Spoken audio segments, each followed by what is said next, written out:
Florence Scovel Shinn, The Game of Life and How to Play It, read by receivejoy. The game. Most people consider life a battle, yet it is not a battle, it is a game. It's a game, however, which cannot be played successfully without the knowledge of spiritual law, and the Old and the New Testaments give the rules of the game with wonderful clearness. Jesus Christ taught that it was a great game of giving and receiving. Whatsoever a man soweth, that shall he also reap. This means that whatever man sends out in the word as word or deed will return to him. What he gives, he will receive. If he gives hate, he will receive hate. If he gives love, he will receive love. If he gives criticism, he will receive criticism. If he lies, he will be lied to. If he cheats, he will be cheated. We are taught also that the imagining factors, the imaging, plays a large part in the game of life. Keep thy heart or thy imagination with all diligence, for out of it are the issues of life. Proverbs 4:23. This means that what man imagines and images, sooner or later eternalizes in his affairs. I know of a man who feared a certain disease. It was a very rare disease and difficult to get, but he pictured it continually and read about it until it manifested in his body, and he died. He died a victim of distorted imagination. So we see, to play successfully the game of life, we must train the imagining faculty. A person with an imagining faculty trained to imagine only good brings into his life every righteous desire of his heart. Health, wealth, love, friends, perfect self-expression, his highest ideals. The imagination has been called the scissors of the mind, and it is ever cutting day by day, the pictures man sees there, and sooner or later he meets his own creation in his outer world. To train the imagination successfully, man must understand the workings of his mind. The Greeks said, "Know thyself." There are three departments of the mind: the subconscious, conscious, and superconscious. The subconscious is simply power without direction. It is like a stream or electricity, and it does what it is directed to do. It has no power of induction. Whatever man feels deeply or images clearly is impressed upon the subconscious mind and carried out in minutest detail. For example, a woman I know, when a child, always made believe she was a widow. She dressed up in black clothes and wore a long black veil, and people thought she was very clever and amusing. She grew up and married a man with whom she was deeply in love. In a short time he died. She wore a black and sweeping veil for many years. The picture of herself as a widow was impressed upon the subconscious mind, and in due time worked itself out, regardless of the havoc created. The conscious mind has been called mortal or carnal mind. It is the human mind and sees life as it appears to be. It sees death, disaster, sickness, poverty, and limitation of every kind, and is impressed the subconscious. The superconscious mind is the God mind within each man and is the realm of a perfect ideas. In it is the perfect pattern, spoken by Plato, the divine design, for there is a divine design for each person. There is a place that you are to fill and no one else can fill, something you are to do which no one else can do. There is a perfect picture of this in the superconscious mind. It usually flashes across the conscious as an unattainable ideal, something too good to be true. In reality, it is man's true destiny or destination, flashed to him from the infinite intelligence which is within himself. Many people, however, are ignorant, and they ignore this true destination, this true destiny, and are striving for things and situations which do not belong to them, would only bring failure and destruction and dissatisfaction if attained. For example, a woman came to me and asked me to speak the word that she would marry a certain man with whom she was very much in love. She called him A.B. I replied that this would be a violation of spiritual law, but that I would speak the word for the right man, the divine selection, the man who belonged to her by divine right. I added, if AB is the right man, you can't lose him, and if he isn't, you'll receive his equivalent. She saw AB frequently, but no headway was made in their friendship. One evening she called and said, "Do you know, for the last week, AB hasn't seemed so wonderful to me." I replied, "Maybe he is not the divine selection. Another man might be the right one." Soon after that, she met another man who fell in love with her at once, and who said she was his ideal. In fact, he said all the things that she had always wished AB would have said to her. She remarked, "It's quite uncanny." She soon returned his love and lost all interest in AB. This shows the law of substitution. The right idea was substituted for the wrong one. Therefore, there was no loss or sacrifice involved. Jesus Christ said, "Seek ye first the kingdom of God and his righteousness, and all these things shall be added unto you." And he said, the kingdom was within man. The kingdom is the realm of the right ideas, or the divine pattern. Jesus Christ taught that man's words played a leading part in the game of life. By your words you are justified, and by your words you are condemned. Many people have brought disaster into their lives through idle words. For example, a woman once asked me why her life was now one of poverty and limitation. Formerly, she had a home and was surrounded by beautiful things and had plenty of money. We found she had often tired of the management of her home. She was tired, and as she had said repeatedly, "I'm sick and tired of things. I wish I lived in a trunk." And she added, "Today I am living in that trunk." She had spoken herself into a trunk. The subconscious mind has no sense of humor, and people often joke themselves into unhappy experiences. For example, a woman who had a great deal of money joked continually about getting ready for the poorhouse. In a few years, she was almost destitute, having imposed the subconscious mind with a picture of lack and limitation. Fortunately, the law works both ways, and the situation of lack may be changed to one of plenty. For example, a woman came to me one hot summer's day for a treatment for prosperity. She was worn out, dejected, and discouraged. She said she possessed just $8 in the world. I said, "Good. We'll bless the $8 and multiply them as Jesus Christ multiplied the loaves and the fishes. For he taught that every man had the power to bless and to multiply, to heal and to prosper." She said, "What shall I do next?" I replied, "Follow intuition." Have you a hunch to do anything or to go anywhere? Intuition means intuition, or to be taught from within. It is man's unurging guide, and we'll deal more fully with this law in the following chapter. The woman replied, "I don't know. I seem to have a hunch to go home. I've just enough money for car fare." Her home was in a distant city and was one of lack and limitation. And the reasoning mind, or the intellect, would have said, "Stay in New York and get work and make some money." I replied, "Then go home. Never violate a hunch." I spoke the following words for her: "Infinite Spirit, open the way for great abundance, for she is irresistible magnet for all that belongs to her by divine right." I told her to repeat it continually. Also, she left for home immediately. In calling on a woman one day, she linked up with an old friend of her family. Through this friend, she received thousands of dollars in a most miraculous way. She has said to me often, "Tell people about the woman who came to you with $8 and a hunch." There is always plenty on man's pathway, but it can only be brought into manifestation through desire, faith, and the spoken word. Jesus Christ brought this out clearly.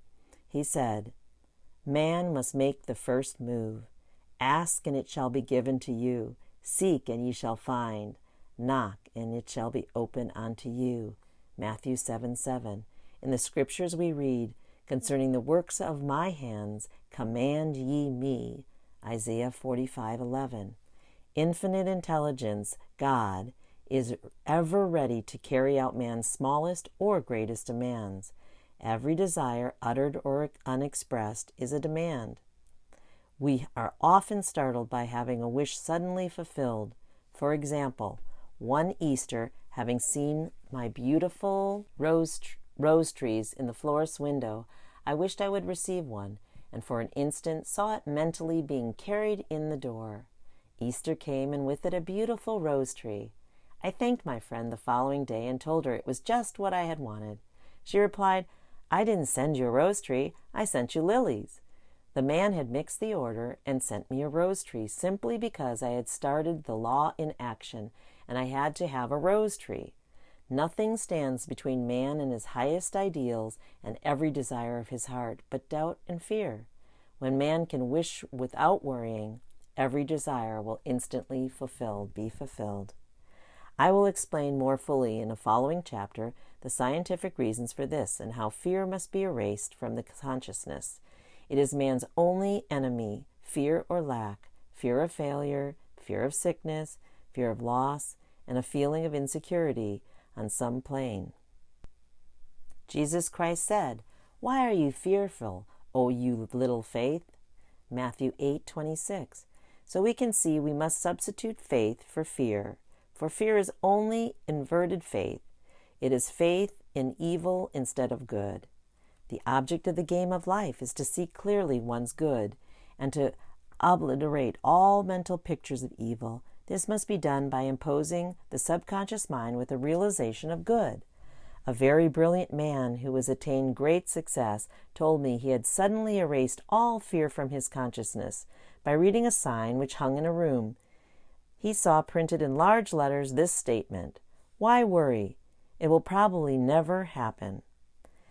These words were stamped indelibly upon his subconscious mind, and he has now a firm conviction that only good can come into his life. Therefore, only good can manifest. In the following chapter, I will deal with the different methods of impressing the subconscious mind. It is a man's faithful servant, but one must be careful to give it the right orders. Man has the ever-silent listener at his side, his subconscious mind. Every thought, every word is impressed upon it and carried out in amazing detail. It is like a singer making a record on a sensitive disc or a phonograph plate. Every note and tone of a singer's voice is registered. If he coughs or hesitates, it is registered also. So let us break all the old bad records in the subconscious mind, the records of our lives which we do not wish to keep, and make new, beautiful ones. Speak these words out loud with power and conviction. I now smash and demolish by my spoken word every untrue record in my subconscious mind. They shall return to the dust heap of their negative nothingness, for they came from my own vain imaginings. I now make my perfect record through the Christ within, the record of health, wealth, love, and perfect self-expression. This is the square of life, the game completed. In the following chapters, I will show how man can change his conditions by changing his words. Any man who does not know the power of the word is behind the times. Death and life are in the power of the tongue. Proverbs 18:21. The law of prosperity. The Almighty shall be thy defense, and thou shalt have plenty of silver. One of the greatest messages given to the race through the scriptures is that God is man's supply. God is man's supply, and that man can release through his spoken word all that belongs to him by divine right. He shall, however, have perfect faith in his spoken word. Isaiah said, "My word shall not return unto me void, but shall accomplish that whereunto it was sent." We know now that words and thoughts are a tremendous vibratory force, ever molding man's body and affairs. A woman came to me in great distress and said she was to be sued on the 15th of the month for $3,000. She knew no way of getting the money and was in despair. I told her God was her supply, and that there is a supply for every demand. So I spoke the word. I gave thanks that the woman would receive $3,000 at the right time in the right way. I told her she must have perfect faith and act her perfect faith. The 15th came, but no money had materialized. She called me on the phone and asked what she was to do. I replied, "It's Saturday, so they won't sue you today. Your part is to act rich. thereby showing perfect faith that you will receive it by Monday. She asked me to lunch with her to keep up her courage. When I joined her at the restaurant, I said, "There's no time to economize. Order an expensive luncheon. Act as if you have already received the $3,000. All things whatsoever ye ask for in prayer, believing ye shall receive." We must act as if we had already received. The next morning she called me on the phone and asked me to stay with her during the day. I said, "No, you are divinely protected, and God is never too late. He's always on time." In the evening she phoned again, greatly excited, and said, "My dear, a miracle had happened. I was sitting in my room this morning when the doorbell rang. I said to the maid, 'Don't let anyone in.' The maid, however, looked out at the window and said, 'It's your cousin with the long white beard.' So I said, 'Call him back. I would like to see him.' He was just turning the corner when he heard the maid's voice, and he came back. He talked for about an hour, and just as he was leaving, he said, 'Oh, by the way, how are finances?' I told him I needed the money, and he said, 'Why, my dear, I will give you $3,000 the first of the month.' I didn't like to tell him I was going to be sued. 'What shall I do? I won't receive it till the first of the month. I must have it tomorrow,' I said. 'I'll keep on treating.' I said, 'Spirit, it's never too late. I give thanks she has received the money on the invisible plane and that it manifests on time.'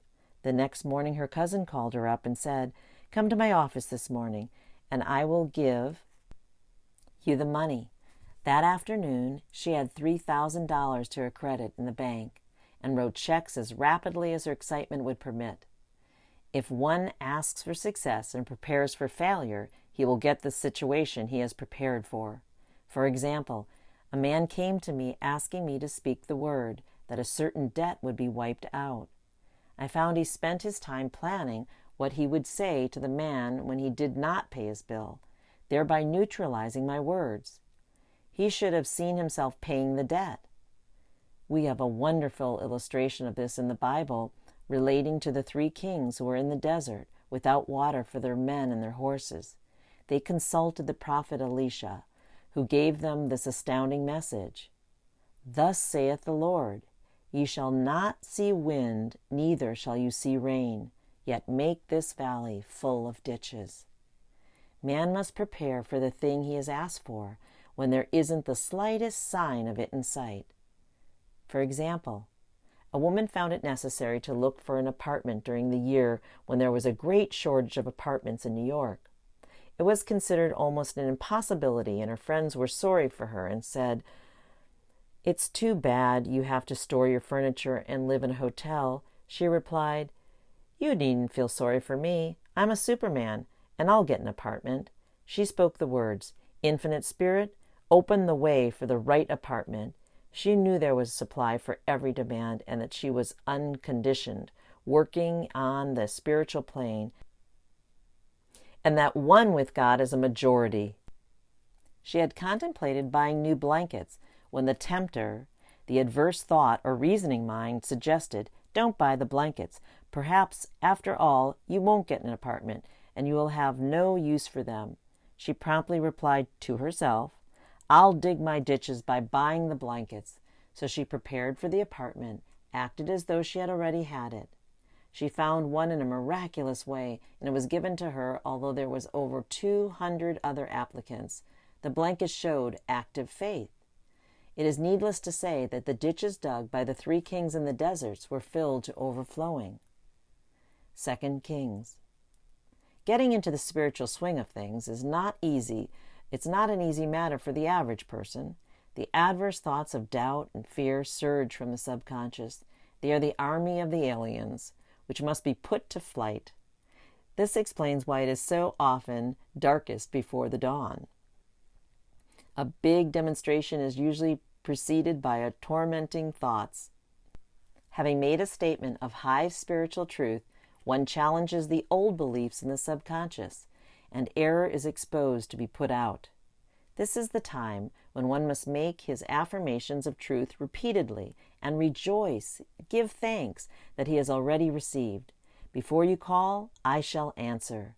This means that every good and perfect gift is already man's, awaiting his recognition.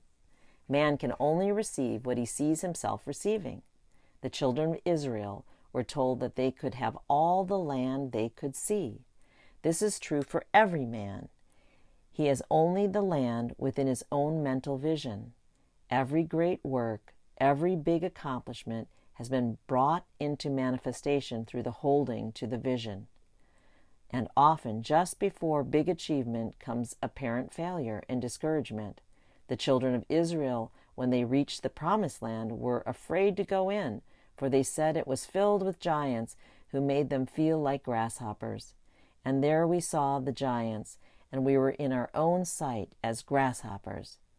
This is almost every man's experience. However, the one who knows spiritual law is undisturbed by appearance and rejoices while he is yet in captivity.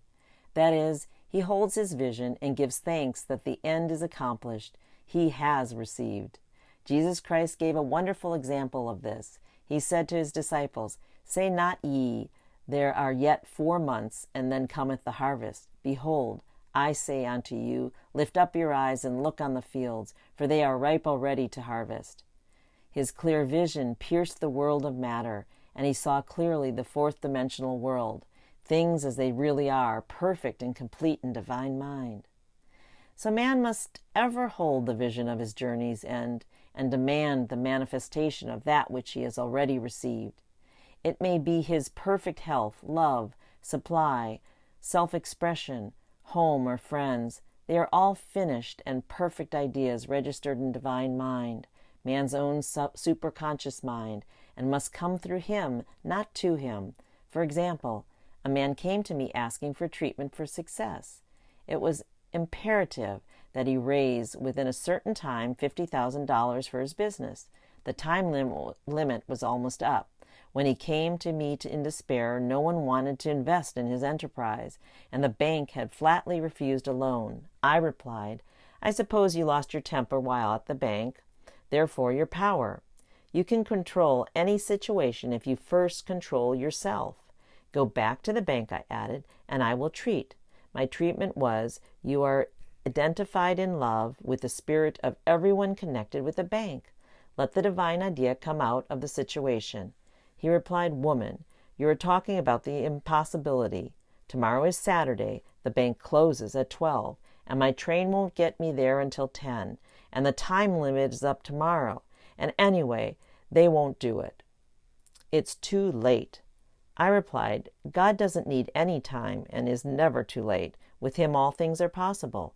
I added, "I don't know anything about business, but I know all about God." He replied, "It all sounds fine when I sit here listening to you, but when I go out, it's terrible." He lived in a distant city, and I did not hear from him for a week. Then came a letter. It read, "You are right. I raised the money and will never again doubt the truth of all that you told me."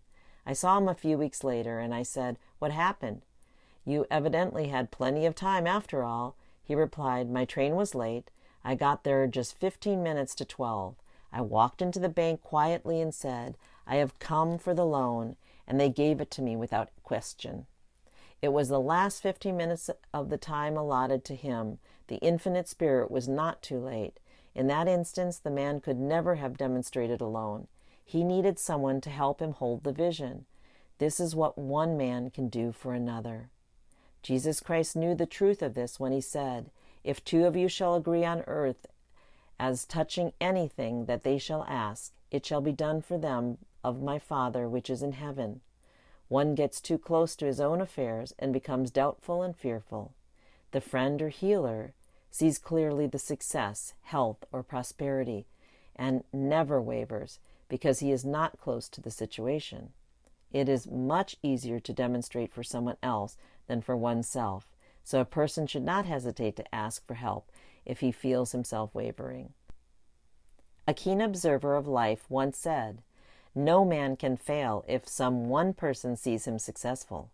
Such is the power of the vision, and many a great man has owed his success to a wife or sister or friend who believed in him and held without wavering to the perfect pattern. The power of the word. By thy words thou shalt be justified, and by thy words thou shalt be condemned. A person knowing the power of the word becomes very careful of his conversation. He has only to watch the reaction of his words to know that they do not return void. Through his spoken word, man is continually making laws for himself. I knew a man who said, "I always miss a car. It invariably pulls off just as I arrive." His daughter said, "I always catch a car. It's sure to come just as I get there." This occurred for years. Each had made a separate law for himself, one of failure, one of success. This is the psychology of superstitions. The horseshoe or rabbit's foot contains no power, but man's spoken word and belief that it will bring him good luck creates expectancy in the subconscious mind and attracts a lucky situation. I find, however, this will not work when man has advanced spirituality and knows a higher law. One cannot turn back and must put away graven images. For example, 2 men in my class had great success in business for several months when suddenly everything went smash. We tried to analyze the situation, and I found instead of making their affirmations and looking to God for success and prosperity, they had each bought a lucky monkey. I said, "Oh, I see. You have been trusting in the lucky monkeys instead of God. Put away the lucky monkeys and call on the law of forgiveness, for man has power to forgive or neutralize his mistakes." They decided to throw the lucky monkeys down a coal hole, and all went well again. This does not mean, however, that one should throw away every lucky ornament or horseshoe about the house. Yet, he must recognize that power back of it is the one and only power, God, and that the object simply gives him a feeling of expectancy. I was with a friend one day who was in deep despair. In crossing the street, she picked up a horseshoe. Immediately, she was filled with joy and hope. She said God had sent her the horseshoe in order to keep up her courage. It was indeed at that moment about the only thing that could have registered in her consciousness. Her hope became faith, and she ultimately made a wonderful demonstration. I wish to make the point clear that men previously mentioned were depending on the monkeys alone, while this woman recognized the power back the horseshoe. I know in my own case it took a long while to get out of a belief that a certain thing brought disappointment. If the thing happened, disappointment invariably followed.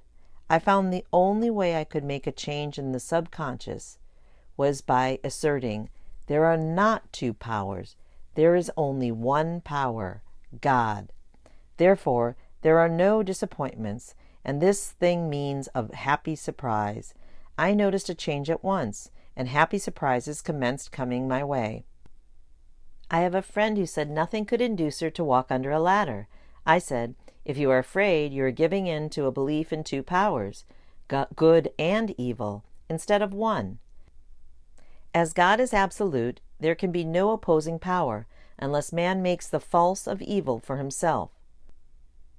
To show you believe in only one power, God, and that there is no power or reality in evil, walk under the next ladder you see. Soon after, she went to her bank. She wished to open her box in the safety deposit vault, and there stood a ladder on her pathway. It was impossible to reach the box without passing under the ladder. She quailed with fear and turned back. She could not face the lion in her pathway. However, when she reached the street, my words rang in her ears, and she decided to return and walk under it. It was a big moment in her life, for ladders had held her in bondage for years. She retraced her steps to the vault, and the ladder was no longer there. This so often happens. If one is willing to do a thing he is afraid to do, he does not have to. It is a law of non-resistance, which is so little understood. Someone has said that courage contains genius and magic. Face a situation fearlessly, face the situation courageously, and there is no situation to face. It falls away of its own weight. The explanation is that fear attracted the ladder on the woman's pathway, and fearlessness or courageousness removed it. Thus the invisible forces are ever working for man, who is always pulling the strings himself, though he does not know it. Owing to the vibrational power of the words, whatever man's voices, he begins to attract. People who continually speak of disease invariably attract it. After man knows the truth, he cannot be too careful of his words. For example, I have a friend who often says on the phone, "Do come to see me and have a fine old-fashioned chat." This old-fashioned chat means an hour of about 500 to 1,000 destructive words, the principal topics being loss, lack, failure, and sickness. I reply, "No, I thank you. I've had enough old-fashioned chats in my life. They are too expensive. But I will be glad to have a new-fashioned chat and talk about what we want, not what we don't want." There is an old saying that man only dares use his words for 3 purposes: to heal, bless, or prosper. What man says of others will be said of him, and what he wishes for another, he is wishing for himself. Curses, like chickens, come home to roost. If a man wishes someone bad luck, he is sure to attract bad luck himself. If he wishes to aid someone to success, he is wishing and aiding himself to success. The body may be renewed and transformed through the spoken word and clear vision, and disease be completely wiped out of the subconsciousness. The metaphysician knows that all disease has a mental correspondence, and in order to heal the body, one must first heal the soul. The soul is the subconscious mind, and it must be saved from wrong thinking. In the 23rd Psalm we read, "He restoreth my soul." This means that the subconscious mind or soul must be restored with the right ideas, and the mystical marriage is a marriage of the soul and the spirit, or the subconscious and the superconscious mind. They must be one. When the subconscious is flooded with the perfect ideas of the superconscious, God and man are one. I and the Father are one. That is, he is one with the realm of perfect ideas. He is the man made in God's likeness and image, imagination, and is given power and dominion over all created things, his mind, body, and affairs. It is safe to say that all sickness and unhappiness comes from the violation of the law of love. A new commandment I give unto you, love one another, and in the game of life, love or goodwill takes every trick. For example, a woman I know had 4 years an appearance of a terrible skin disease. The doctors told her it was incurable, and she was in despair. She was on the stage, and she feared she would soon have to give up her profession, and she had no other means of support. She, however, procured a good engagement, and on the opening night made a great hit. She received flattering notices from the critics and was joyful and elated. The next day she received a notice of dismissal. A man in the cast had been jealous of her success and had caused her to be sent away. She felt hatred and resentment taking complete possession of her, and she cried out, "Oh God, don't let me hate that man." That night she worked for hours in the silence. She said, "I soon came into a very deep silence. I seemed to be at peace with myself, with the man, and with the whole world. I continued this for 2 following nights, and on the 3rd day I found I was healed completely of the skin disease. In asking for love or goodwill, she had fulfilled the law, for love is the fulfilling of the law. The disease which came from subconscious resentment was wiped out. Continual criticism produces rheumatism, as critical, inharmonious thoughts cause unnatural deposits in the blood, which settle in the joints. False growths are caused by jealousy, hatred, unforgiveness, fear, etc. Every disease is caused by a mind not at ease. I said once in my class, there is no use asking anyone what's the matter with you. We might just as well say, who's the matter with you? Unforgiveness is the most prolific cause of disease. It will harden arteries or liver and affect the eyesight in its train or endless ills. I called on a woman one day who said she was ill from having eaten a poisoned oyster. I replied, "Oh no, the oyster was harmless. You poisoned the oyster. What's the matter with you?"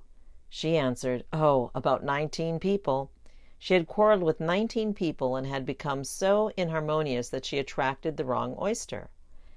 Any inharmony on the external indicates there is mental inharmony, as the within, so the without.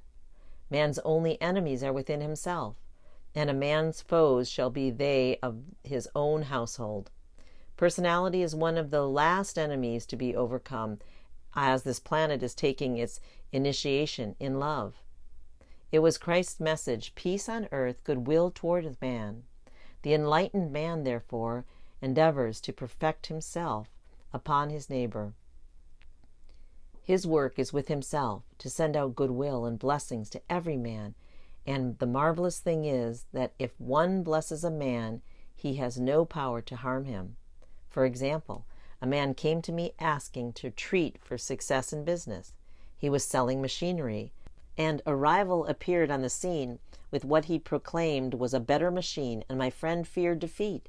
I said, first of all, we must wipe out all fear and know that God protects your interests and that the divine idea must come out of the situation. That is, the right machine will be sold by the right man to the right man. And I added, don't hold one critical thought toward that man. Bless him all day and be willing not to sell your machine if it isn't the divine idea. So he went to the meeting fearless and non-resistant, and blessing the other man. He said the outcome was very remarkable. The other man's machine refused to work, and he sold his without the slightest difficulty. Yet I say unto you, love your enemies, bless them that curse you, do good to them that hate you, pray for them which spitefully use you and persecute you. Goodwill produces a great aura of protection about the one who sends it, and no weapon that is formed against him shall prosper. In other words, love and goodwill destroy the enemies within oneself. Therefore, one has no enemies on the external. There is peace on earth for him who sends goodwill to man. The law of non-resistance. Resist not evil. Be not overcome of evil, yet overcome evil with good. Nothing on earth can resist an absolutely non-resistant person. The Chinese say that water is the most powerful element because it is perfectly non-resistant. It can wear away at rocks and sweep all before it. Jesus Christ said, resist not evil, for he knew in reality there is no evil. Therefore nothing to resist. Evil has come of man's vain imagination, or a belief in two powers, good and evil. There is an old legend that Adam and Eve ate of the fruit of the tree of illusion and saw two powers instead of one power, God. Therefore, evil is a false law man has made for himself through a soul sleep. Soul sleep means that man's soul has been hypnotized by the race belief of sin, sickness, and death, which is carnal or mortal thought, and his affairs have outpictured his illusions. We have read in a preceding chapter that man's soul is his subconscious mind, and whatever he feels deeply, good or bad, is outpictured by the faithful servant. His body and affairs show forth what he has been picturing. The sick man has pictured sickness, the poor man poverty, the rich man wealth. People often say, why does a little child attract illness when it is too young even to know what it means? I answer that children are sensitive and receptive to the thoughts of others about them, and often outpicture the fears of their parents. I heard a metaphysician once say, if you do not run your subconscious mind yourself, someone else will run it for you. Mothers often unconsciously attract illness and disaster to their children by continually holding them in thoughts of fear and watching for symptoms. For example, a friend asked a woman if her little girl had had the measles. She replied promptly, not yet. This implied that she was expecting the illness and therefore preparing the way for what she did not want for herself and the child. However, the man who is centered and established in right thinking, the man who sends out only goodwill to his fellow man, and who is without fear, cannot be touched or influenced by the negative thought of others. In fact, he could then receive only good thoughts, as he himself sends forth only good thoughts. Resistance is hell, for it places man in a state of torment. A metaphysician once gave me a wonderful recipe for taking every trick in the game of life. It is at the acme of non-resistance. He gave it in this way. At one time in my life, I baptized children, and of course they had many names. Now I no longer baptize children, but I baptize events. But I give every event the same name. If I have a failure, I baptize its success, in the name of the Father, and the Son, and the Holy Ghost. In this we see the great law of transmutation, founded on non-resistance, or neutrality. Through his spoken word, every failure was transmuted into success. For example, a woman who required money and who knew the spiritual law of opulence was thrown continually into a business way with a man who made her feel very poor. He talked lack and limitation, and she commenced to catch his poverty thoughts, so she disliked him and blamed him for her failure. She knew in order to demonstrate her supply, she shall first feel that she has received. A feeling of opulence must precede its manifestation. It dawned upon her one day that she was resisting the situation and seeing two powers instead of one. So she blessed the man and baptized the situation, success. She affirmed, as there is only one power, God, this man is here for my good and for my prosperity. Just what he did not seem to be there for. Soon after that, she met through this man a woman who gave her for a service rendered several $1,000s, and the man moved to a distant city and faded harmoniously from her life. Make the statement, every man is a golden link in the chain of my good. For all men are God in manifestation, awaiting the opportunity given by man himself to serve the divine plan of his life. Bless your enemy, and you rob him of his ammunition. His arrows will be transmuted into blessings. This law is true of nations as well as individuals. Bless a nation, send love and goodwill to every inhabitant, and it is robbed of its power to harm. Man can only get the right idea of non-resistance through spiritual understanding. My students have often said, I don't want to be a doormat. I reply, when you use non-resistance and remain neutral, with wisdom, no one will ever be able to walk over you. Another example, one day I was impatiently awaiting an important telephone call. I resisted every call that came in and made no outgoing calls myself, reasoning that it might interfere with the one I was awaiting. Instead of saying, divine ideas never conflict, the call will come at the right time, leaving it to infinite intelligence to arrange, I commenced to manage things myself. I made the battle mine, not God's, and remained tense and anxious. The bell did not ring for about an hour, and I glanced at the phone and found the receiver had been off the hook for a length of time, and the phone was disconnected. My anxiety, fear, and belief in interference had brought on a total eclipse of the telephone. Realizing what I had done, I commenced blessing the situation at once. I baptized its success and affirmed, I cannot lose any call that belongs to me by divine right. I am under grace and not under law. A friend rushed out to the nearest telephone to notify the company to reconnect. She entered a crowded grocery, but the proprietor left his customers and attended to the call himself. My phone was connected at once, and 2 minutes later I received a very important call, and about an hour after the one I had been waiting. When ships come in over a calm sea. So long as man resists a situation, he will have it with him. If he runs away from it, it will run after him. For example, I repeated this to a woman one day, and she replied, how true this is. I was unhappy at home. I disliked my mother, who was critical and demeaning, so I ran away, and I was married. But I married my mother, for my husband was exactly like my mother, and I had the same situation to face again. Agree with thine adversary quickly. That means agree that the adverse situation is good. Be undisturbed by it, and it falls away of its own weight. None of these things move me, is a wonderful affirmation.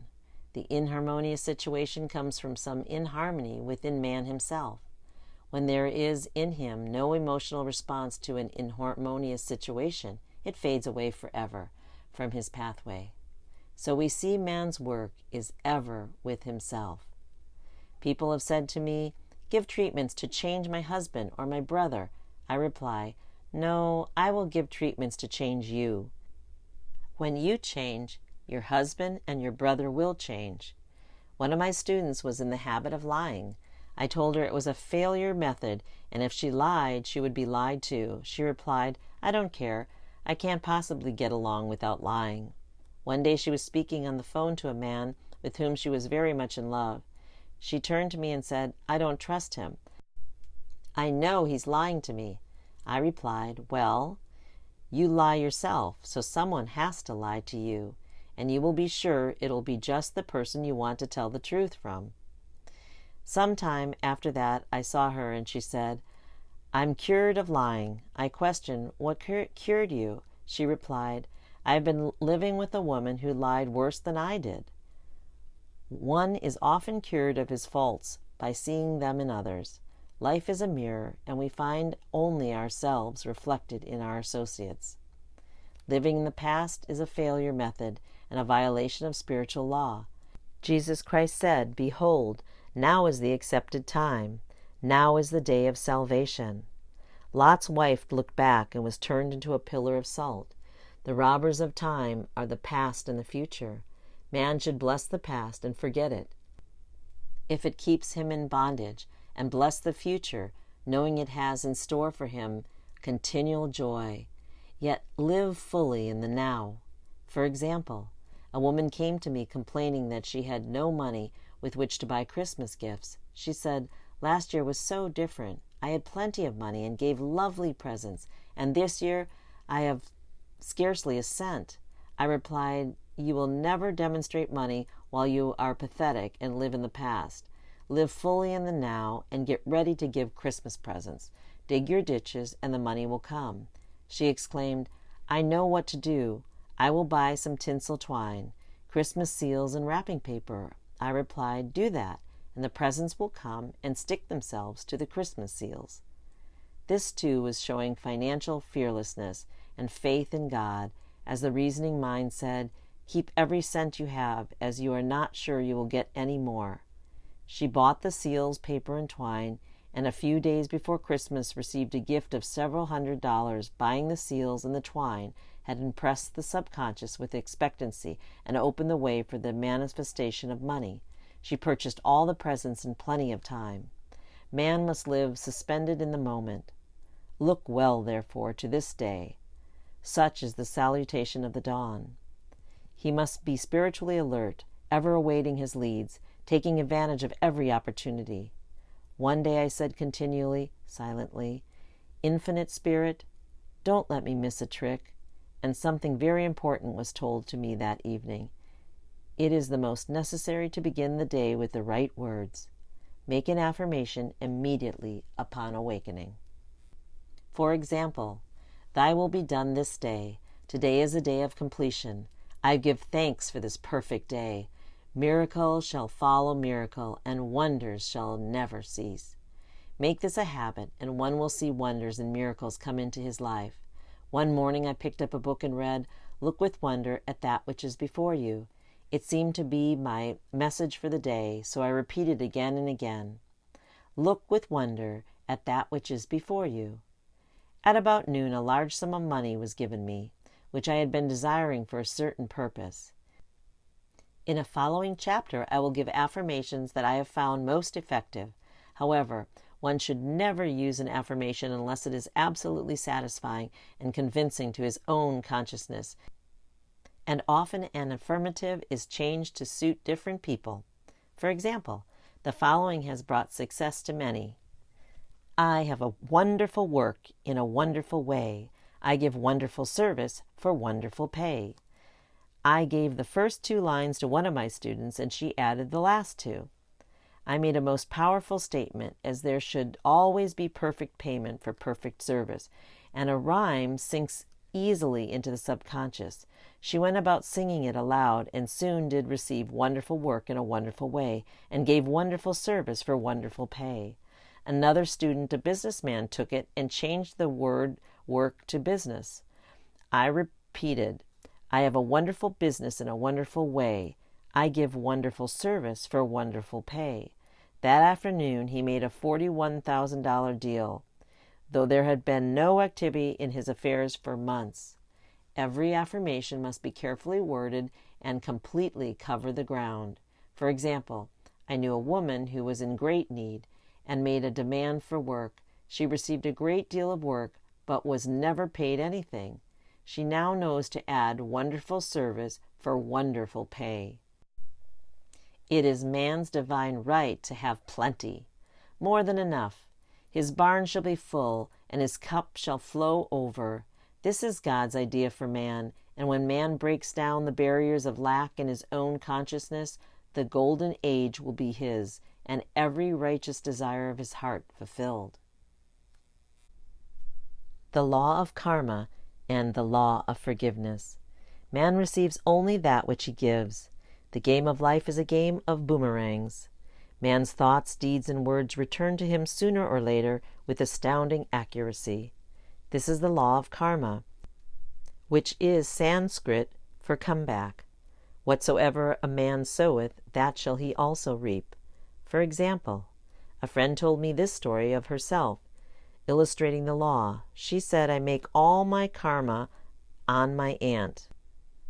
Whatsoever I say to her, someone says to me. I am often irritable at home, and one day said to my aunt, who was talking to me during dinner, no more talk, I wish to eat in peace. The following day I was lunching with a woman with whom I wished to have a great impression. I was talking animated when she said, no more talk, I wish to eat in peace. My friend is high in consciousness, so her karma returns much more quickly than the one on the mental plane. The more man knows, the more he is responsible for, and a person with a knowledge of spiritual law, which he does not practice, suffers greatly in consequence. The fear of the Lord, law, is the beginning of wisdom. If we read the word Lord, law, it will make many passages in the Bible much clearer. Vengeance is mine, I will repay with the Lord, law. It is the law which takes vengeance, not God. God sees man perfect, created in his own image, imagination, and given power and dominion. This is the perfect idea of man, registered in the divine mind, awaiting God's recognition, for man can only be what he sees himself to be, and only attain what he sees himself attaining. Nothing ever happens without an onlooker, is an ancient saying. Man sees first his failure or success, his joy or sorrow, before he swings into visibility from the scenes set in his own imagination. We have observed this in the mother's picturing disease for her child, or a woman seeing success for her husband. Jesus Christ said, and ye shall know the truth, and the truth shall set you free. So we see freedom from all unhappy conditions comes through knowledge, a knowledge of spiritual law. Obedience precedes authority, and the law obeys man when he obeys the law. The law of electricity must be obeyed before it becomes man's servant. When handled ignorantly, it becomes man's deadly foe. So with the laws of mind. For example, a woman with a strong personal will wished she owned a home which belonged to an acquaintance, and she often made mental pictures of herself living in the house. In the course of time, the man died, and she moved into the house. Several years afterwards, coming into the knowledge of spiritual law, she said to me, "Do you think I had anything to do with the man's death?" I replied, "Yes. Your desire was so strong, everything made way for it. Yet you paid your karmic debt. Your husband, whom you loved devoutly, died soon after, and the house was a white elephant on your hands for years. The original owner, however, could not have been affected by her thoughts had he been positive in the truth, nor her husband, but they were both under karmic law. The woman should have said, feeling the great desire for the house, "Infinite intelligence, give me the right house, equally as charming as this, the house which is mine by divine right." The divine selection would have given perfect satisfaction and brought good to all. The divine pattern is the only safe pattern to work with. Desire is tremendous force and must be directed in the right channels or chaos ensues. In demonstrating the most important step is the first step to ask right. Man should always demand only that which is his by divine right. To go back to this illustration, had the woman taken this attitude, if this house I desire is mine, I cannot lose it.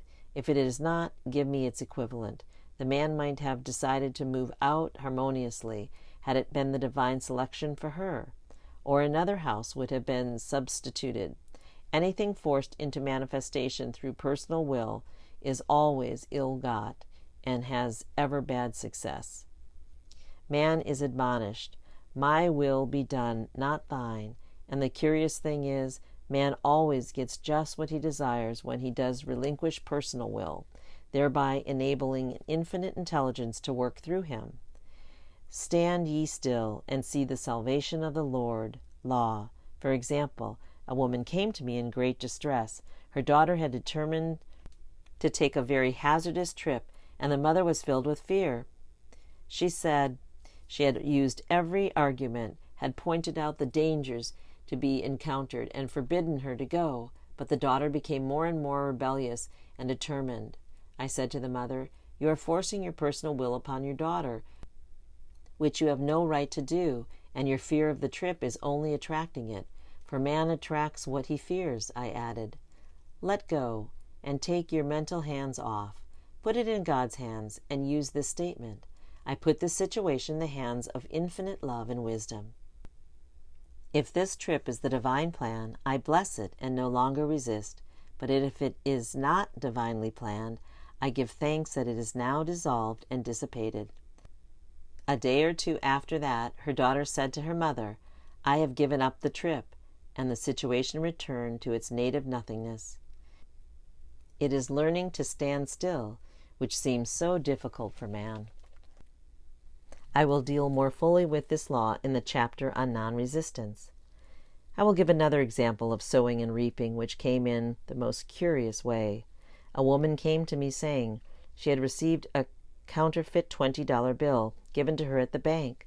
She was much disturbed, for she said the people at the bank will never acknowledge their mistake.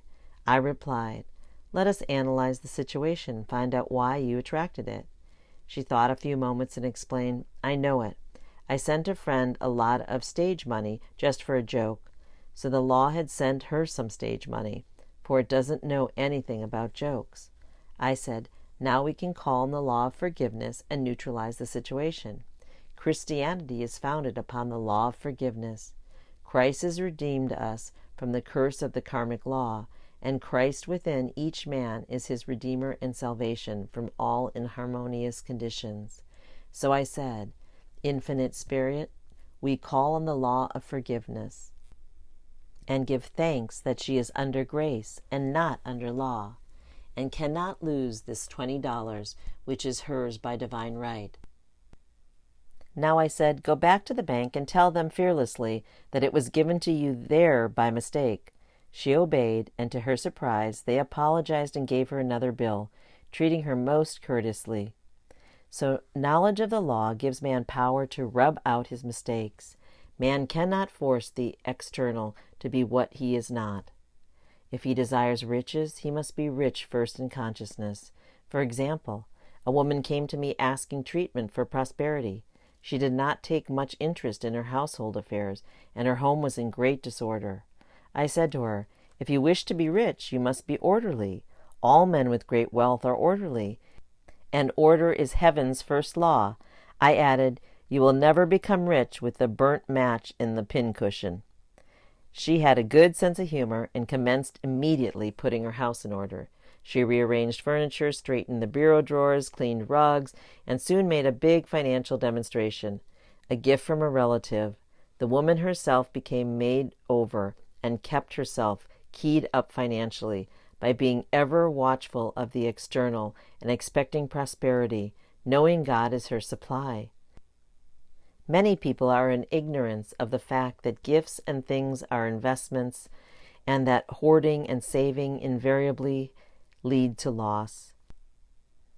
There is that scattereth, and yet increaseth, and there is that withholdeth more than is met, but it tendeth to poverty. For example, I knew a man who wanted to buy a fur-lined overcoat. He and his wife went to various shops, but there was none he wanted. He said they were all too cheap-looking. At last he was shown one the salesman said was valued at $1,000, but which the manager would sell him for $500, as it was late in the season.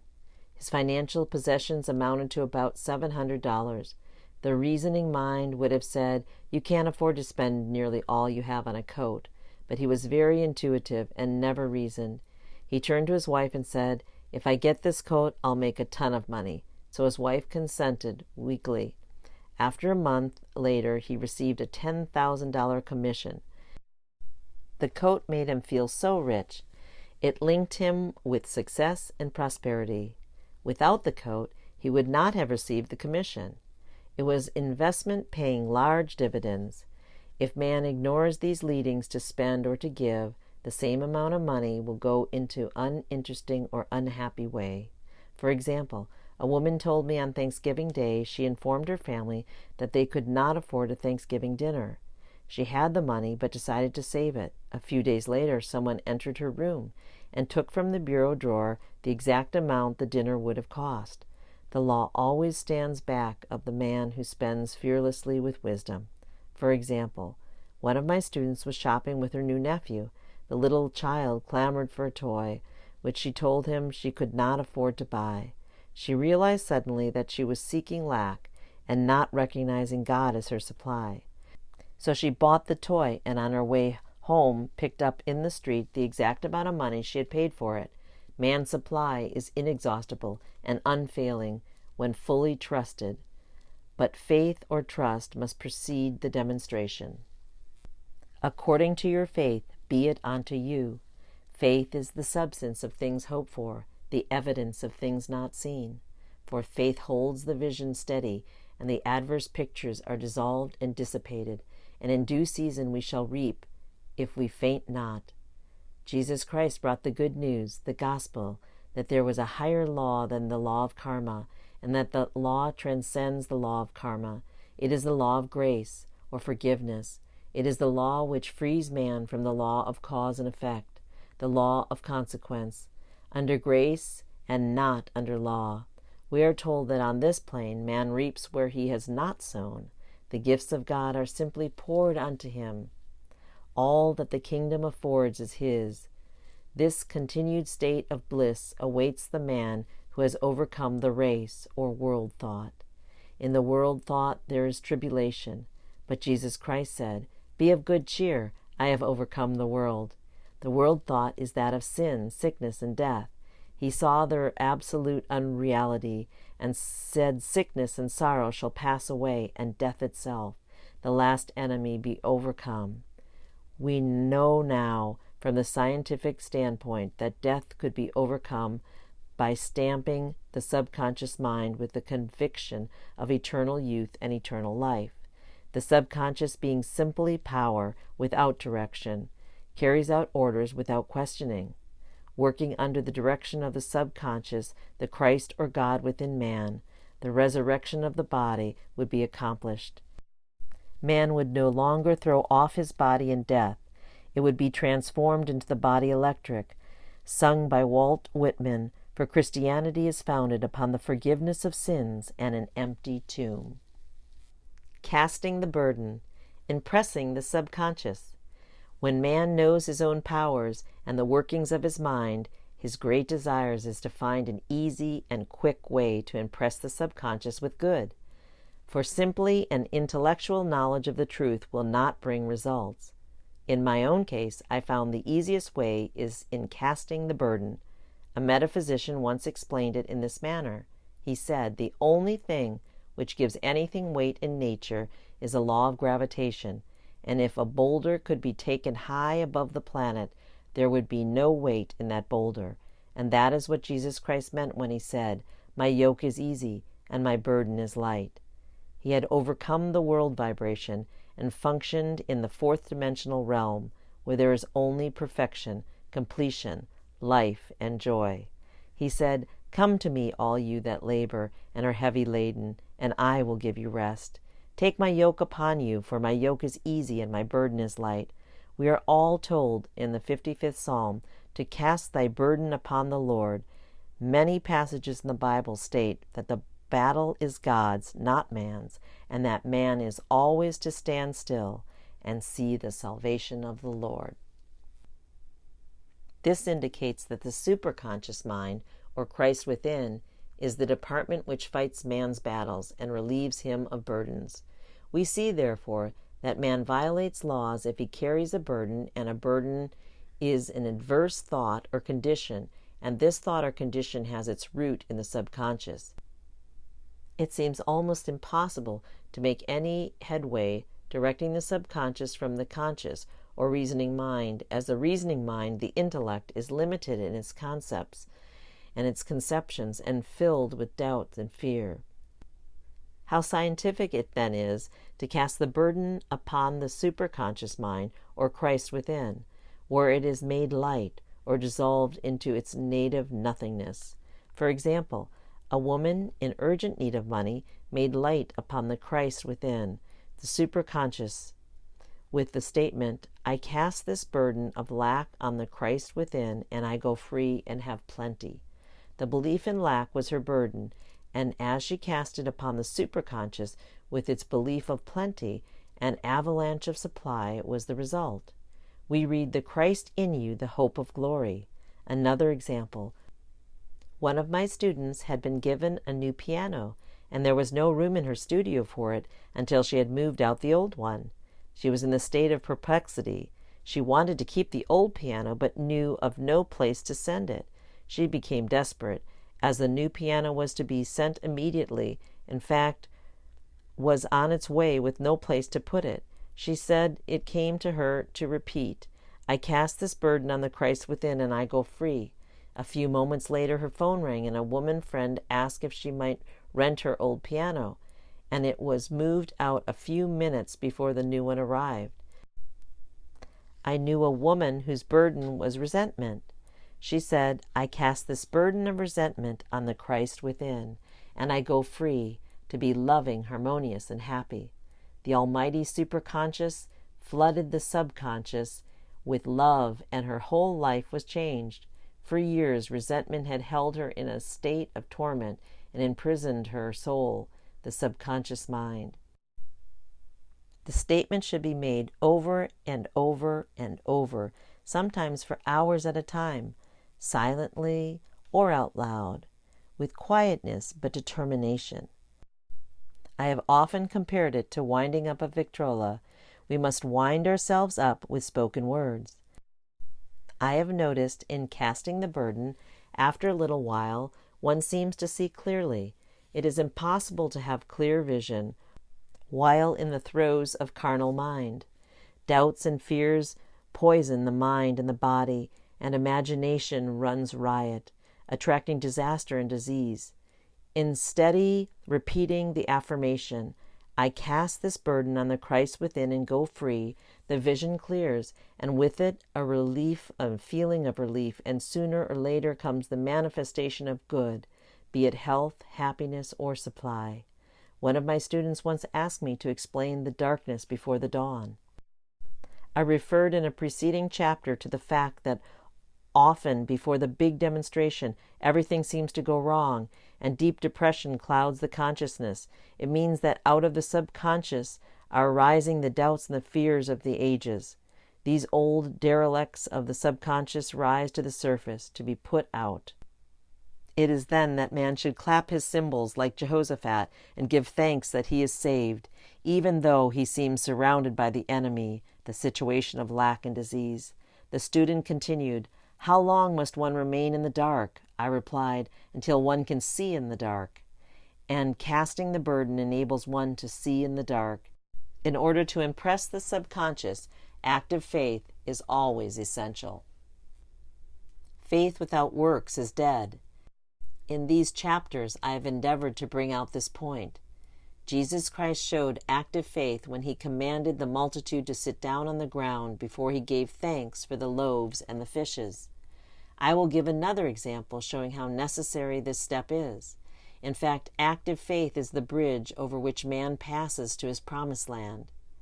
Through misunderstanding, a woman had been separated from her husband, whom she loved deeply. He refused all offers of reconciliation and would not communicate with her in any way. Coming into the knowledge of spiritual law, she denied the appearance of separation. She made this statement: "There is no separation in divine mind. Therefore, I cannot be separated from the love and companionship which are mine by divine right." She showed active faith by arranging a place for him at the table every day, thereby impressing the subconscious with a picture of his return. Over a year passed, but she never wavered, and one day he walked in. The subconscious is often impressed through music.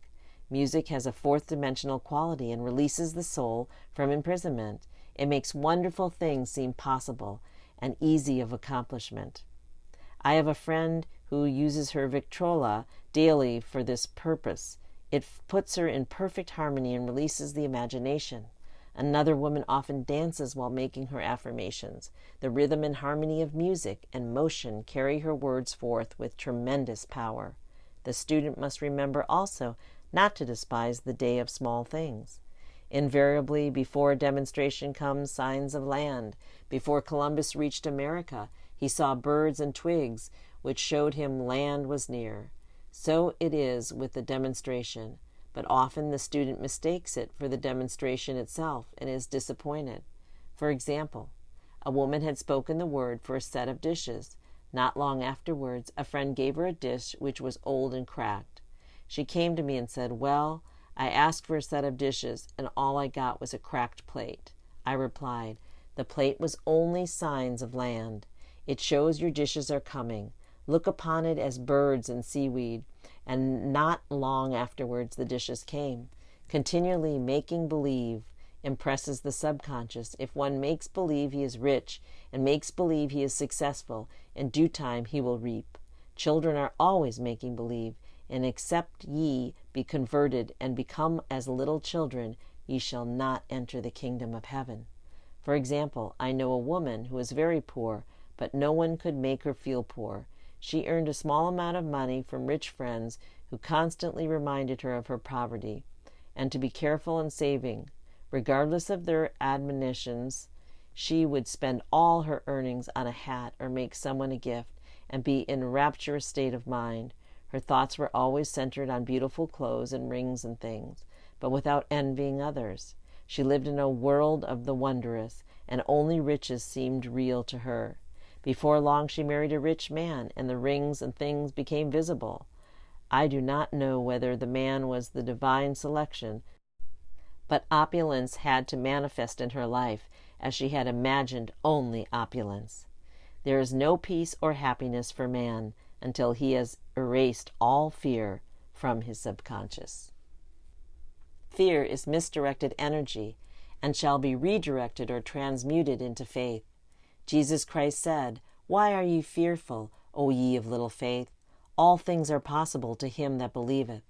I am asked so often by my students, "How can I get rid of fear?" I reply, by walking up to the thing you are afraid of.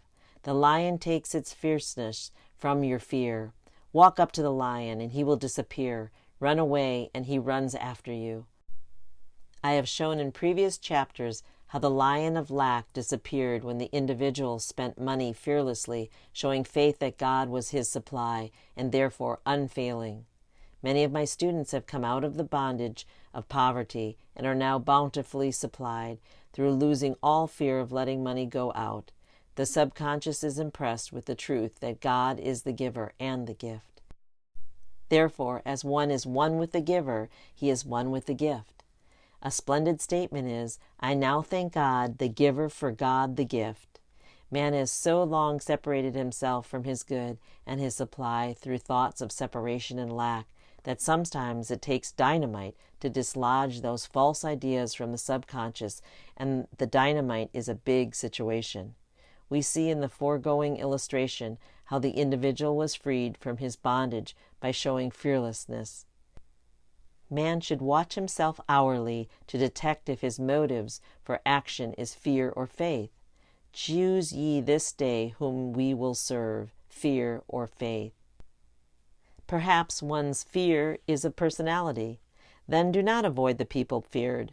Be willing to meet them cheerfully, and they will either prove golden links in the chain of one's good or disappear harmoniously with one's pathway. Perhaps one's fear is of disease or germs, then one should be fearless and undisturbed in a germ-laden situation, and he would be immune. One can only contract germs while vibrating at the same rate as the germ, and fear drags men down to the level of that germ. Of course, the disease-laden germ is the product of carnal mind, as all thought must objectify. Germs do not exist in the superconscious of divine mind, therefore are the product of man's vain imagination. In the twinkling of an eye, man's release will come when he realizes there is no power in evil. The material world will fade away, and the fourth dimensional world, the world of the wondrous, will swing into manifestation. And I saw a new heaven and a new earth, and there shall be no more death, neither sorrow nor crying, neither shall there be any more pain, for the former things are passed away. Love. Every man on this planet is taking his initiative in love. A new commandment I give unto you, that ye love one another. Ouspensky states in Tertium Organum that love is a cosmic phenomenon and opens to man the fourth dimensional world, the world of the wondrous. Real love is selfless and free from fear.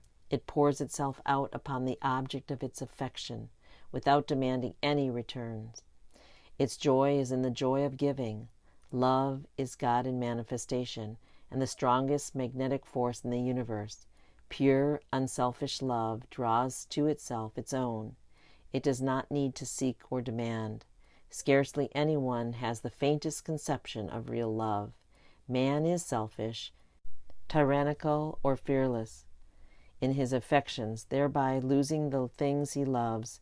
Jealousy is the worst enemy of love, for the imagination runs riot, seeing the loved one attracted to another, and invariably these fears objectify if they are not neutralized. For example, a woman came to me in deep distress. The man she loved had left her for other women. She said he never intended to marry her. She was torn with jealousy and resentment, and said she hoped he would suffer as he had made her suffer, and added, "How could he leave me when I loved him so much?" I replied, "You are not loving that man, you are hating him," and added, "You can never receive what you have never given. Give a perfect love, and you will receive a perfect love. Perfect yourself on this man. Give him a perfect, unselfish love, demanding nothing in return, and do not criticize or condemn, and bless him wherever he is." She replied, "No, I won't bless him unless I know where he is." "Well," I said, "that is not real love. When you send out real love will return to you, either from this man or his equivalent. For if this man is not the divine selection, you will not want him. As you are one with God, you are one with the love which belongs to you by divine right." Several months passed, and matters remained about the same, but she was working consciously with herself. I said, "When you are no longer disturbed by his cruelty, he will cease to be cruel, as you are attracting it through your own emotions." Then I told her of a brotherhood in India who never said good morning to each other. They used these words, "I salute the divinity in you." They salute the divinity in every man and in the wild animals in the jungle, and they were never harmed, for they saw only God in everything. I said, "Salute the divinity in this man, and say, 'I see your divine self only. I see you as God sees you, perfect, made in his image and likeness." She found she was becoming more poised and gradually losing her resentment. He was a captain, and she always called him Cap. One day she said suddenly, "God bless the Cap, wherever he is." I replied, "Now that is real love, and when you have become a complete circle and are no longer disturbed by the situation, you will have his love, or attract his equivalent." I was moving at this time and did not have a telephone, so was out of touch with her for a few weeks, when one morning I received a letter saying, "We are married," At the earliest opportunity, I paid her a call. My first words were, "What happened?" "Oh," she exclaimed, "a miracle. One day I woke up and all suffering had ceased. I saw him that evening and he asked me to marry him. We were married in about a week, and I have never seen a more devoted man." There is an old saying, "No man is your enemy, no man is your friend, every man is your teacher." So one should become impersonal and learn what each man has to teach him, and soon he would learn his lessons and be free. The woman's love was teaching her selfless love, which every man sooner or later must learn. Suffering is not necessary for man's development. It is the result of violation of spiritual law, but few people seem able to rouse themselves from their soul sleep without it. When people are happy, they usually become selfish, and automatically the law of karma is set in action. Man often suffers loss throughout lack of appreciation. I knew a woman who had a very nice husband, but she said often, "I don't care anything about being married, but there is nothing against my husband. I'm simply not interested in married life." She had other interests and scarcely remembered she had a husband. She only thought of him when she saw him. One day her husband told her he was in love with another woman and left. She came to me in distress and resentment. I replied, "It is exactly what you spoke the word for. You said you didn't care anything about being married, so the subconscious worked to get you unmarried." She said, "Oh yes, I see. People get what they want and then feel very hurt." She soon became in perfect harmony with the situation and knew they were both much happier apart. When a woman becomes indifferent or critical and ceases to be an inspiration to her husband, he misses the stimulus of that early relationship and is restless and unhappy. A man came to me dejected, miserable, and poor. His wife was interested in the science of numbers and had had him read. It seems the report was not very favorable, for he said, "My wife says I'll never amount to anything because I am a 2. I replied, "I don't care what your number is. You are a perfect idea in divine mind, and we will demand the success and prosperity which are already planned for you by that infinite intelligence." Within a few weeks, he had a very fine position, and a year or 2 later, he achieved a brilliant success as a writer. No man is a success in business unless he loves his work. The picture the artist paints for love of his art is his greatest work. The potboiler is always something to live down. No man can attract money if he despises it. Many people are kept in poverty by saying, "Money means nothing to me, and I have a contempt for people who have it." This is the reason so many artists are poor. Their contempt for money separates them from it. I remember hearing one artist say of another, "He's no good as an artist, he has money in the bank." This attitude of mind, of course, separates man from his supply. He must be in harmony with a thing in order to attract it. Money is God in manifestation, as freedom from want and limitation, but it must be always kept in circulation and put to right uses. Hoarding and saving react with grim vengeance. This does not mean that man should not have houses and lots and stocks and bonds, for the barns of the righteous man shall be full. It means man should not hoard even the principal if an occasion arises when money is necessary. In letting it go out fearlessly and cheerfully, he opens the way for more to come in, for God is man's unfailing and inexhaustible supply. This is the spiritual attitude towards money, and the great bank of the universal never fails. We see an example of hoarding in the film production of Greed. The woman won $5,000 in a lottery, but would not spend it. She hoarded and saved, let her husband suffer and starve, and eventually she scrubbed floors for a living. She loved the money itself and put it above everything, and one night she was murdered and the money taken from her. This is an example of where love of money is the root of all evil. Money in itself is good and beneficial, yet used for destructive purposes, hoarded and saved, or considered more important than love, brings disaster and disease and the loss of money itself. Follow the path of love, and all things are added, for God is love, and God is supply. Follow the path of selfishness and greed, and the supply vanishes, or man is separated from it. For example, I knew the case of a very rich woman who hoarded her income. She rarely gave anything away. but bought and bought and bought things for herself. She was very fond of necklaces, and a friend once asked how many necklaces she possessed. She replied, 67. She bought them and put them away, carefully wrapped in tissue paper. Had she used the necklaces, it would have been quite legitimate, but she was violating the law of use. Her closets were filled with clothes she never wore and jewels which never saw the light. The woman's arms were gradually becoming paralyzed from holding on to things, and eventually she was considered incapable of looking after her affairs, and her wealth was handed over to others to manage. So man, in ignorance of the law, brings about his own destruction.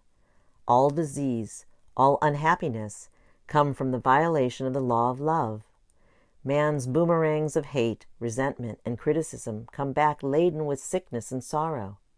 Love seems almost a lost art, but the man with the knowledge of spiritual law knows it must be regained, for without it he has become as sounding brass and tinkling cymbals.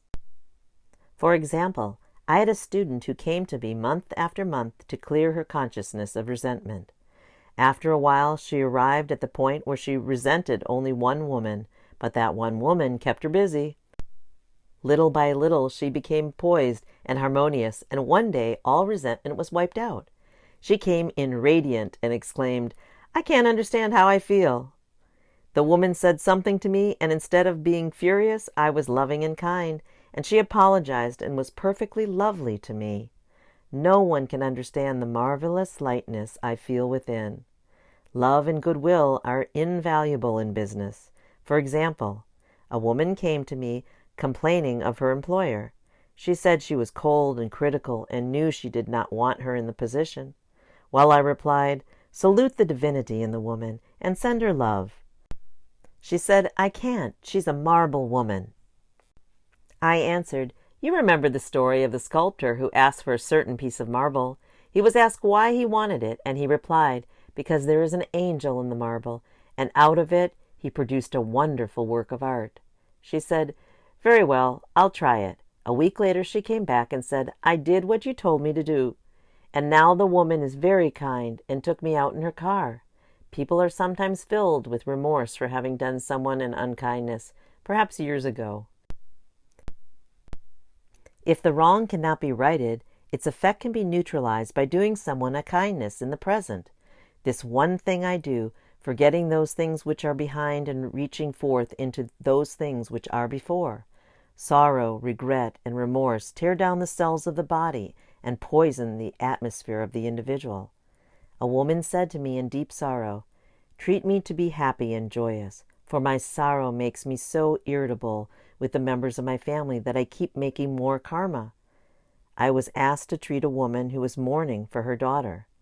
I denied all belief in loss and separation, and affirmed that God was the woman's joy, love, and peace. The woman gained her poise at once, yet sent word by her son not to treat any longer, because she was so happy it wasn't respectable. So mortal mind loves to hang on to its griefs and regrets. I know a woman who went about bragging of her troubles, so of course she always had something to brag about. The old idea was if a woman did not worry about her children, she was not a good mother. Now we know that mother fear is responsible for many of the diseases and accidents which come into the lives of children.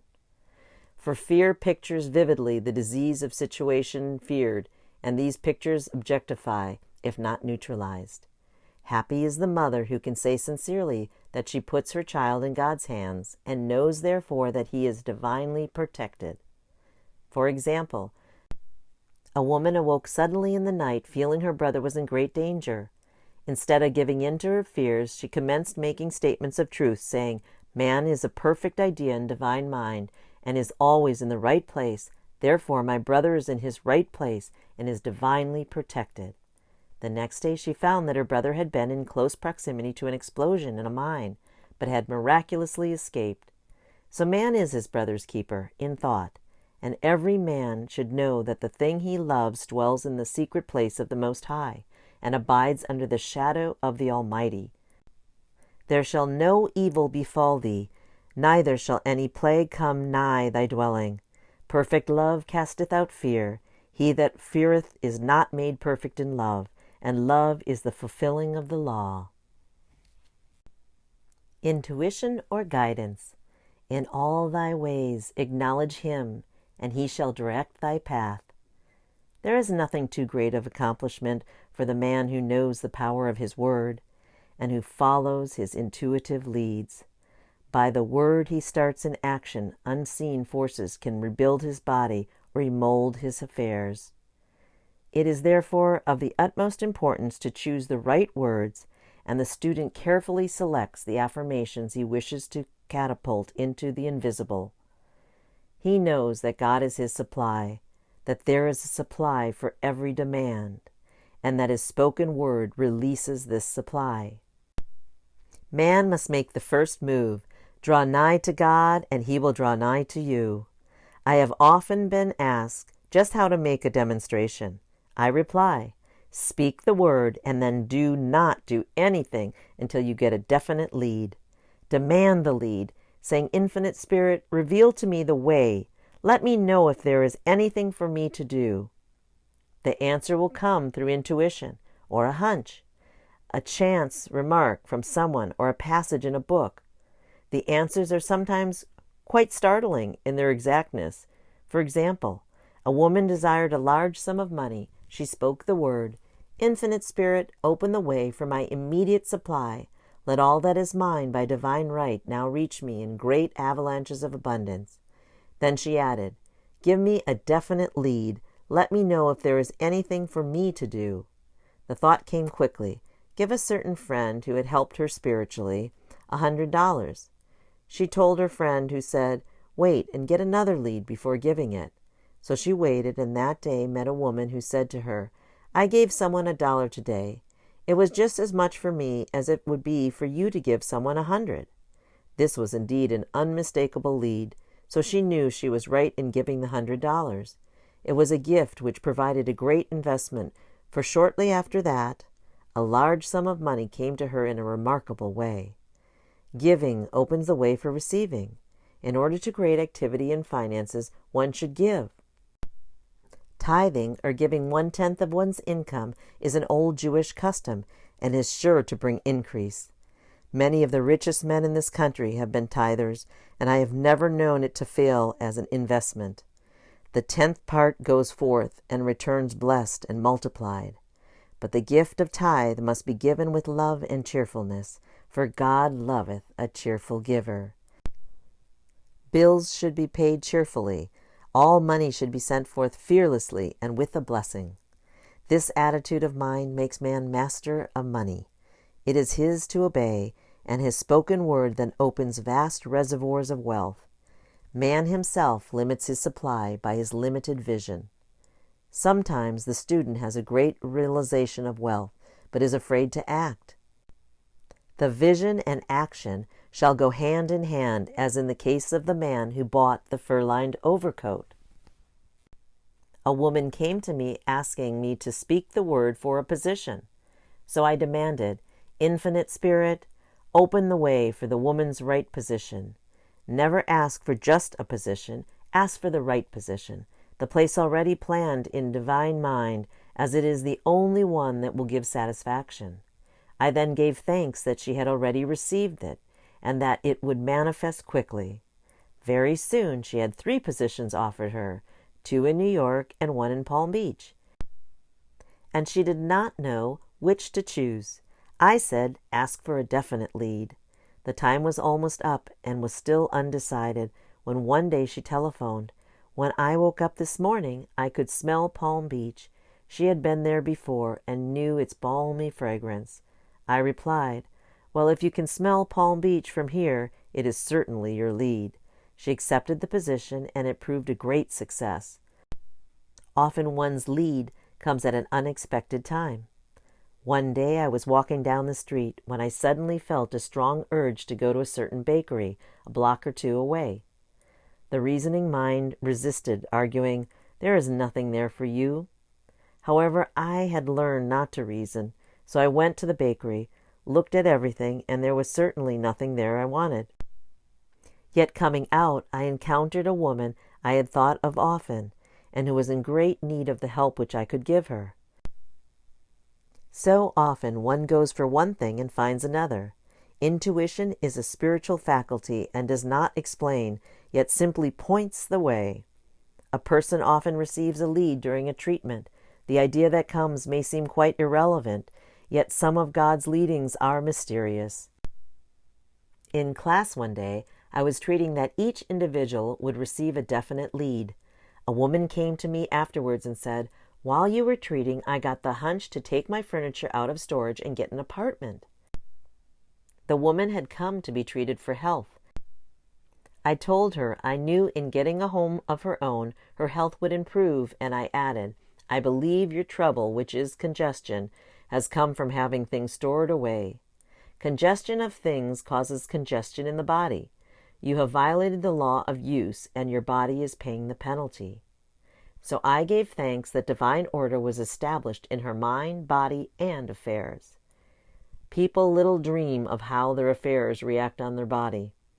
There is a mental correspondence for every disease. A person might receive instantaneous healing through the realization of his body being a perfect idea in divine mind, and therefore whole and perfect. Yet if he continues his destructive thinking, hoarding, hating, fearing, condemning, the disease will return. Jesus Christ knew that all sickness came from sin, but admonished the leper after the healing to go and sin no more, lest a worse thing come upon him. So man's soul, or subconscious mind, shall be washed whiter than snow for permanent healing, and the metaphysician is always delving deep for the correspondence. Jesus Christ said, "Contemn not, lest ye also be condemned. Judge not, lest ye be judged." Many people have attracted disease and unhappiness through condemnation of others. What man condemns in others, he attracts to himself. For example, a friend came to me in anger and distress because her husband had deserted her for another woman. She condemned the other woman and said continually she knew he was a married man and had no right to accept his attentions. I replied, "Stop condemning the woman, bless her, and be through with the situation. Otherwise, you are attracting the same thing to yourself." She was deaf to my words, and a year or two later became deeply interested in a married man herself. Man picks up a live wire whenever he criticizes or condemns, and may expect a shock. Indecision is a stumbling block in many a pathway. In order to overcome it, make the statement repeatedly, "I am always under direct inspiration. I make right decisions quickly." These words impress the subconscious, and soon one finds himself awake and alert, making his right moves without hesitation. I have found it destructive to look to the psychic plane for guidance, as it is the plane of many minds and not the one mind. As man opens his mind to subjectivity, he becomes a target for destructive forces. The psychic plan is the result of man's mortal thought and is on the plane of opposites. He may receive either good or bad messages. The science of numbers and the reading of horoscopes keep man down in the mental or mortal plane, for they deal only with the karmic path. I know of a man who should have been dead years ago, according to his horoscope, but he is alive and a leader of one of the biggest movements in the country for the uplift of humanity. It takes a very strong mind to neutralize a prophecy of evil. The student should declare, "Every false prophecy shall come to naught. Every plan my Father in heaven has not planned shall be dissolved and dissipated. The divine idea now comes to pass." However, if any good messages have been given, one of coming happiness or wealth, harbor and expect it, and it will manifest sooner or later through the law of expectancy. Man's will should be used to back the universal will. I will that the will of God be done. It is God's will to give every man every righteous desire of his heart, and man's will should be used to hold the perfect vision without wavering. The prodigal son said, "I will arise and go to my father." It is indeed often an effort of the will to leave the husks and swine of mortal thinking. It is so much easier for the average person to have fear than faith. So faith is an effort of the will. As man becomes spiritually awakened, he recognizes that an external inharmony is the correspondence of mental inharmony. If he stumbles or falls, he may know he is stumbling or falling in consciousness. One day a student was walking along the street condemning someone in her thoughts. She was saying mentally that the woman is the most disagreeable woman on earth, when suddenly 3 Boy Scouts rushed around the corner and almost knocked her over. She did not condemn the Boy Scouts, but immediately called on the law of forgiveness and saluted the divinity in the woman. Wisdom's ways are ways of pleasantness, and all her paths are peace. When one has made his demands upon the universal, he must be ready for surprises. Everything may seem to be going wrong, when in reality it is going right. For example, a woman was told that there was no loss in divine mind, therefore she could not lose anything which belonged to her. Anything lost would be returned, or she would receive its equivalent. Several years previously, she had lost $2,000. She had loaned the money to a relative during her lifetime, and the relative had died, leaving no mention of it in her will. The woman was resentful and angry, and as she had no written statement of the transaction, she never received the money. So she determined to deny the loss and collect the $2,000 from the Bank of the Universal. She had to begin by forgiving the woman, as resentment and unforgiveness closed the doors of the wonderful bank. She made this statement: I deny loss. There is no loss in divine mind. Therefore, I cannot lose the $2,000 which belong to me by divine right. As one door shuts, another door opens. She was living in an apartment house which was for sale, and in the lease was a clause stating that if the house was sold, the tenants would be required to move out within 90 days. Suddenly, the landlord broke the lease and raised the rent. Again, injustice was on her pathway, yet this time she was undisturbed. She blessed the landlord and said, as the rent has been raised, it means that I'll be that much richer, for God is my supply. New leases were made out for the advanced rent, yet by some divine mistake the 90-day clause had been forgotten. Soon after, the landlord had an opportunity to sell the house. On account of the mistake in the new leases, the tenants held possession for another year. The agent offered each tenant $200 if he would vacate. Several families moved. 3 remained, including the woman. A month or 2 passed, and the agent again appeared. This time he said to the woman, "Will you break your lease for the sum of $1,500? It flashed upon her. Here comes the $2,000. She remembered having said to her friends in the house, "We will all act together if anything more is said about leaving." So her lead was to consult her friends. These families said, "Well, if they have offered you $1,500, they will certainly give $2,000. So she received a check for $2,000 for giving up the apartment. It was certainly a remarkable working of the law, and the apartment injustice was merely opening the way for her demonstration. It proved that there is no loss, and when man takes his spiritual stand, he collects all that is his from the great reservoir of good. I will restore to you the years the locusts have eaten. The locusts are the doubts, fears, resentments, and regrets of the mortal thinking. These adverse thoughts alone rob man, for no man gives to himself, yet himself, and no man takes away from himself, yet himself. Man is here to prove God and to bear witness to the truth, and he can only prove God by bringing plenty out of lack and justice out of injustice.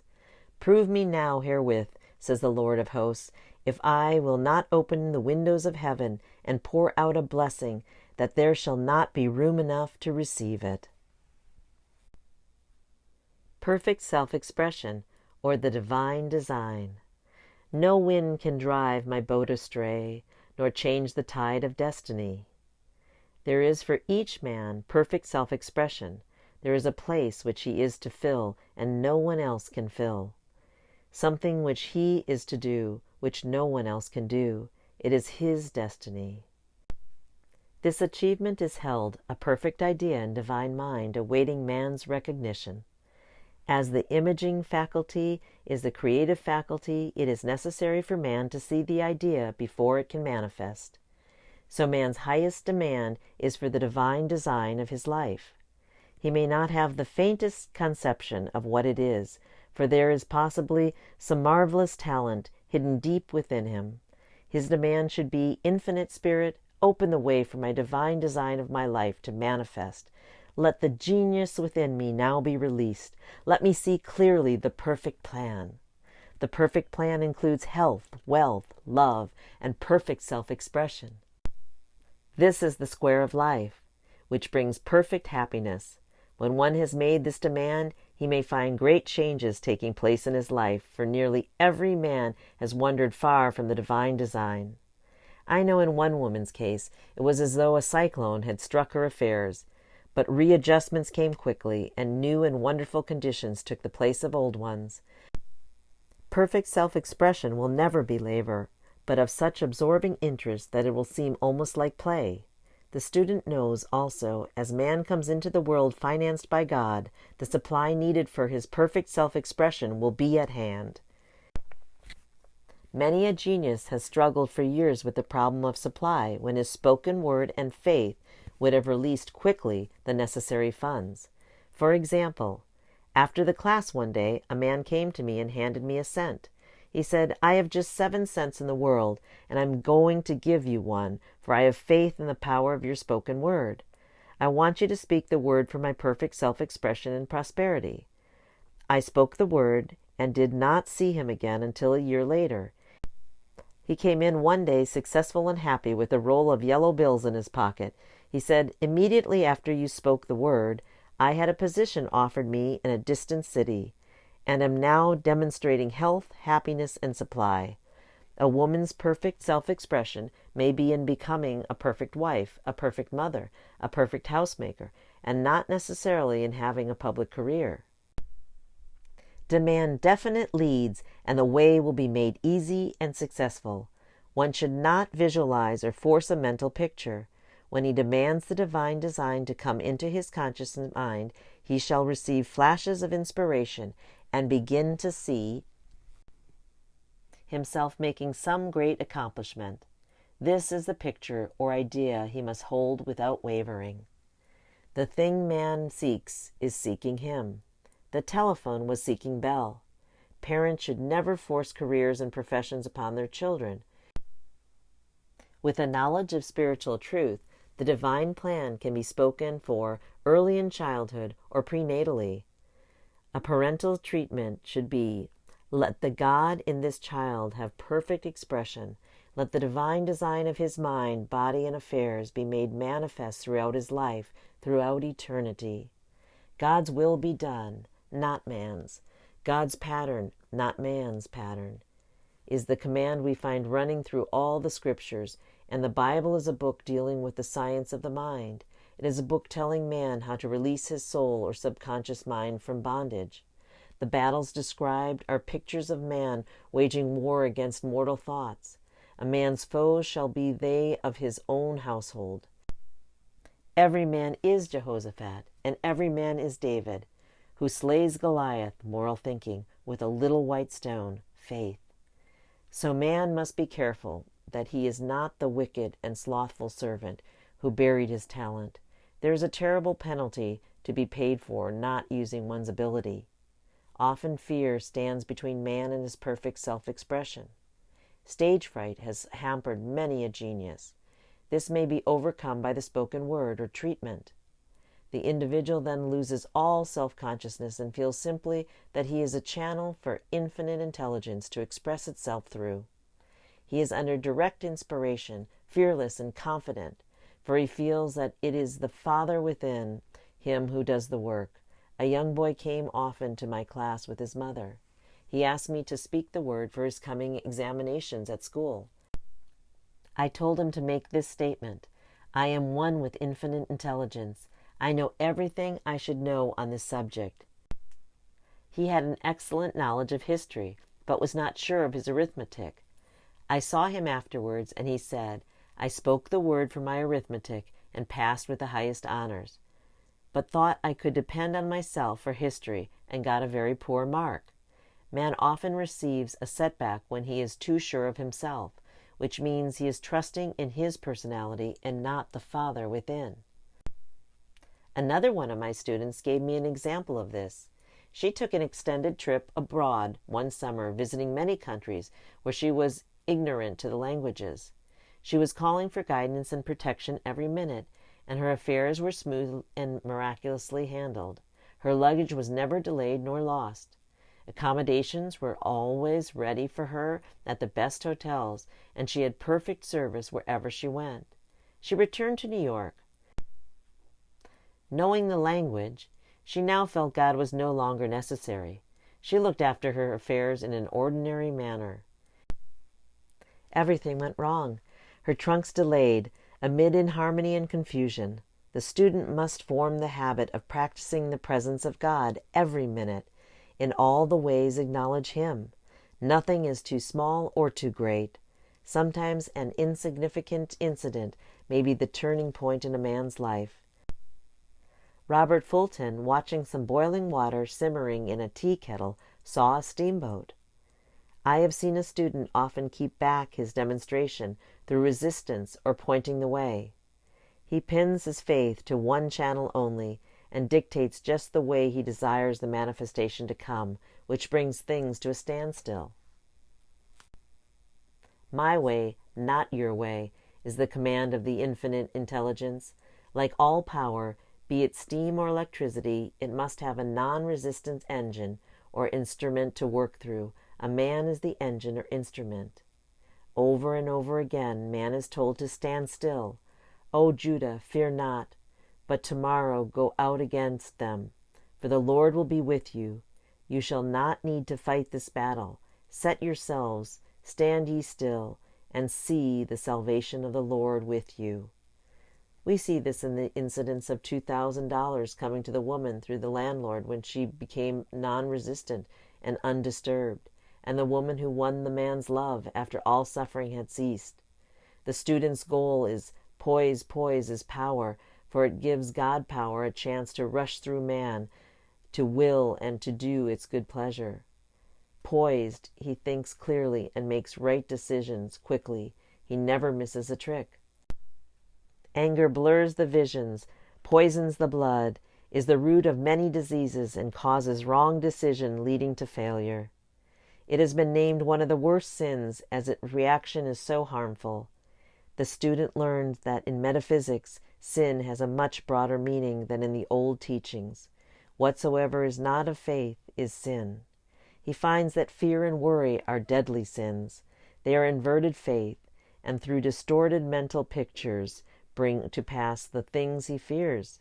His work is to drive out these enemies from the subconscious mind. When man is fearless, he is finished. Maeterlinck says that man is God afraid. So as we read in the previous chapters, man can only vanquish fear by walking up to the thing he is afraid of. When Jehoshaphat and his army prepared to meet the enemy, singing, "Praise the Lord, for his mercy endureth forever," they found their enemies had destroyed each other, and there was nothing to fight. For example, a woman asked a friend to deliver a message to another friend. The woman feared to give the message, as the reasoning mind said, "Don't get mixed up in this affair. Don't give that message." She was troubled in spirit, for she had given her promise. At last she determined to walk up to the lion and call on the law of divine protection. She met the friend to whom she was to deliver the message. She opened her mouth to speak it, when the friend said, "So-and-so has left town." This made it unnecessary to give the message, as the situation depended upon the person being in town. As she was willing to do it, she was not obligated to. As she did not fear, the situation vanished. The student often delays his demonstration through a belief in incompletion. He should make this statement: "In divine mind, there is only completion. Therefore, my demonstration is completed. My perfect work, my perfect home, my perfect health. Whatever he demands are perfect ideas registered in divine mind and must manifest under grace in a perfect way. He gives thanks he is already received on the invisible and makes active participation for receiving on the visible. One of my students was in need of a financial demonstration. She came to me and asked why it was not completed. I replied, "Perhaps you are in the habit of leaving things unfinished, and the subconscious has gotten into the habit of not completing. As the without, so the within." She said, "You're right. I often begin things and never finish them. I'll go home and finish something I commenced weeks ago, and I now know it will be symbolic of my demonstration." So she sewed assiduously, and the article was soon completed. Shortly after, the money came in a most curious manner. Her husband was paid his salary twice that month. He told the people of their mistake, and they sent word to keep it.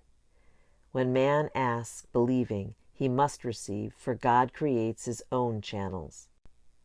I have been asked, suppose one has several talents, how is he to know which one to choose?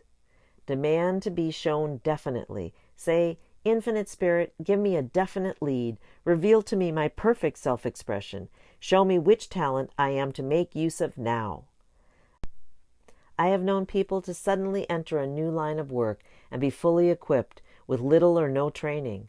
So make the statement, "I am fully equipped for the divine plan of my life," and be fearless in grasping opportunities. Some people are cheerful givers, but bad receivers. They refuse gifts through pride and some negative reasons, thereby blocking their channels, and invariably find themselves eventually with little or nothing. For example, a woman who had given me a great deal of money had a gift offered her of several $1,000s. She refused to take it, saying she did not need it. Shortly after that, her finances were tied up, and she found herself in debt for that amount. Man should receive gracefully, the bread returning to him upon the water. Freely ye have given, freely ye shall receive. There is always the perfect balance of giving and receiving, and though man should give without thinking of returns, he violates law if he does not accept the returns which come to him, for all gifts are from God, man being merely the channel. A thought of lack should never be held over the giver. For example, when the man gave me the 1 cent, I did not say, "Poor man, he cannot afford to give me that." I saw him rich and prosperous, with his supply pouring in. It was this thought which brought it. If one has been a bad receiver, he must become a good one, and take even a postage stamp if he is given him, and open up his channels for receiving. The Lord loveth a cheerful receiver, as well as a cheerful giver. I have often been asked why one man is born rich and healthy and another poor and sick. Where there is an effect, there is always a cause. There is no such thing as chance. This question is answered through the law of reincarnation. Man goes through many births and deaths until he knows the truth which sets him free. He is drawn back to the earth plane through unsatisfied desire to pay his karmic debts or to fulfill his destiny. The man born rich and healthy has had pictures in his subconscious mind in his past life of health and riches, and the poor and sick man of disease and poverty. Man manifests on any plane the sum total of his subconscious beliefs. However, birth and death are man-made laws, for the wages of sin is death. The Adamic fall in consciousness through the belief in 2 powers. The real man, spiritual man, is birthless and deathless. He never was born and has never died. As he was in the beginning, he is now and ever shall be.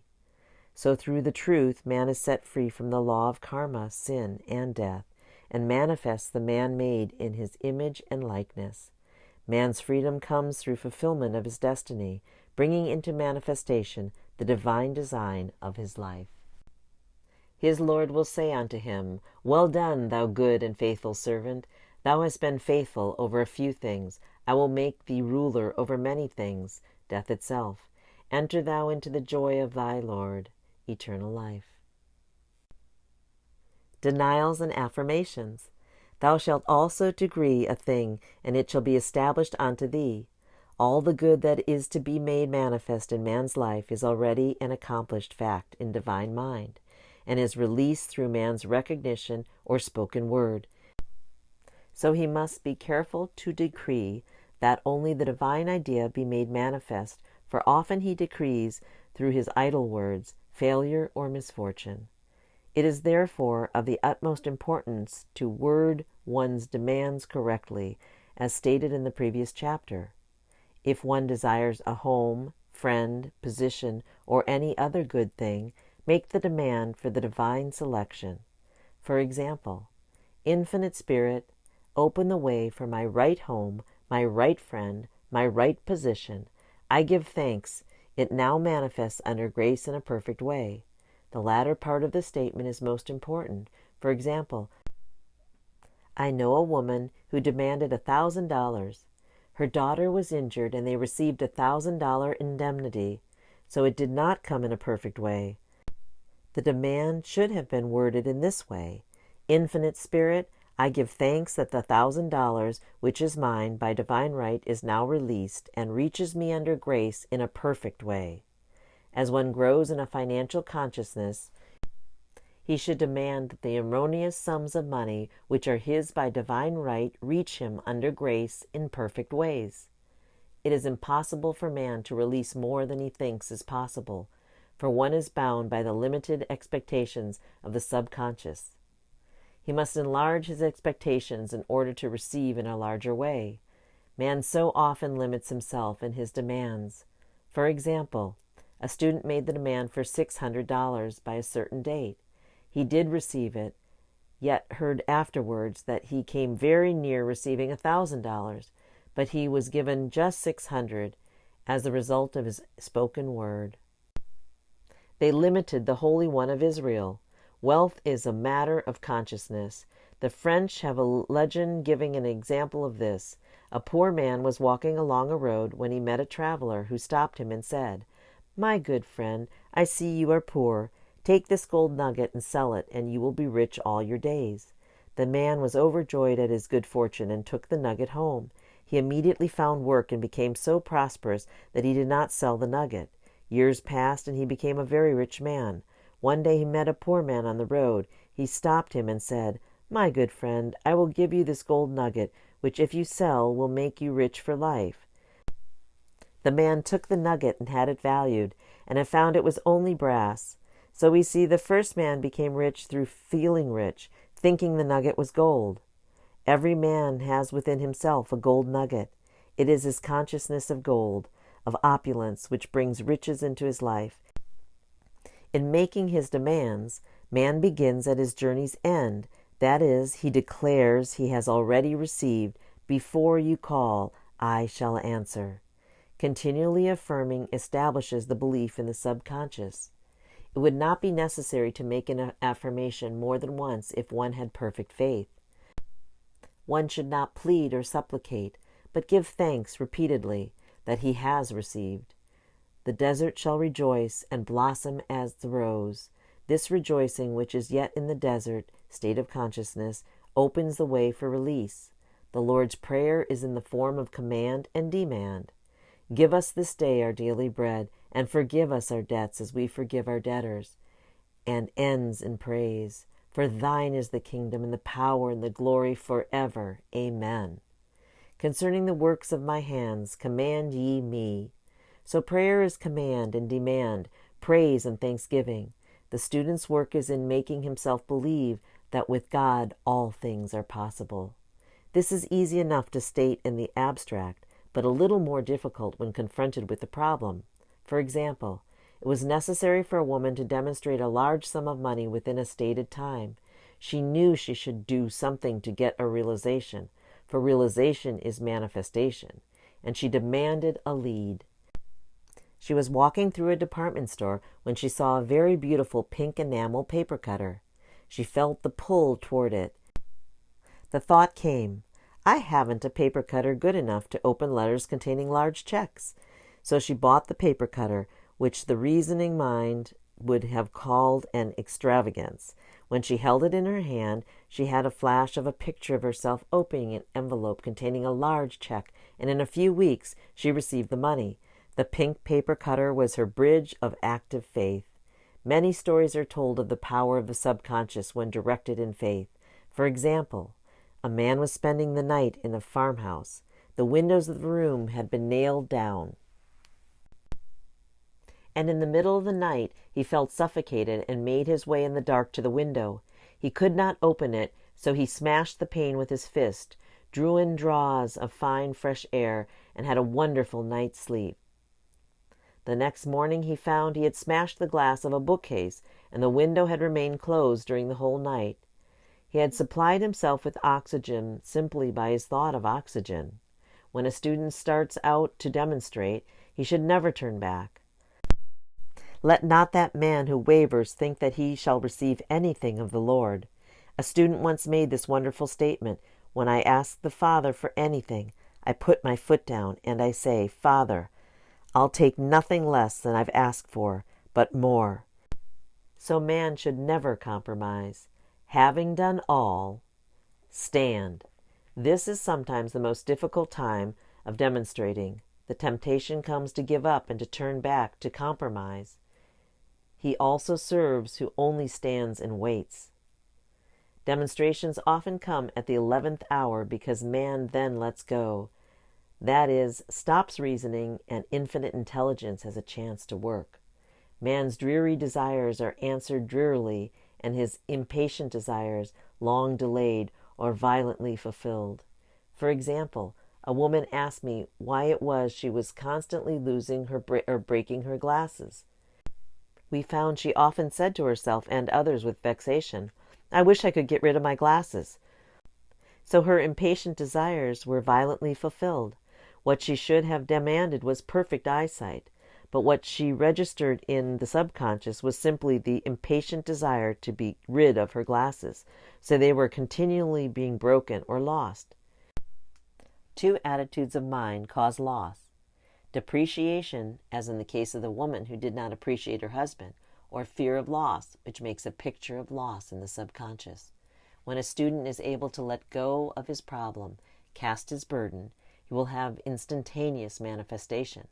For example, a woman was out during a very stormy day, and her umbrella was blown inside out. She was about to make a call on some people whom she had never met, and she did not wish to make her first appearance with a dilapidated umbrella. She could not throw it away, as it did not belong to her, so in desperation she exclaimed, "Oh God, you take charge of this umbrella. I don't know what to do." A moment later a voice behind her said, "Lady, do you want your umbrella mended?" There stood an umbrella mender. She replied, "Indeed I do." The man mended the umbrella while she went into the house to pay her call, and when she returned she had a good umbrella. So there is always an umbrella mender at hand on man's path when one puts the umbrella or situation in God's hands. One should always follow a denial with an affirmation. For example, I was called on the phone late one night to treat a man whom I had never seen. He was apparently very ill. I made the statement, "I deny this appearance of disease. It is unreal, therefore cannot register in his consciousness. This man is a perfect idea in divine mind, pure substance expressing perfection. There is no time or space in divine mind, therefore the word reaches instantly its destination and does not return void. I have treated patients in Europe and have found that the result was instantaneous. I am asked so often the difference between visualizing and visioning. Visualizing is a mental process governed by the reasoning or conscious mind. Visioning is a spiritual process governed by intuition or the subconscious mind. The student should train his mind to receive these flashes of inspiration and work out the divine pictures through definite leads. When a man can say, "I desire only that which God desires for me," his false desires fade from the consciousness, and a new set of blueprints is given him by the master architect, the God within. God's plan for each man transcends the limitation of the reasoning mind and is always the square of life, containing health, wealth, love, and perfect self-expression. Many a man is building for himself in imagination a bungalow where he should be building a palace. If a student tries to force a demonstration through the reasoning mind, he brings it to a standstill. "I will hasten it, saith the Lord." He should act only through intuition or definite leads. Rest in the Lord and wait patiently. Trust also in Him, and He will bring it to pass. I have seen the law work in the most astounding manner. For example, A student stated that it was necessary for her to have $100 by the following day. It was a debt of vital importance which had to be met. I spoke the word, declaring Spirit was never too late and that supply was at hand. That evening she phoned me of the miracle. She said that the thought came to her to go to her safe deposit box at the bank to examine some papers. She looked over the papers, and at the bottom of the box was a new $100 bill. She was astonished and said she knew she had never put it there, for she had gone through the papers many times. It had been a manifestation, a materialization, as Jesus Christ materialized the loaves and fishes.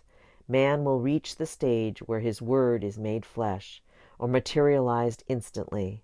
The fields, ripe with the harvest, will manifest immediately in all the miracles of Jesus Christ. There is tremendous power alone in the name of Jesus Christ. It stands for truth made manifest. He said, "Whatsoever you ask the Father in my name, he will give it to you." The power of this name raises the student into the fourth dimension, where he is freed from all astral and psychic influences, and he becomes unconditioned and absolute, as God himself is unconditioned and absolute. I have seen many healings accomplished by using the words, "in the name of Jesus Christ." Christ was both person and principle, and the Christ within each man is his Redeemer and salvation. The Christ within is his own fourth-dimensional self, the man made in God's image and likeness. This is the self which has never failed, never known sickness or sorrow, was never born, has never died. It is the resurrection and the life of each man. No man cometh to the Father save by the Son, means that God, the universal, working on the place of particular, becomes the Christ in man, and the Holy Ghost means God in action. So daily man is manifesting the Trinity of Father, Son, and Holy Ghost. Man should make an art of thinking. The master thinker is the artist and is careful to paint only the divine designs upon the canvas of his mind. And he paints these pictures with masterly strokes of power and decision, having perfect faith that there is no power to mar this perfection, and that they shall manifest in his life the ideal made real. All power is given man through right thinking, to bring his heaven upon his earth, and this is the goal of the game of life. The simple rules are fearless faith, non-resistance, and love. May each reader be now freed from that thing which has held him in bondage through the ages, standing between him and his own, and know the truth which makes him free. Free to fulfill his destiny, to bring into manifestation the divine design of his life, health, wealth, love, and perfect self-expression. Be ye transformed by the renewing of your mind. Denials and affirmations. For prosperity. God is my everlasting supply, and large sums of money come to me quickly, under grace, in perfect ways. For right conditions. Every plan my Father in heaven has not planned shall be dissolved and dissipated, and the divine idea now comes to pass. Only that which is true of God is true of me, for I and the Father are one. For faith. As I am one with God, I am one with my good, for God is both the giver and the gift. I cannot separate the giver from the gift. For right conditions. Divine love now dissolves and dissipates every wrong condition in my mind, body, and affairs. Divine love is the most powerful chemical in the universe and dissolves everything which is not of itself. For health. Divine love floods my consciousness with health, and every cell in my body is filled with light. For the eyesight. My eyes are God's eyes. I see with the eyes of spirit. I see clearly the open way. There are no obstacles on my path. I see clearly the perfect plan. For guidance. I am divinely sensitive to my intuitive leads and give instant obedience to thy will. For hearing. My ears are God's ears. I hear with the ears of spirit. I am non-resistant and willing to be led. I hear glad tidings of great joy. for right work. I have a perfect work in a perfect way. I give a perfect service for perfect pay. For freedom, I cast this burden on the Christ within, and I go free. Ask and you shall receive by Receive Joy. The power of the universe. Look up at the sky. We see the blue. It is vast. There is so much more out there than what is underneath our feet and immediately around us. There is more than the thin air we breathe. There is an invisible force that surrounds all. There is a power. The universe is full of power. We all come from this power. It is greater than our individual self. It has continual abundance. It is formulated from love. It contains all light and life. It is magnificent. It's free and is equally available to all of us. It supports and embraces all life. Somehow we have an inner knowledge that we are from this vast heavenly power, containing continual awesome perfection. It is a beautiful energy that exists and is full of absolute intelligence. It is consistent and flows progressively. This power is called many names: God, Holy Spirit, Holy Ghost, Spirit of God, Almighty Power, God Source, Source Light Energy, the Kingdom of Heaven, the Universe, the Quantum Field, the Morphic Field, Firmament, the Universal Energy, the Universal Force, Ether, the Heavenly Dimensions, the Divine, Outer Space, Worlds Beyond, and so on. There are many words we use to describe this power. How can we become more consistently aware of the power? Let us be more mindful of the divine power so that we can access and call on it. We all agree that there is something powerful, tremendous, awesome, and mysterious out there which is greater than ourselves and part of ourselves. It is outside of us and it is inside of us. Although we sometimes feel we are separate from it, we are indeed connected to it. As it surrounds us, it literally fills the space between every cell of our body, and it fills all matter. When God flung the stars into existence, He set up a divine delivery system. Since we are His most valued creation, He wishes for us to be aware of it, understand it, access it, communicate with it, and use it in our daily lives for our greatest good. It is always fully available to us. Bring the whole tithe into the storehouse, that there may be food in my house. Test me in this, says the Lord Almighty, and see if I will not throw open the floodgates of heaven and pour out so much blessing that there will not be room enough to store it. Malachi 3:10. There is more than enough of everything for everyone. There is absolute abundance. It is time to decide to open ourselves and our lives to receive. We have the choice to allow ourselves to flow with this awesome force. When God breathed into us His gift of life, we received connection to His almighty power. Let us embrace this power. God gave us His kingdom, which includes this universe and all its power, as our inheritance. Then the King will say to those on His right, "Come, you who are blessed by my Father, inherit the kingdom, prepared for you from the foundation of the world." Matthew 25:34. Let us decide to cash the check, use the wealth. Let us understand that the heavenly dimensions are here for us and that they support us. This universal energy is our divine gift, our birthright, given to us by God and our inheritance. The cosmos is carefully designed to please us, to help us, to make us happy, to give us everything we wish for and everything our heart desires. It has been said many times in many ways. What we can conceive and believe, the universe will help us achieve. This almighty power was set up for our use. Now it is time to learn its language and allow ourselves to use it. One of my clients shared a story of swimming in the ocean. He was about a mile offshore when all of a sudden a strong storm blew in.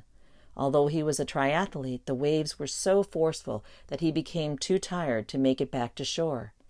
He began to feel greatly fatigued. He told God that it was all right if this was his time to go. He started sinking. Instantly he felt a big rock under his feet. He was able to stand on the rock as he saw his friends rowing a boat from shore. They had to pull him into the boat. From that moment he knew there was a power watching over him. "The Lord is my rock, my fortress, and my deliverer. My God is my rock, in whom I take refuge, my shield and the horn of my salvation, my stronghold." Psalms 18:2. God, the almighty power of the universe, is always with us. His power is right here to call upon, especially when we seek him most. 14 years ago, I was sitting at my desk at work and I realized I desired new Rolodex cards. I had gone to the office supply store 4 times, and every time I had forgotten to buy Rolodex cards. At that moment, I looked up to God and said, "Your memory is superior to mine. Please remind me about the Rolodex cards tomorrow." When I came to work the next morning at 7 a.m., there were 2 large metal boxes leaning against the door blocking my entry. Surprised, I picked up the 2 tin boxes, took them inside, and set them on my desk. When I opened them up, they were large cases full of Rolodex cards the size of automobile license plates. This was the first time I had seen such a thing. I laughed and thanked God. God has such a sense of humor. I will remember Rolodex cards for the rest of my life. God created us in his image.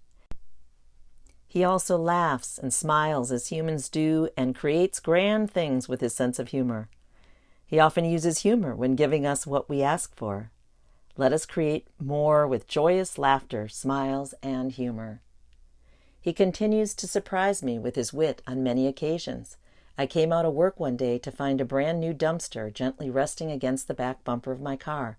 I wondered where the dumpster came from and why it was resting against my car. As always, I asked myself, what did I ask for in my last prayer? I immediately remembered that I had blocked the trash bins at my apartment building so that the cans had remained full all week. I asked the universe to find a solution as to where to put my trash. God gave me an enormous answer and a reminder to use this free, abundant, perfect power of the universe. The power of the quantum world. The quantum world consists of what lies beyond our physical perception and conception. It is the invisible. To make it easy to envision, compare it with the internet. In order to transmit and receive anything on our computers and cell phones, free of wires, waves travel to and from our devices via cell towers. Our bodies are like cell towers, emitting and receiving waves that travel through the air. Similar to the waves emitted from our cell phone or X-ray machine, they all are invisible. Our minds and our hearts receive and transmit. The waves they send out can penetrate all physical matter. These waves hold a consistent strength and amount of energy over any distance and can be received instantly anywhere in the world. They are more powerful or more accurate than the waves radiating from the manufactured objects such as radio beams or satellite transmissions. The mind can transmit, receive, and change any frequency that exists. The exact frequency we send out or transmit attracts back a matching energy. These waves connect us with the universal divine delivery system. We function like magnetic frequency generators. We come equipped with 2 major energy generators to connect to the power source, our mind and our heart being the more powerful. Interestingly, research at the Heart Math Institute in Boulder Creek, California, revealed that the heart has an electric force 100 times stronger and a magnetic force 5,000 times stronger than the brain. Our hearts create frequency vibrations through our feelings, just as our minds create frequency vibrations through our thoughts. The heart is first to develop during gestation in the womb, and when fully grown contains about 40,000 neurons. Once I was sitting in the jacuzzi of a wonderful hotel where I was staying with friends to celebrate my birthday. I was thinking a pleasant thought of having a drink in my hand. I usually pass on alcoholic beverages. Still, in this very instant, I had the opportunity to look like a movie star or model in a fancy hotel advertisement. Just a few minutes later, one of my friends came to the jacuzzi carrying 2 margaritas. A thought generated a vibration which instantly materialized. Years later, when I asked her how she knew what I was requesting, she told me that we had received 2 free margarita coupons from the hotel. I thought she chose margaritas because we had vacationed together years ago in the Florida Keys and had enjoyed margaritas at Jimmy Buffett's Margaritaville. The universe hears our requests and acts on them. Our mind and thought processes are independent of our physical brain. The flesh of our brain is part of our physical body. It registers all sensations. For example, it is attached to the nervous system, which makes the heart beat. The vessel inside lacks thought process. Our whole body, including the physical brain, is entirely controlled by our mind. The mind is so powerful that it can override all systems in the body. We may think, why is my body reacting this way?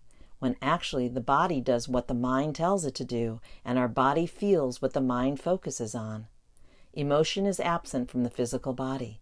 It is the mind that is in charge of all feelings and the processing of sensations. We are eternal beings with physical bodies, living within a quantum world. As we are vibrational beings, we oscillate at the same vibration with God. We will live vibrationally connected by our matching frequencies to His abundant source of energy. Filled with the source energy, we are always vibrating with it. This abundant source energy contains a constant understanding and honoring of all life forms. It is reactive to us. Our thoughts, focus, feelings, and words continually summon this energy. It is all-providing and all-loving, full of continual possibilities. When we are aligned with the perfect vibration of love and joy, we are connected with God's universal energy. In this light, all is well. When we choose to match our vibrational power to the Almighty power, we regain our birthright. Our birthright is to be consciously connected with God's power source, allowing us throughout our lives to flow light and easy. Is life force consciously connected? Are we one big entity with separate outlets? Humanity is a collective consciousness. In his book, Napoleon Hill refers to it as the master mind. Roger D. Nelson and his colleagues from the Princeton Engineering Anomalies Research PAIR Institute, associated with Princeton University, referred to it as coherent consciousness. The Institute conducted a continual 9-year study called the Global Consciousness Project. The study included people from 37 different countries worldwide. Electrodes were used to measure and track brainwave frequencies. When I met Roger Nelson, he explained to me that prior to a major incident, a tsunami or 9/11, the brainwave patterns of everyone tested in every country rose off the charts simultaneously. I bought a computer from an acquaintance of mine in Germany to run a special software program. It sat dormant for a while. When my friend visited, she asked to use the computer. We both were trying to remember the password. She sent an email to the former owner in Germany, hoping he remembered the password. The next morning, our German friend from whom I bought the computer called. I said, "Thank you for calling. Did you receive our email?" He replied, "What email?" Usually we only talk twice a year. He was calling me about a completely different matter. Our intention of talking to him was so strong that the universe compelled him to instantly connect. How often do we think about a person and they call a moment later, and likewise, how many times do we call someone and the first thing they say to us is, "I was just thinking about you"? Once a mind conceptualizes or experiences something, all minds can conceive the same thing in the same moment. This is why numerous inventions are made at the same time. Here are a few examples. Thomas Edison and Joseph Swan simultaneously developed the light bulb based on carbon fiber. Karl Benz and Gottlieb Daimler developed the automobile at the same time in 1885, both in Germany, one in Mannheim and the other in Stuttgart. Elisha Gray and Alexander Graham Bell both developed the telephone at the same time. Bell is credited today as the developer of the telephone because he announced the patent 2 hours earlier than Gray on February 14, 1878. The same phenomena is shown when an athlete achieves a record time and it becomes the new standard of all humans in that field. The new record time will then quickly be achieved by many athletes and often surpassed. If one rat completes a maze in a certain time, later other rats can reach the end of the maze more quickly. Once a new neural pathway is created, all life forms can instantly tap into it and follow it. After 30 years of studying and working with quantum physics and the laws of nature, I have observed and now understand how all humanity is connected. Quantum physics includes the study of subatomic particles and electromagnetic waves. We are most powerful when our brain waves are in balance. Our whole body is a finely tuned instrument, functioning optimally when in balance. There are many techniques to harmonize and balance brain waves: meditation, yoga, biofeedback, light and music therapy. These are all great ways to condition and reset them to their intrinsic optimal patterns. Every cell has a unique frequency. We can recharge and encourage every cell to resonate at its perfect energy state. Humans have the ability to affect the intelligence of every individual cell. When we keep the vibrational balance in all parts of our body, everything is possible. We vibrate with God's divine source light energy. Every cell in our body is bursting with photon light energy. We are light beings with magnificent intelligence vibrating in every cell. This is God's power within us. The power of the mind. The universe acts as our divine delivery system. As with gravity, whether we believe it exists or we lack the belief in the universal principle, it just is, and it constantly works. With every thought we think, and even more, with every word we speak, we create by using this delivery system. This delivering force is absolute and eternal. It prevails. All we have to do is to make the choice to decide to utilize this power to our advantage. We were given this life and this power to create. Like our Heavenly Father, we are creators, inviters, and attractors of all things in our life. Be careful how you think. Your life is shaped by your thoughts. Proverbs 4:23. Can one human being influence and change many things? The answer is a definite yes.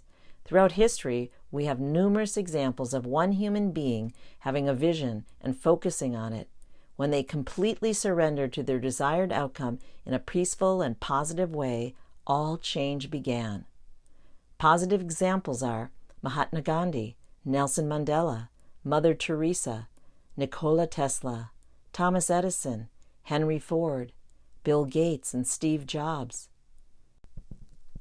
To change anything, let us first change our minds. The mind is a powerful creator, so powerful that it is the source that convinces us to do everything. Before any change is possible, we shall consciously welcome in the opportunity to improve our thought processes. Change starts with our mind. Change happens when we focus our awareness on what we truly desire and start to target what brings us the most joy. Let us decide to focus on receiving happiness and what makes our heart sing. It is self-caring and self-nurturing to keep our focus there. Let us always focus on the solution, especially when we pray. Let us pray into the positive desired outcome. Let us ask for our desires and act as if they are already here. Ask, ask, ask. The 4 components of focusing our thoughts are: 1. Think it. speak it, and write it as if we have it already. 2. Visualize ourselves with our goal in every detail. 3. Affirm and anchor the desired achievement in our mind and heart. 4. Adopt a positive attitude and celebrate the desired achievement. What we focus on and constantly think about, we attract. To use this powerful resource, we shall hold our attention on what we prefer. Focus only on the good. Let us feel great as we attract our creations. When we have tapped into God's power and have increased our focused consciousness, only then can we create more in a year than we can accomplish by drifting through our entire life with lack of purpose. The method to accomplish this greatness is as follows. 1. Think many identical thoughts of our desires. 2. Stay with these thoughts, hold them and ponder them for more than a minute at a time. 3. Revisit these empowering thoughts as often as you wish. Let us give the thought a chance to anchor deeply in our mind and create new neural pathways. A neural pathway is a series of neurons connected together, forming a path that enables a signal to be sent from one region of the brain to another. 2 years after my father passed away, my mother came to our house and asked my husband if he knew a suitable man for her to date. After 45 years of marriage, she wished for company. My husband replied, "There is only one guy I know your age who is single. He is over there sitting on the couch." This gentleman had been a friend of the family for many years, and my mother already knew him well. He had been single his whole life and had come to a number of our family gatherings. "Really? That is John," she answered. My husband replied, "Yes, you asked for a single man, and he is the only one I know." They have now been happily married for 10 years. My mother opened her heart and changed her mind toward him. When we ask, the universe answers. It answers in many ways. Some of them are surprising. Let us open our minds and our hearts to receive what we ask for. After our dog collar had gone missing multiple times, I often asked my youngest daughter to help me find it, and she always did. Before she went to bed, she focused on it being found. In the morning, she knew where it was.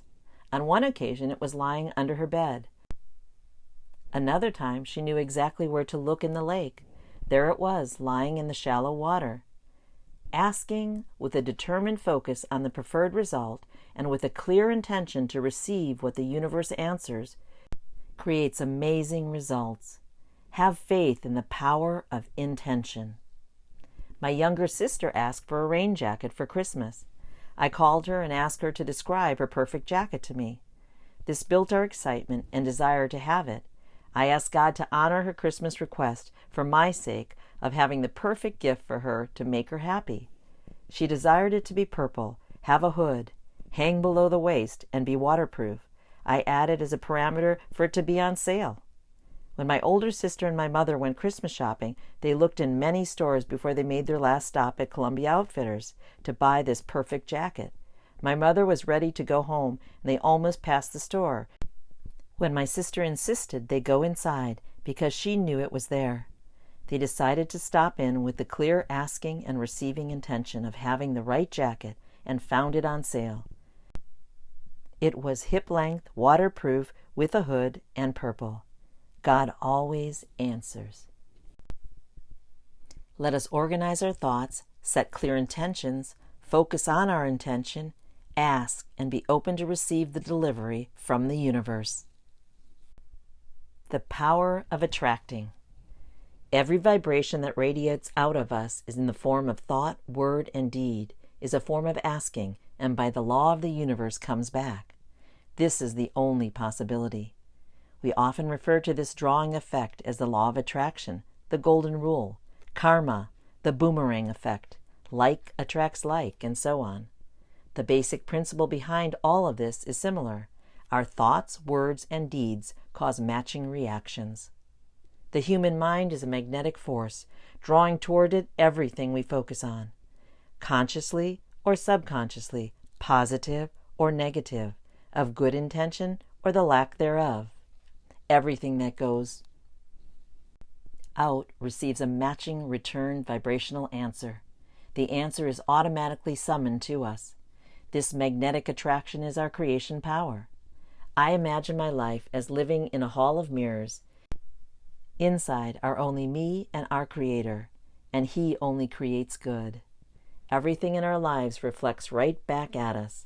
Every good that goes out of us comes right back, as does everything else.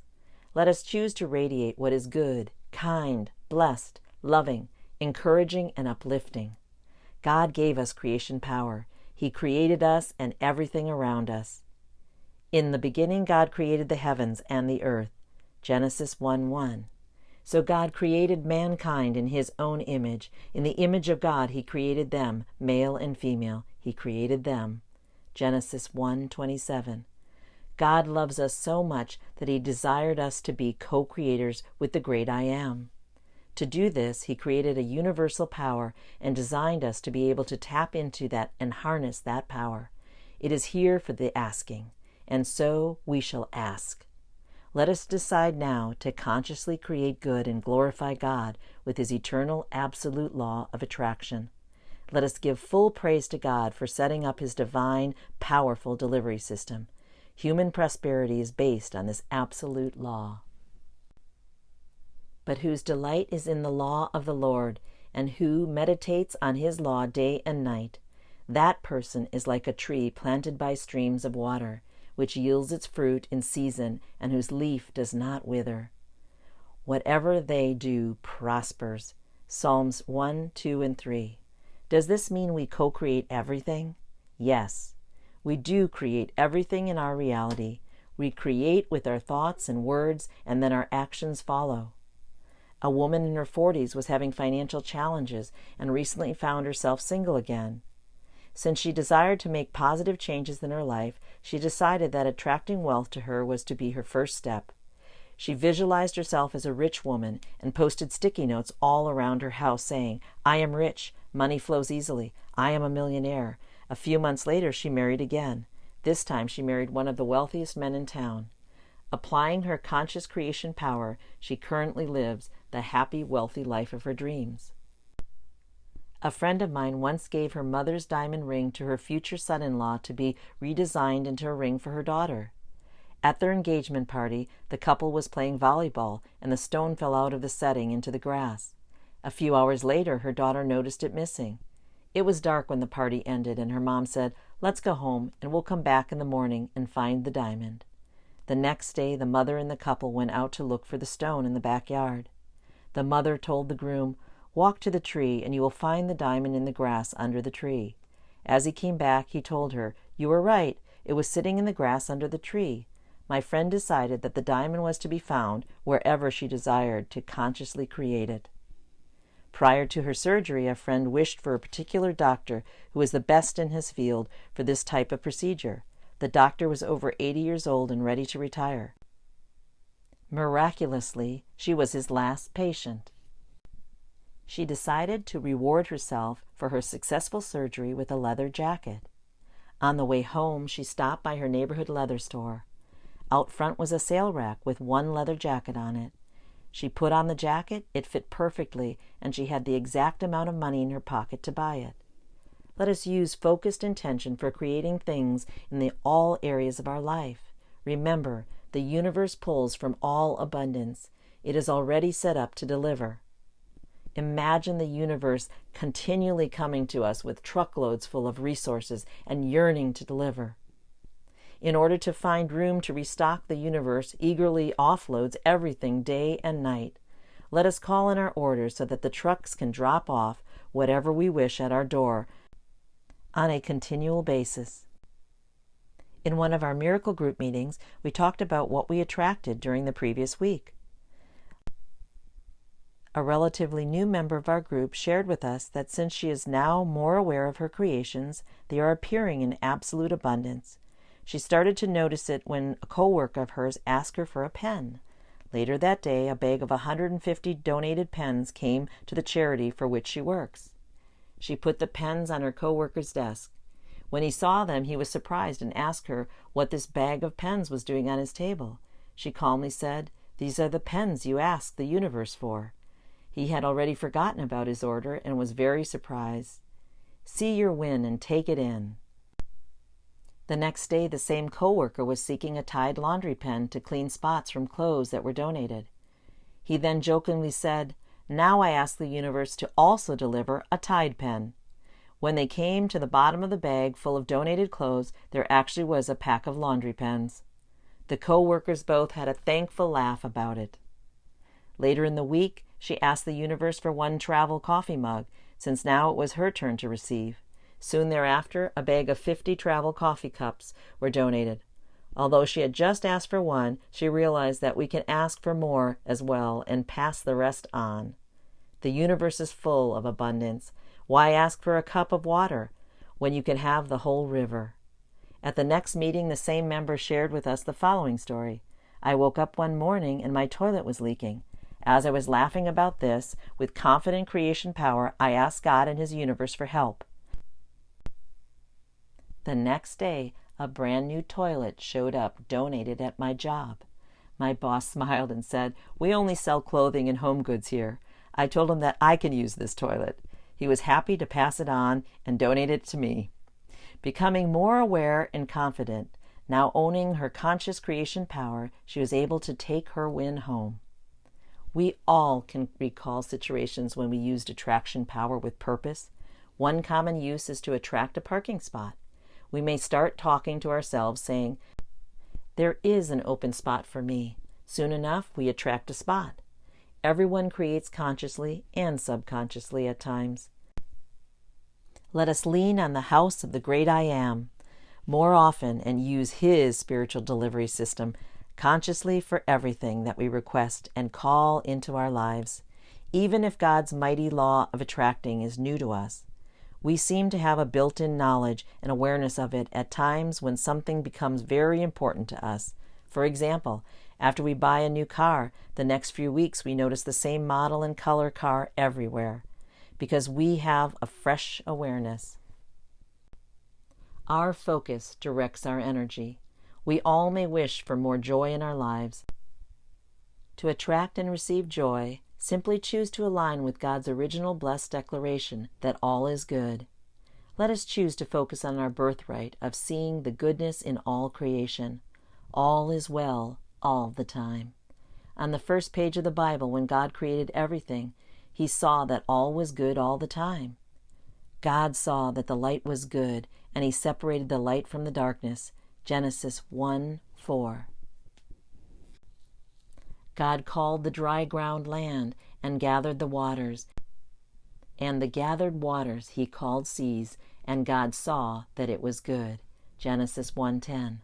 The land produced vegetation, plants, bearing seed according to their kind, and the trees bearing fruit with seed in it according to their kind, and God saw that it was good. Genesis 1:12. To govern the day and the night, and to separate light from darkness, and God saw that it was good. Genesis 1:18.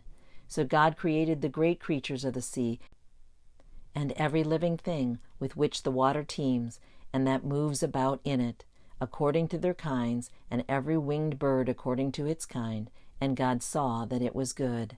Genesis 1:21.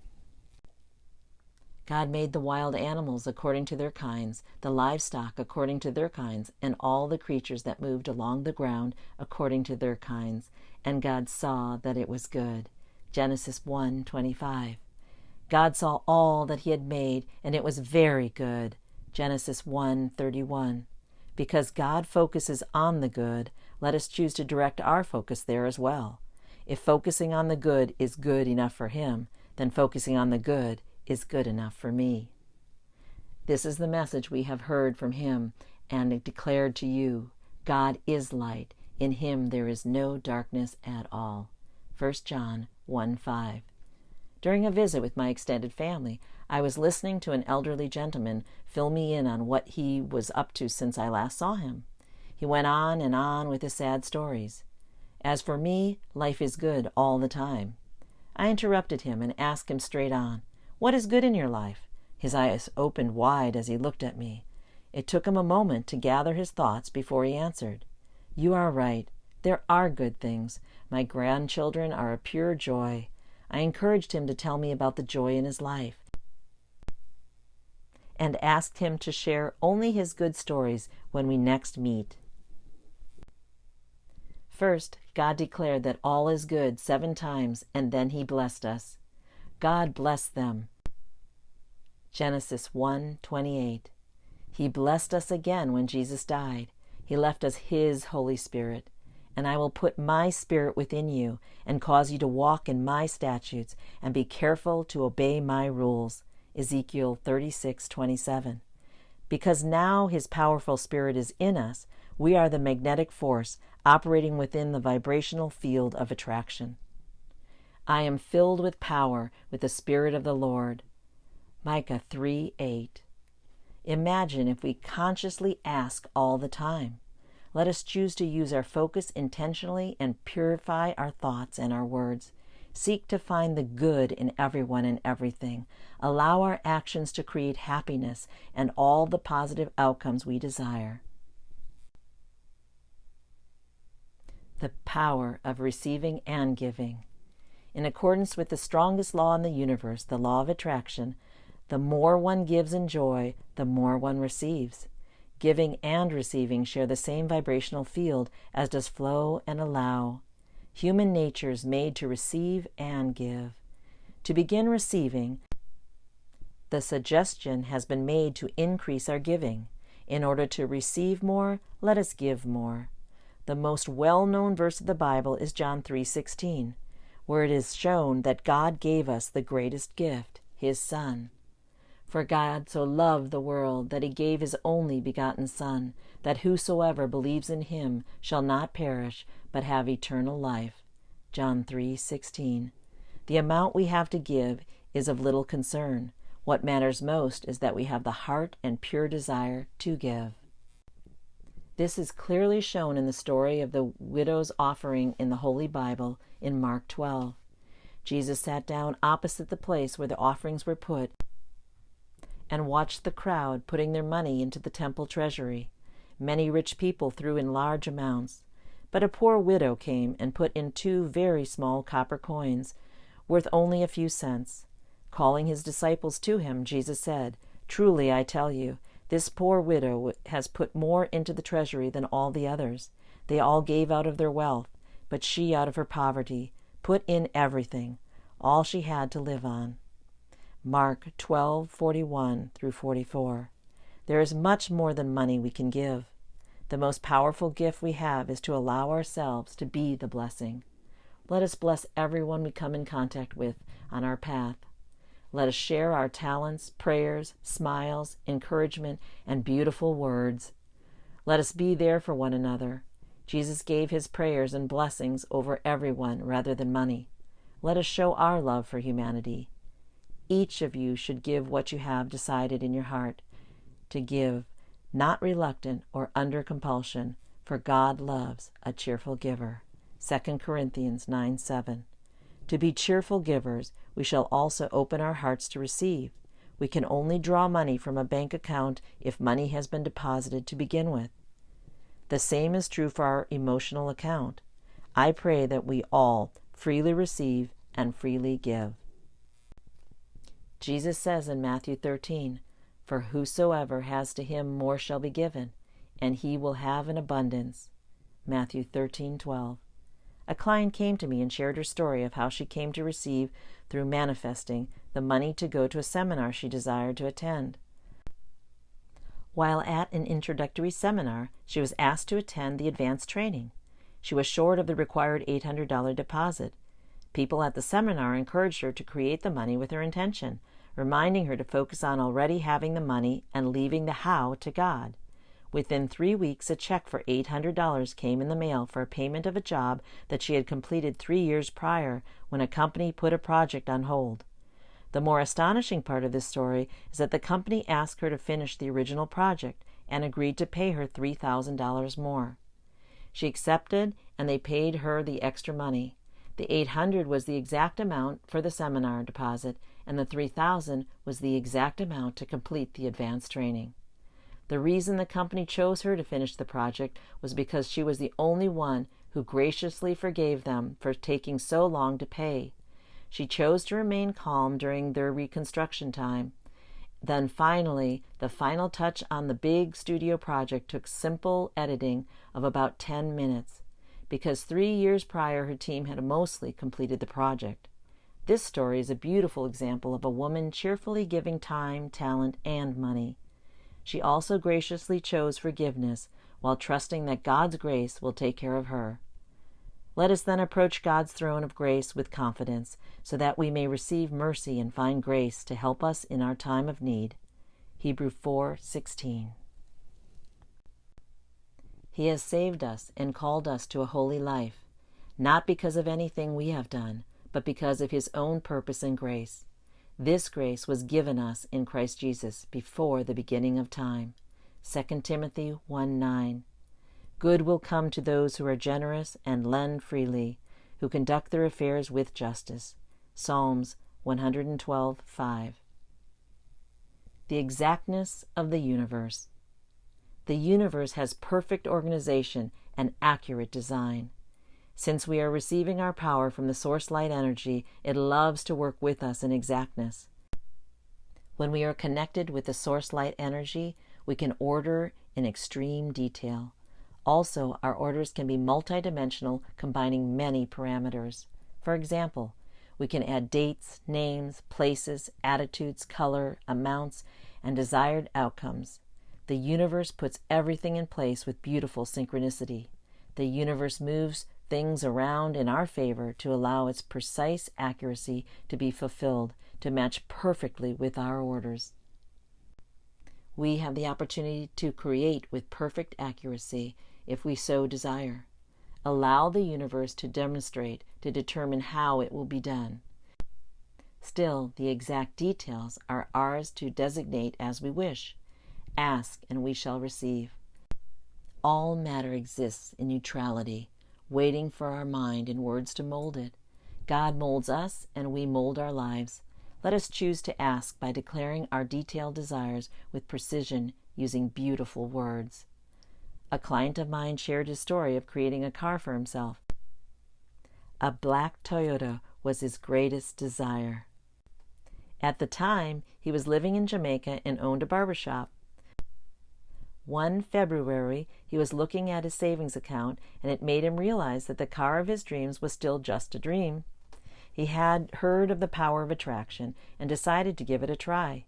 He knew that it was important to ask for what he desired and leave the how open. He placed a picture of the dream car on the ceiling over his bed to look at it before he went to bed and when he woke up. He visited the car dealership. He sat in the car, started the engine, felt and smelled it, pushed buttons and turned on the air conditioner. He talked with his friends about the car. He fueled his desire with his exciting emotion for the color. I love black. He noticed black cars everywhere he looked. He knew the cost to buy this car was $4,500. After about a month, he was almost ready to call it quits. He resisted the urge to giving in and continued to believe, remained calm, and acted as if he was already the owner of his new car. He actively turned on his inner positive voice and reminded him to stay focused on possessing the car. I will have this car for my birthday in May, he told himself. It was March. During the next week, a customer came into his shop, noticing that he had extra space available. This customer desired a place for his business and told him the empty area was just what he was looking for. He wished to consult his business partner and contact him later. My client paid the rent for the whole space, so subleasing the empty portion was a great idea. His customer's business entailed nutrition, which complemented his shop. 6 weeks later, he finally heard from the customer again. He had almost forgotten about it. A call came from overseas. It was the customer telling him that he was still interested in the space. He wired his rent for an entire year in advance, and the extra money to have the space cleaned and painted. $2,000 immediately, and another $2,000 was promised when the customer returned. My client was honored by the trust extended to him. He cleaned up the space and made it ready. When the businessman arrived, he was so pleased with the job that he paid him a $500 bonus. Thus, my client acquired the exact amount for his car. He received his dream car in time for his birthday with one alteration. He decided on a silver one. A dear friend in my neighborhood asked for a biofeedback machine for Christmas. It was 2 days before Christmas, and our miracle group met for dinner. At the meeting, she explained that the biofeedback machine was her only Christmas wish. She wrote down her desire, and our miracle group encouraged her with our agreement. I asked her how much she wished to pay for the device and why she desired it. She said she was willing to pay $7,000. She asked to have this device in order to help herself, her family, and her friends with their health. The group prayed over her desired gift. Since it was only 2 days before Christmas, there was little time to order online. She wished it to come with a laptop and software already installed, ready for immediate use. A further parameter was it was available locally for easy pickup. That night, I went out to a business dinner with my husband. The moment I stepped into a restaurant, I bumped into an old friend, and the first thing he mentioned to me was that he had his biofeedback machine for sale, and inquired if I knew anyone who was interested in buying it.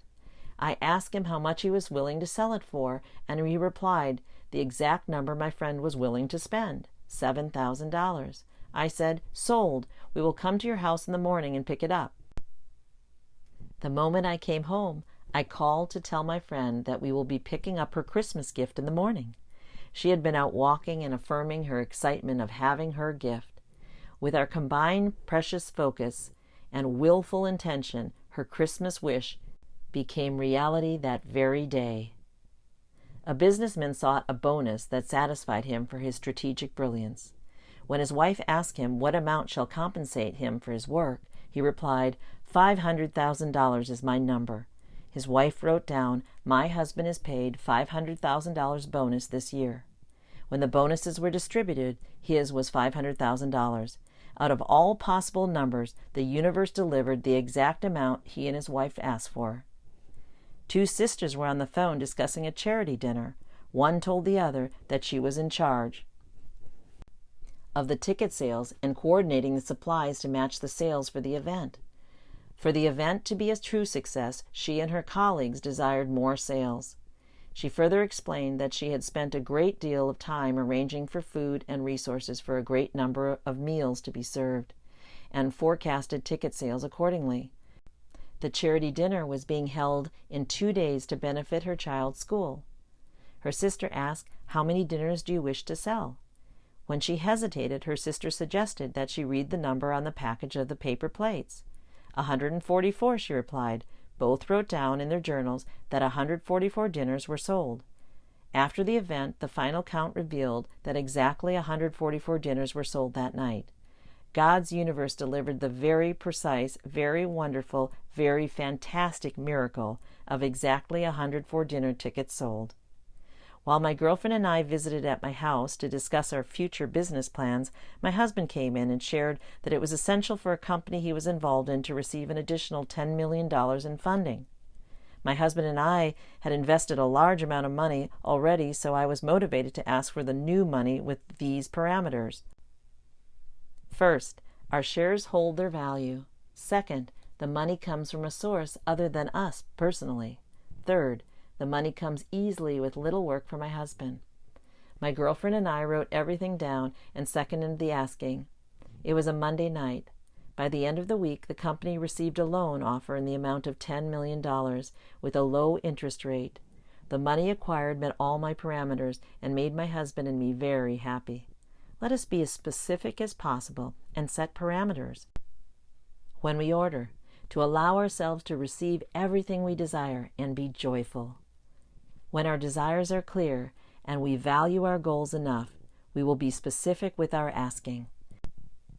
When children write a wish list for Santa Claus, it is a very important mission to them.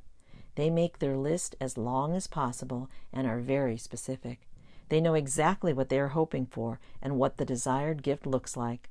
It is easier to go shopping from a list of desires than to guess what they might be interested in. As parents, we are pleased to see our children's eyes sparkle on Christmas morning. We intend for them to be full of joy for more than 1 or 2 days of the year.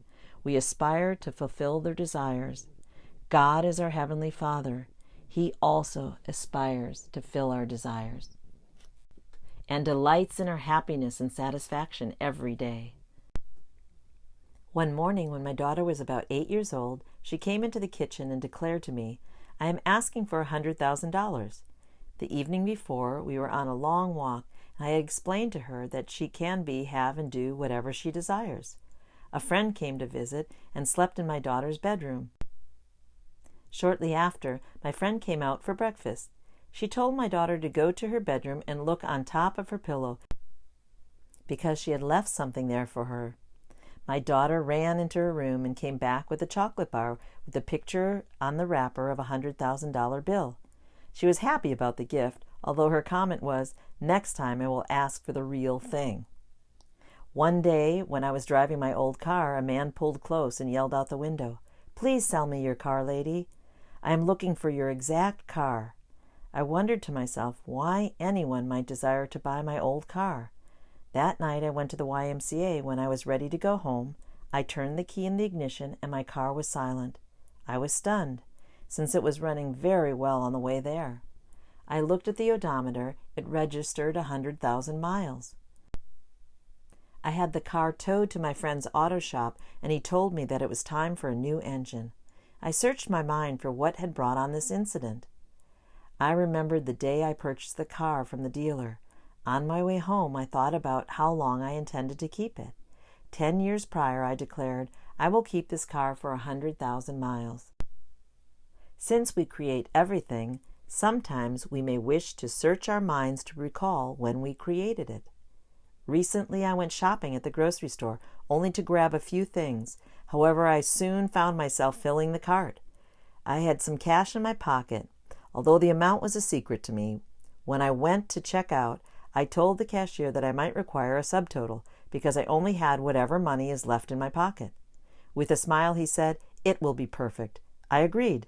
The total was $81.25. I took the cash from my pocket and handed it to the cashier. It was $81. We both had fun and laughed as the cashier loaned me a quarter.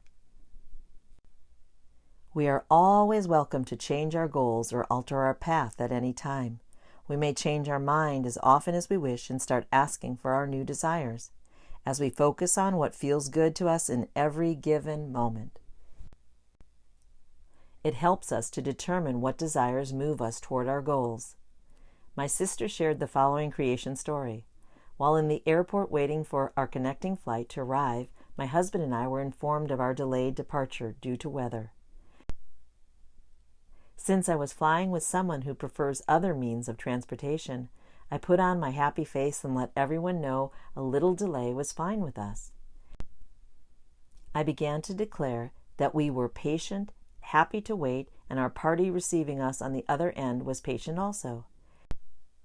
Each new announcement brought another delay, and it became apparent that for the flights to remain on schedule, a lot of precision and amazing coordination had to happen. Keeping a positive attitude, I did a lot of praying for everyone involved and waited. At one point I said, "Enough. Why am I declaring that we are okay with waiting when I really desire something else? I declare that our plane lands immediately, the passengers disembark quickly. The cleaning crew will prep the plane efficiently and in record time. Our flight attendants will be ready to board, and all passengers will start boarding in 10 minutes. In addition to all that, I added, and we are ready for takeoff at 5:15 p.m. with our luggage." We had waited long enough. My last few texts read, 4:57 p.m. from my family. "Are you on the plane yet?" 4:58 p.m. from me. "We are still at the gate. I just declared that our plane is boarding and ready to leave for Jacksonville, North Carolina with our suitcases by 5:15 p.m. today." 5:11 p.m. from me. "In the future, I will immediately order what I really wish to create. We are on the plane and ready for departure. See you in an hour." Our plane was taxiing for takeoff at 5:16 p.m. and up in the air exactly according to my newly ordered schedule. It was definitely a God-made miracle. The power of the Word. "In the beginning was the Word, and the Word was with God, and the Word was God." John 1:1. Besides forming man, God spoke everything that is into existence.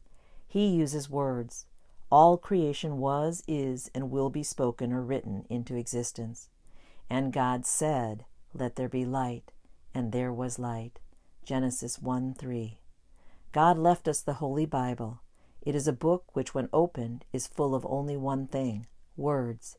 The Bible is our manual to this life experience. Every year, it is the #1 best-selling book in the world.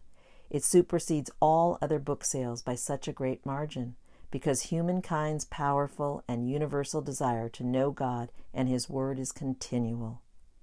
The Word trumps the thought. At a seminar, I had the privilege to walk across hot coals, and even though my mind knew they were hot and my body was questioning my mind, I successfully crossed the coals because of my chanting and anchoring positive words of, "Yes, I can. I am walking on cool moss." When my mind questioned the ability of my body to achieve it, my words trumped my mind. Being a magnetic force, humans attract consciously and subconsciously with the frequencies transmitted from our minds and our hearts. Creation is conscious when we master our words. God was so smart making the word final. Our mind tends to be scattered. Our mind wanders constantly, day and night, in this dimension and others. Everything is created in our conscious state. Our dream state is merely a reflection of our own consciousness. The Word performs the final creation. The thought attracts, the Word creates. For the Word of God is alive and active, sharper than a double-edged sword. It penetrates even to dividing soul and spirit, joints and marrow. It judges the thoughts and attitudes of the heart. Hebrews 4:12. Because we are children of God, we share His creation power in this universe. We shall be aware that we have as much power to create the positive as the opposite. For whoever would love life and see good days must keep their tongue from evil and their lips from deceitful speech. 1 Peter 3:10. Humans are the only creatures on earth that are able to speak words. This grants us the unique ability to co-create with God. We are His greatest creation, and we are made in His image. Because He creates, we can create, and He creates by speaking things into existence. Like Him, we create with the use of our words. Let us be conscious of our use of our words. Let us extend our vocabulary to say what we really mean in order to always create what is good. Words are symbols whose meanings people have agreed on. God told Adam to name every animal on earth.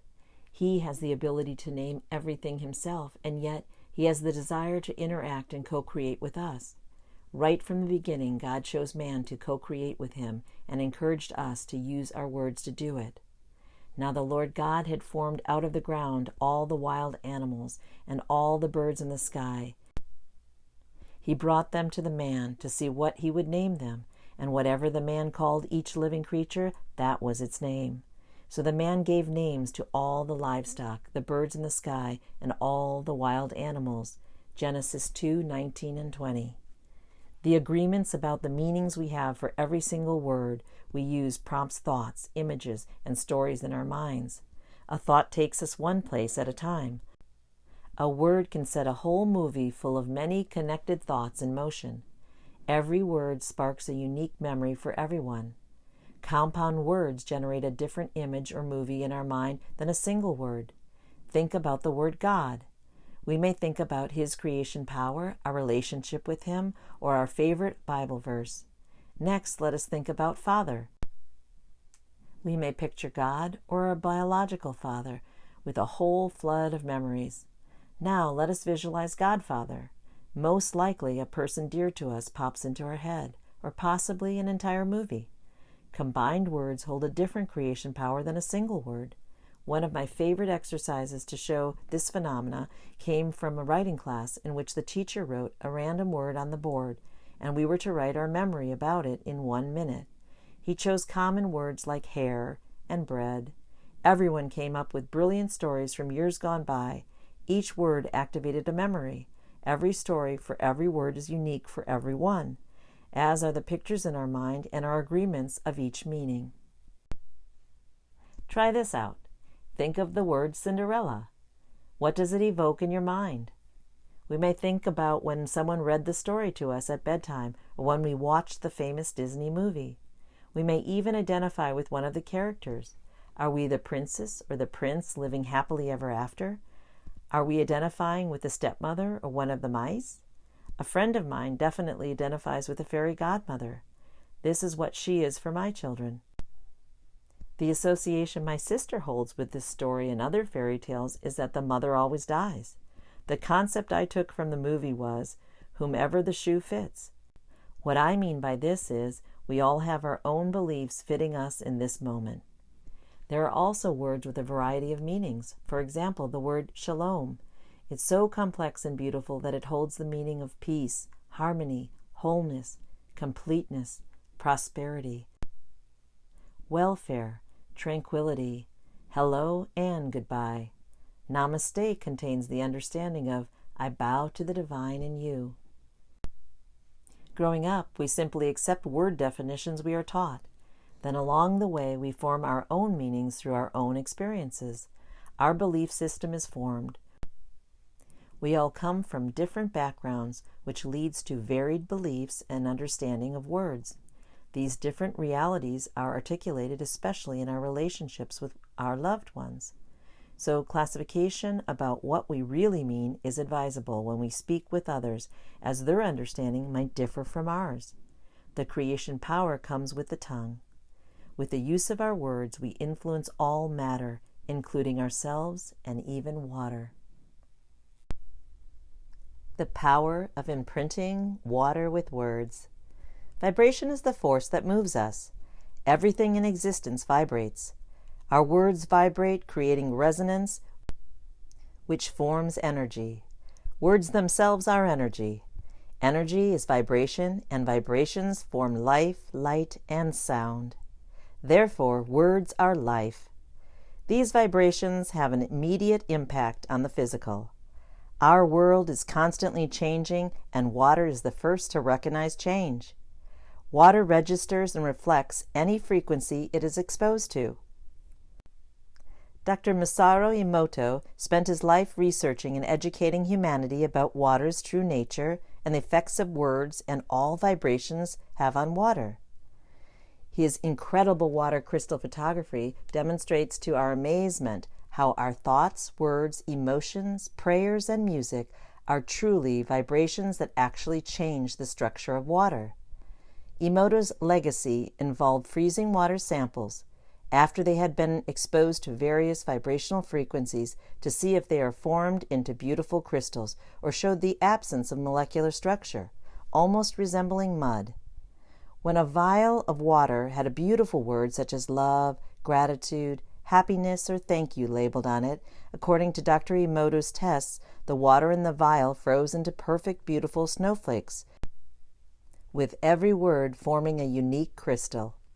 The language the word was written in on the vial was irrelevant. Continually, the positive words froze with beautiful crystal structure, and the negative words froze without structure. He proved to the world that positive words hold creation power and are in tune with nature. Negative words lack creation power. Here's a sample of words and phrases that form beautiful water crystals.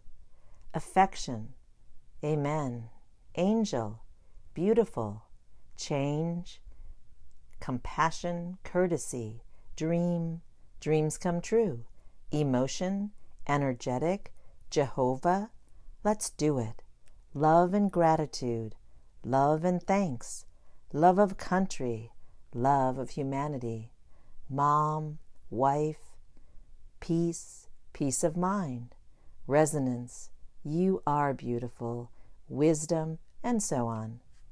Thus, I encourage myself and all humanity to add these words and phrases to our vocabulary. There is also a list of words and phrases that have an absence of form when frozen. Thus, I encourage myself and all humanity to omit negative words and phrases from our vocabulary. We live on a planet covered with water. Just as in our human body, 70% is made up of water. Water is life. In the beginning of the Bible, the Holy Spirit and the water already existed. The earth was without form and void, and darkness was over the face of the deep, and the Spirit of God was hovering over the face of the waters. Genesis 1:2.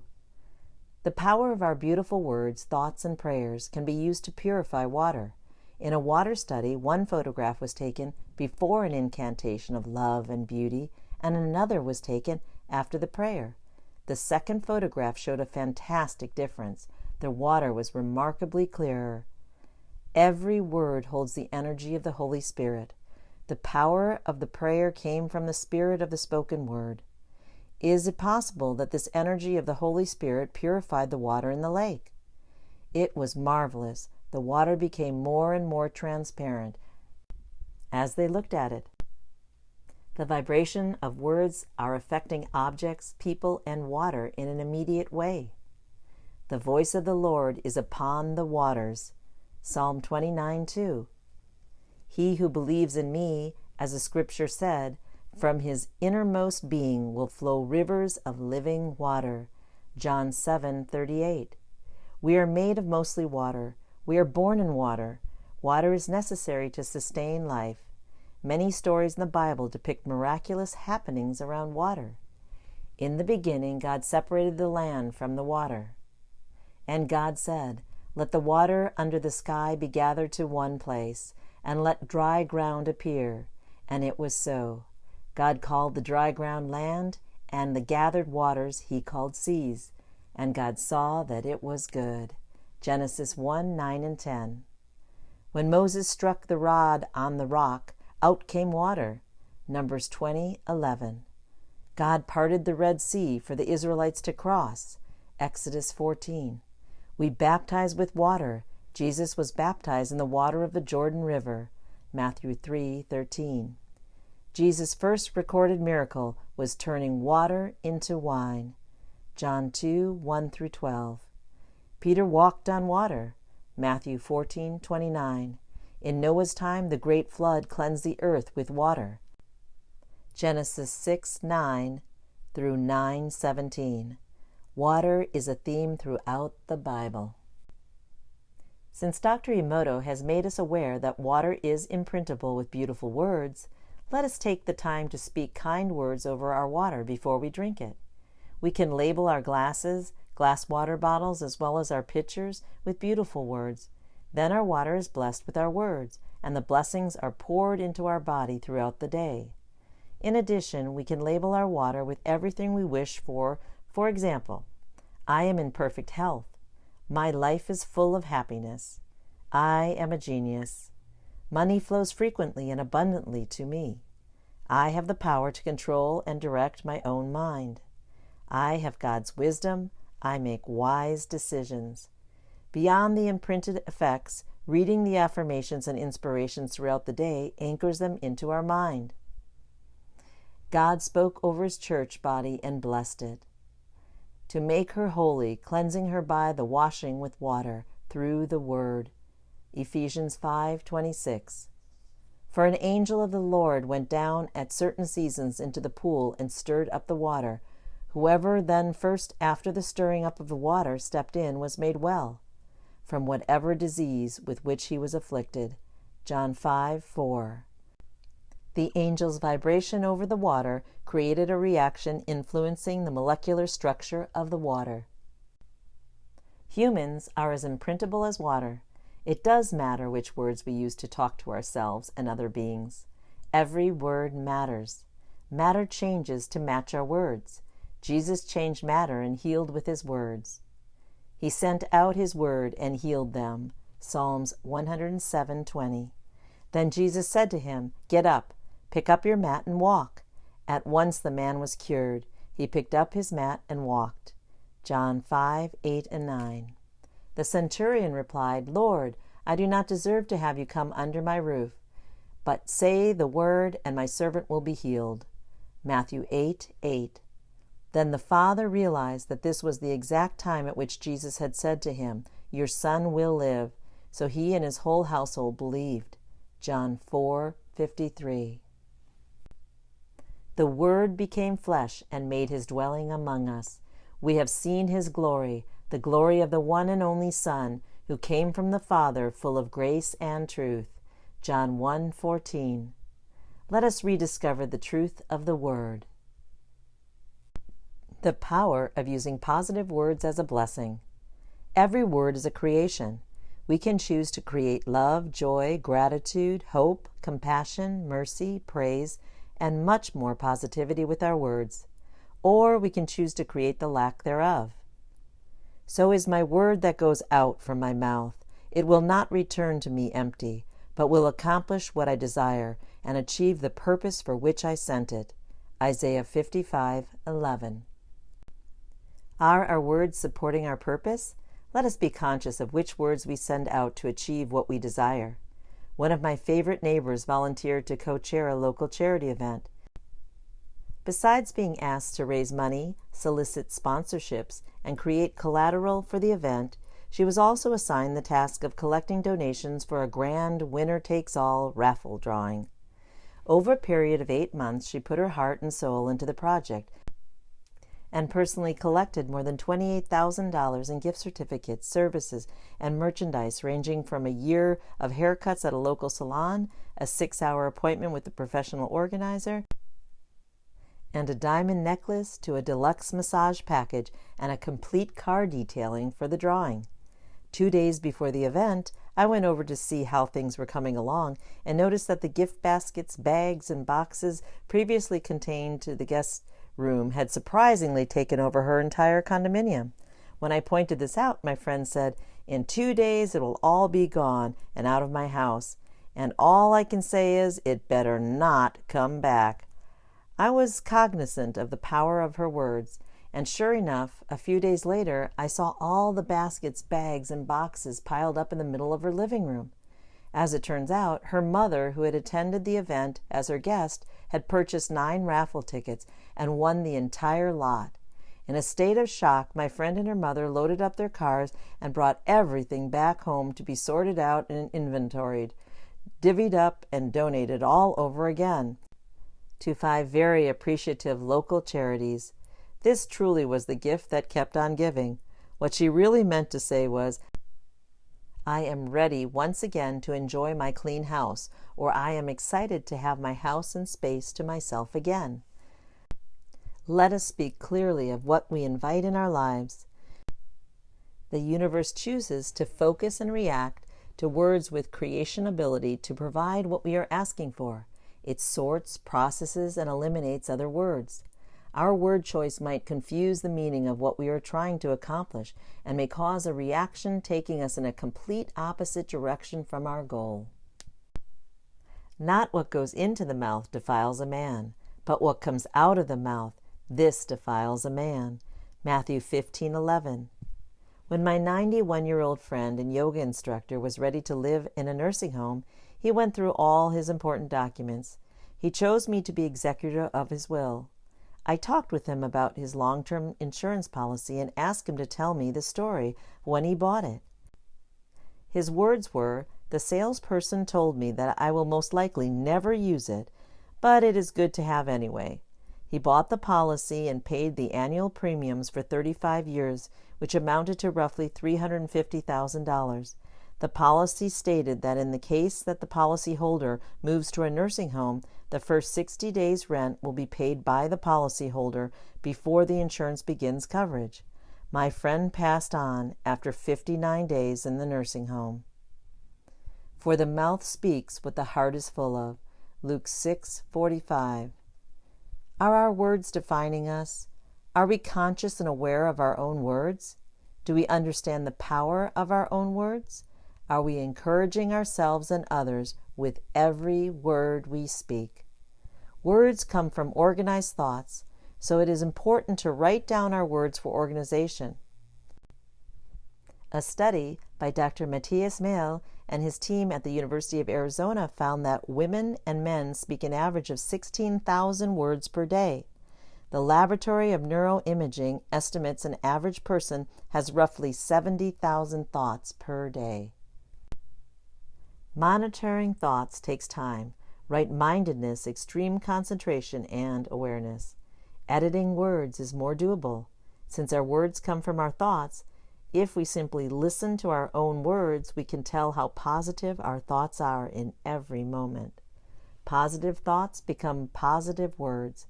If our use of positive words requires further development, this may show that our thoughts yearn for conscious enhancement. In the beginning was the Word.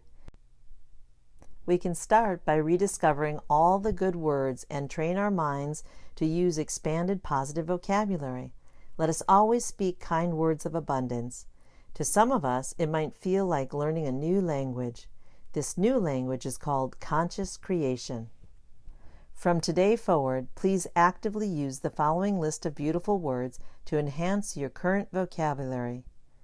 This is a shortened list of words I've collected. I hope they inspire you to write your own list or add to mine.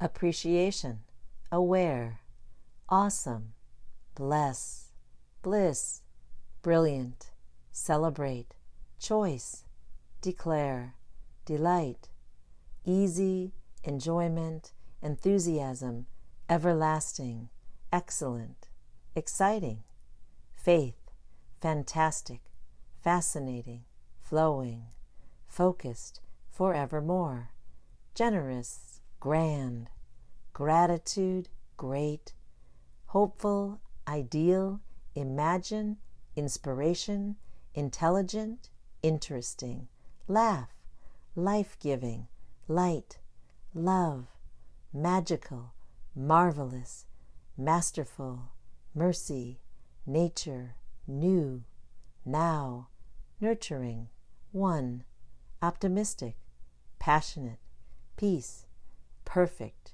positive, prosperous, pure, quiet, radiance, rejoice, rejuvenate, rich, satisfied, self-love, simple, splendid, transform, trust, truth, unique, valuable, vibrant, victorious, wealthy, welcome, well-being, wonderful, words, worthy. Please email receivejoy at ask@receivejoy.com for a free extensive list of beautiful words, as in the printed copy of Ask and You Shall Receive, page 91 to 101.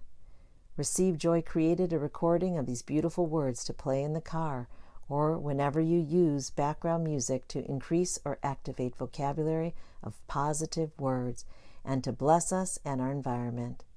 Please refer to www.receivejoy.com for more information. Jesus says in Revelation, "Coming out of his mouth is a sharp sword, with which to strike down the nations. He will rule them with an iron scepter."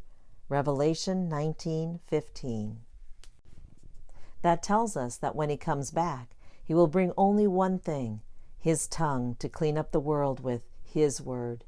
In the Holy Bible, Paul reminds us, "Let our conversations be gracious and attractive, so that we will have the right response for everyone."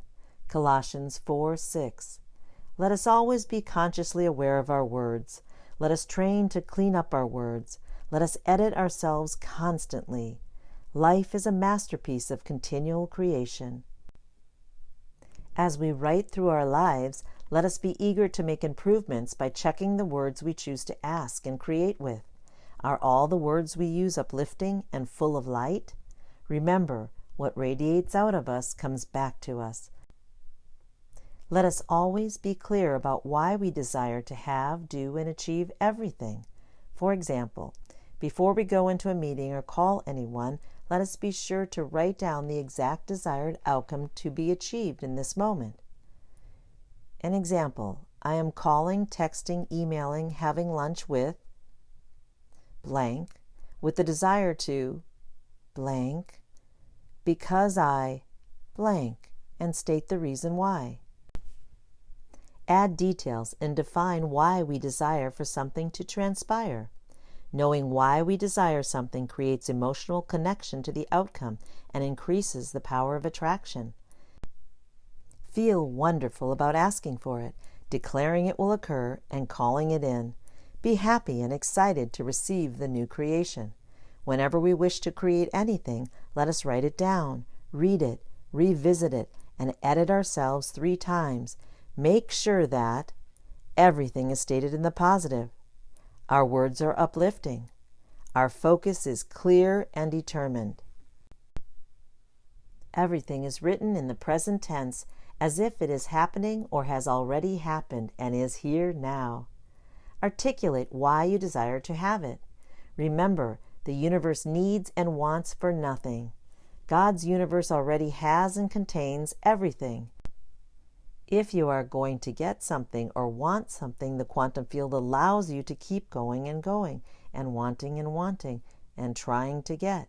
Let us move on from the wanting state and declare that all is already here. When Moses said to God in Exodus 3:13, "Suppose I go to the Israelites and say to them, 'The God of your fathers has sent me to you,' and they ask me, 'What is his name?' Then what shall I tell them?" Exodus 3:13. God answered in Exodus 3:14, "I am that I am." Exodus 3:14. Human vocabulary is too confined to describe God. Thus his title remains wide open with all possibilities. When he said, "I am that I am," he is a true quantum being. He is the great I am of all.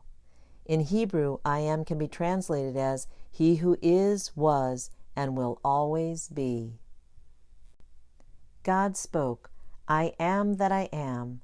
Let us stay in flow with his creation power and choose to start our list of desires the same way. Let us also add the positive spirit of gratitude to be present in us throughout the day. Let us write our lists of what we truly request using the words, "I am grateful that I am," or "that I have." Please pause the recording, take your pen and your journal, and write a list of 100 desires or more now.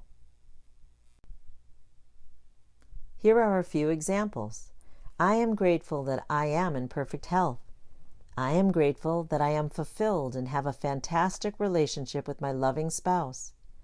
I am grateful that I am the owner of a new white truck with a powerful engine and large wheels that easily pull my jet skis to the ocean. The more details we write down, the more our mind focuses completely on our order. Also, it becomes more clear to us and the universe. Whenever we place our order for this very moment, we can add "and more" to leave it open to the universe to happily surprise us with additional blessings. When my friend was backing down the driveway, her son told her, "Mom, you're a bad driver." She replied, "Have I ever involved us in an accident?" While saying this, she backed into a tree. Let us practice restating our order by redeclaring what we prefer immediately. "What I really mean is," or "I prefer." Let us practice our positive words and use them always with all the people around us.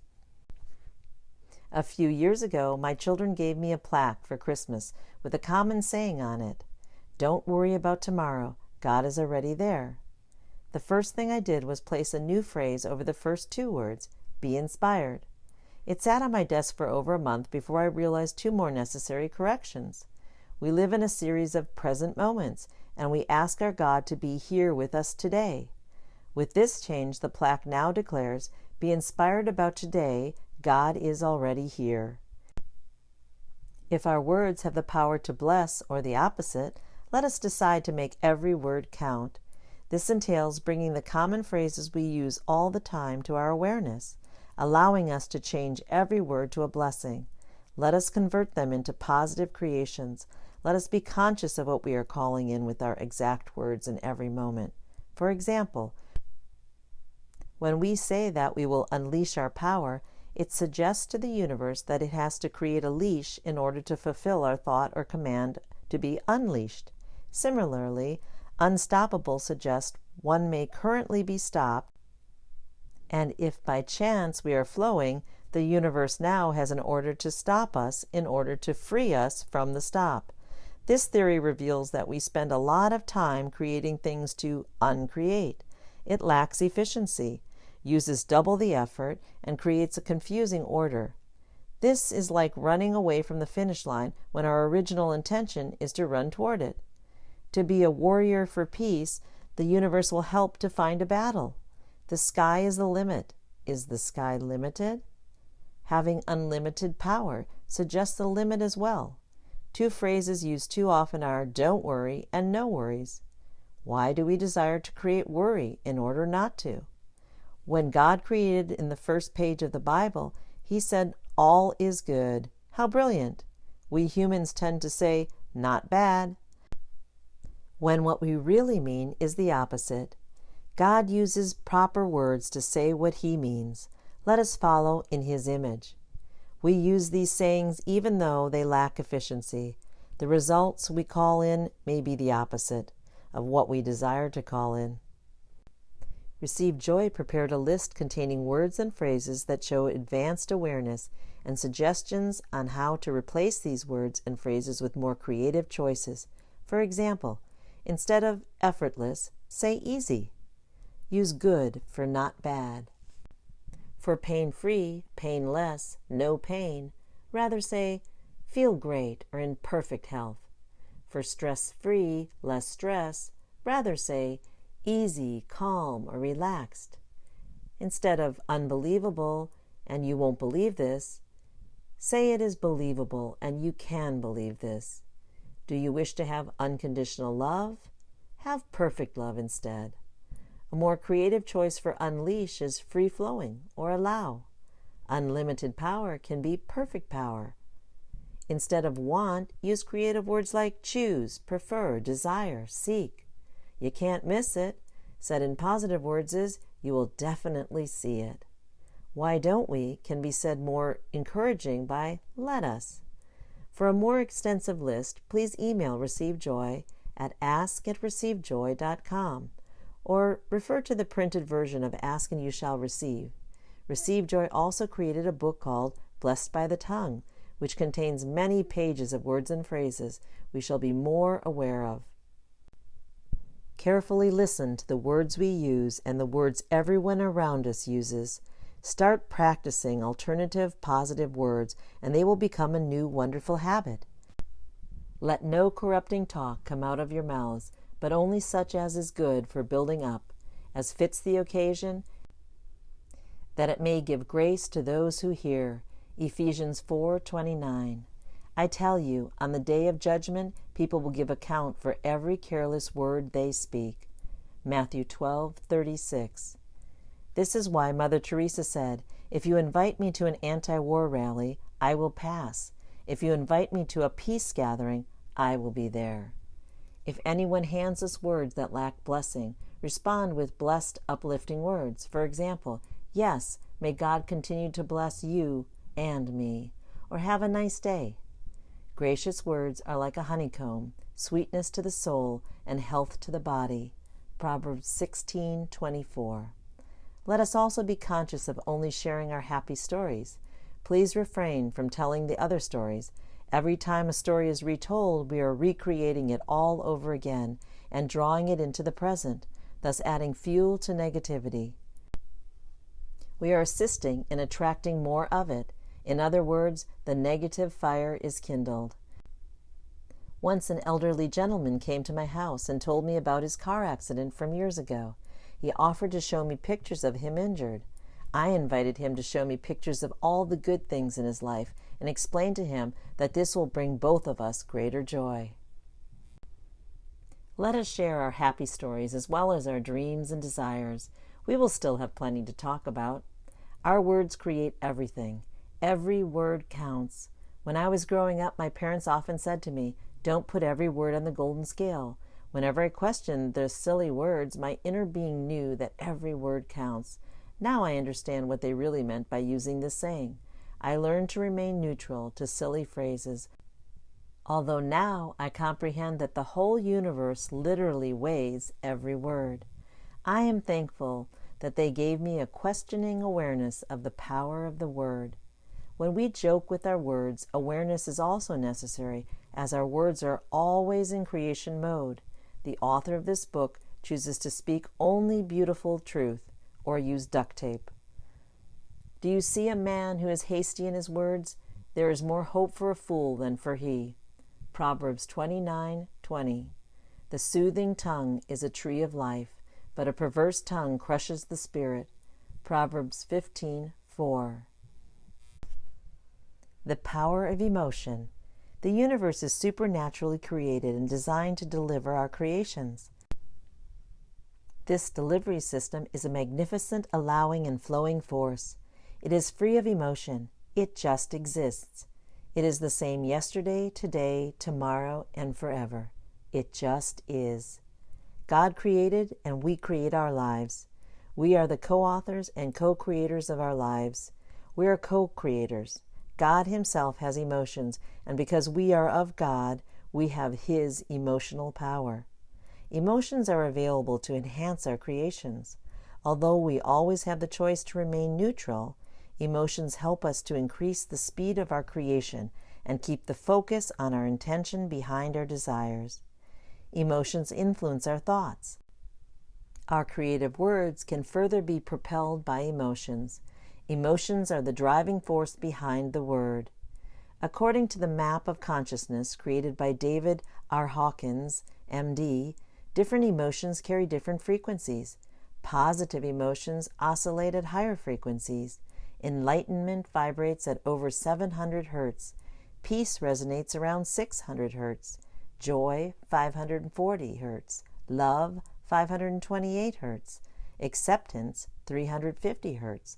And neutrality, 250 Hz, whereas anger holds a lower vibration of around 150 Hz, fear, 100 Hz, grief, 75 Hz, guilt, 30 Hz, shame, 20 Hz. Thus, when we vibrate with peace, love, and joy, we are a stronger magnetic force. Every time we choose a positive emotion, we instantly match the vibrational field of the universe. We can consciously feel good by design and choose to feel good all the time. When we stand up tall, confident, and have a smile, we can match the physical expression of our body to our beautiful desires. If we desire greatness, let us feel greatness and exude greatness. Feel it, live it, walk it, love it. Again, we choose to remain neutral, as there is a peaceful power in neutrality. It is the state of calm well-being. It is our rest and reset vibration. We feel all is well when we are neutral. Our body communicates with us through feelings. Our feelings are lived out through our emotions. Emotions are our feelings made manifest. Feelings stimulate our emotional state. Thus, our gut feeling is our gauge that allows us to be aware whether we seek to move toward something or away from it. Our gut feelings are a gift. They allow us sensitivity to what we are experiencing. We can use two simple phrases to describe our major gut feelings. Either something feels good and we welcome more of it and move toward it, or we feel the opposite, when change is required, so we move away from it. Another way to put it is, this is my blessing, or this is someone else's blessing. On the way to the Florida Keys, a businessman took his wife, 3 teenage daughters, niece, and nephew deep-sea fishing. Like a seasoned fisherman, he found it a great blessing to be out at sea and feel the boat rolling in the waves. Instead of sitting in his office all day, he enjoyed being out fishing. What he wished to be a perfect family outing turned out to be a lesser blessing for half of his family. A smell of dead fish, the motion sickness overcame the girls. While for some people fishing is what they dream of doing for pleasure, others may prefer to enjoy fish underwater while scuba diving. When we are comparing people, places, and things, it is often best to say what we prefer and leave it at that. Refrain from commenting on the opposite of our preference. Let us bless whatever we like and allow in whatever feels right. Let us feel free to exercise our right to let anything pass that we prefer less of. Grant it to another, as it may be their blessing. We all have very unique desires. The power of our inner guidance system. Let us choose to make this our life of joy. I can have, be, and attract everything I choose. When we have faith and choose to live in joy, our clear, specific perspective appears. The true splendor of the power from whom we came is revealed. This universe is full of total possibilities. Man is often looking outside himself for the truth, when in fact the perfect guidance system is within.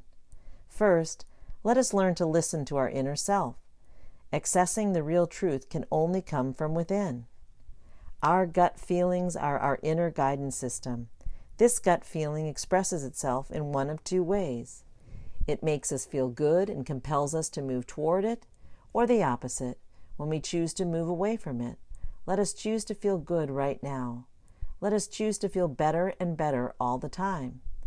When I was a student in Germany, my university had 3 partner universities abroad with 9 scholarship positions. My dream was always to study abroad, and 3 spots were open at Michigan State University, 1 spot at Judson University in Illinois, and 5 spots in India. I was doing well academically, yet others were doing better.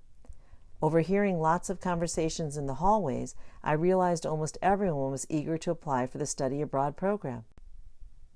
I thought going to India held the highest possibility, and so I was preparing myself mentally to go to India when I filled out my application. One evening before the application due date, I had a gut feeling directing me to be completely honest with myself. I said to myself that I deserved to follow my heart and do what feels right and best for me. I sat down and changed my whole application and applied to go to a university in the United States of America instead. I felt very confident about my application. The next few days were very exciting. I expected to receive a call to be interviewed for my spot at any time. I knew from previous years that my university usually asked the students why they consider themselves to be good candidates to be selected. However, my phone was quiet. Later, when I saw everyone standing in front of the bulletin board, I was pretty sure I had missed my chance. A great number of students were in the hallway blocking my view to the bulletin board when one of my classmates turned around and said, "Congratulations, they picked you." I was the only student chosen to attend Judson, a Christian university. Growing up in East Germany, I prayed for myself and perhaps attended church 3 times with my grandmother. Although I lived without a Bible, I had the inner knowledge that God exists. I always knew that He loves me and He desires to give me whatever I desire. He sent me to fill the only spot at Christian University. Further, He gave me the opportunity to do an internship in Florida before starting university in Illinois. Because of this, I now had my own Bible and all the English vocabulary I required to study in the United States. During my internship, I spent my first paycheck on scuba diving lessons because I always dreamt of seeing sharks underwater. Best of all, the seed of truth was planted. This all came true once I followed my gut feeling and started to be absolutely honest with myself as to what I really desire. Let us decide to fill out the applications that gain complete fulfillment for us and pass by the applications that hold only safe possibility. Again, the universe will deliver what we ask for. Ask for your highest aspiration. The power of starting new. We are currently here now. We came to this very moment through all the experiences and decisions we have made in our creation and called in up to this point. Welcome it all in with acceptance. Everything is perfect as it is right now. Let us experience the perfection of the moment, even if the perfection is presently hiding from our view. Focus on the beauty of the situation. Whatever yesterday felt like, let it go and move ahead with confidence. Start each day fresh. We are new every day. Enrich and embrace every moment with our positive thoughts, beautiful words, and renewed presence. Therefore, if anyone is in Christ, the new creation has come. The old has gone. The new is here. 2 Corinthians 5:17. A few years back, my friend felt she was at odds with her neighbor. There was a point at which her neighbor informed her, "Be careful, your cat might disappear." She responded by putting up a big fence around her backyard. Years later, she wrote down in her journal, "I view my world friendly, and everyone loves me as much as I love myself." She started to radiate love and acceptance toward all. Soon after, her neighbor changed. From then on, he helped her. After laying pavers in her driveway, he even laid a sidewalk along her house leading to the backyard for free. We control everything with our mind. Forgiveness is a conscious, deliberate decision process, releasing feelings. It is our choice to vibrate with forgiveness. Love is freely and continually forgiving. God shows total forgiveness. Let us strive to be forever giving. Let us forgive ourselves. Let us free ourselves of all extra baggage. Let us give ourselves permission to be. Bear with each other and forgive one another if any of you have a grievance against someone. Forgive as the Lord forgave you. Colossians 3:13. Let us constantly choose to let the past be just that, and let each new moment be our now, a new experience full of possibilities. Every day is new. We are new every moment. We start every day in total forgiveness and with a clean white tablecloth. Neither do people pour new wine into old wineskins. If they do, the skins will burst. The wine will run out and the wineskins will be ruined. No, they pour new wine into new wineskins, and both are preserved. Matthew 9:17. We are new wineskins when we allow God's light to flow through us. For this to be possible, we first shall allow all humanity to be exactly who they are. Each of us is a happy and whole being, filled with God's love and light. We choose to see the perfection in ourselves and everyone else just as we are in this very moment. Let us bring our focus inside ourselves at all times, because all the answers are already within. Let us be a new wineskin so that God can fill us and we can shine His light. This can happen when we are happily conscious of our thoughts, words, and deeds. Let our minds be open, calm, and relaxed. He desires us to be ready and willing to accept new wine that He offers. Our new wineskin is our new and fresh awareness. Let us shed yesterday's beliefs. This is an important concept and is repeated 3 times throughout the Bible. And no one pours new wine into old wineskins. Otherwise the wine will burst the skins, and both the wine and the wineskins will be ruined. No, they pour new wine into new wineskins. Mark 2:22. And no one pours new wine into old wineskins. Otherwise the new wine will burst the skins, the wine will run out, and the wineskins will be ruined. Luke 5:37. The power of combination. Ask, and it will be given to you. Seek, and you will find. Knock, and the door will be opened to you. For everyone who asks receives. The one who seeks finds, and the one who knocks, the door will be opened. Matthew 7:7 and 8. Let us combine thinking, the thought, speaking the word, and writing it down. When combined, we can knock 3 times on the door of God's universe, showing how serious we are, and success is guaranteed. As an example of showing what is possible when applying the combination of knocking 3 times on the door of God's universe, here is a beautiful story from my teenage niece who created her college life exactly as she desired it and more. As I required help paying for college, the question was, what was I able to do about it? Going away to college and earning a 4-year degree was important to me, so I did the first 2 things I thought of: pray and focus. I kept my grades up and visited my college advisors several times a week, collecting information about colleges and other organizations and the scholarships they offered. I required a full-ride scholarship to make my dream of attending university a reality. Through research and information, I found out the number of full-ride scholarships was becoming more rare. It was a tall order to have college completely paid for through scholarships and grants. The summer before my senior year, I sat down with my family and we prayed and declared that I receive a full-ride scholarship and more to the college that was right for me. Senior year began. I kept faith that God had a plan and applied for many colleges and scholarships. The advisor told me about 2 scholarships in particular. One was from a private organization offering $8,000 a year. The other was an invitation-only scholarship for housing or tuition at California State University, Long Beach. Thus, I decided to apply there. I was chosen as the single nominee from my school to be considered for a private scholarship. I received both scholarships. The combination of the 2 scholarships and other grants had been more than enough to pay for all 4 years with extra money left for textbooks and school supplies. God's plan is certainly always perfect. This experience confirmed that God has a plan, and His universe will order things for our benefit and His glory. Numerous things lined up that were even beyond my asking. Many people have congratulated me for earning these scholarships. However, I know the credit goes to God and the miracles that He performs in our lives daily. God's powerful universe is full of such an abundance of resources that it is beyond our mind's comprehension. Let us keep asking. The power of the morphic field. The quantum world is all the particles around us, whereas the morphic field consists of the developed pathways energy travels along. It is the energy field created and used by our vibrations. The immediate energy grid surrounding us is called our morphic field. The morphic field is everywhere. It is influenced by our words and our thoughts. Let us imagine our morphic field as a vast field of tall grass.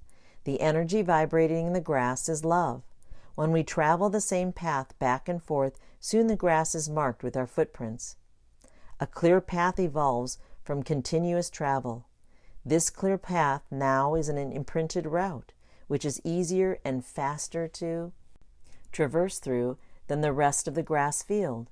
In our brain, these routes are called neural pathways. Our receptive thoughts and words cut these paths in our morphic field. They shape our lives. Here is another way to visualize the morphic field. We each have our own individual grid, our own unique spider web that we have woven with our repetitive habits, beliefs, and thoughts. Let us consciously make sure that our paths are straight, accurate, blessed, and lead us to where we really desire to be. It is most efficient to form straight, direct, and conscious routes. When we commit to walking only along our new conscious selected paths, we will head directly toward our goals and our God. In all your ways acknowledge Him, and He will make straight your paths. Proverbs 3:6. Watch the path of your feet, and all your ways will be established. Proverbs 4:26. With positive thoughts and words, as well as clearly focused and stated desires, light and easy pathways are formed. We consciously imprint new paths with training and repetition, and soon the new paths are familiar and more comfortable to travel than the old ones. We actively retrain our subconscious. We are positively reshaping our thinking. The grass on the old paths will start to regrow and fill them in. Now our subconscious can use the new paths. Even when we are sleeping, it easily finds its way. Life is light and easy when we travel our rejoicing paths that lead to happiness and truth.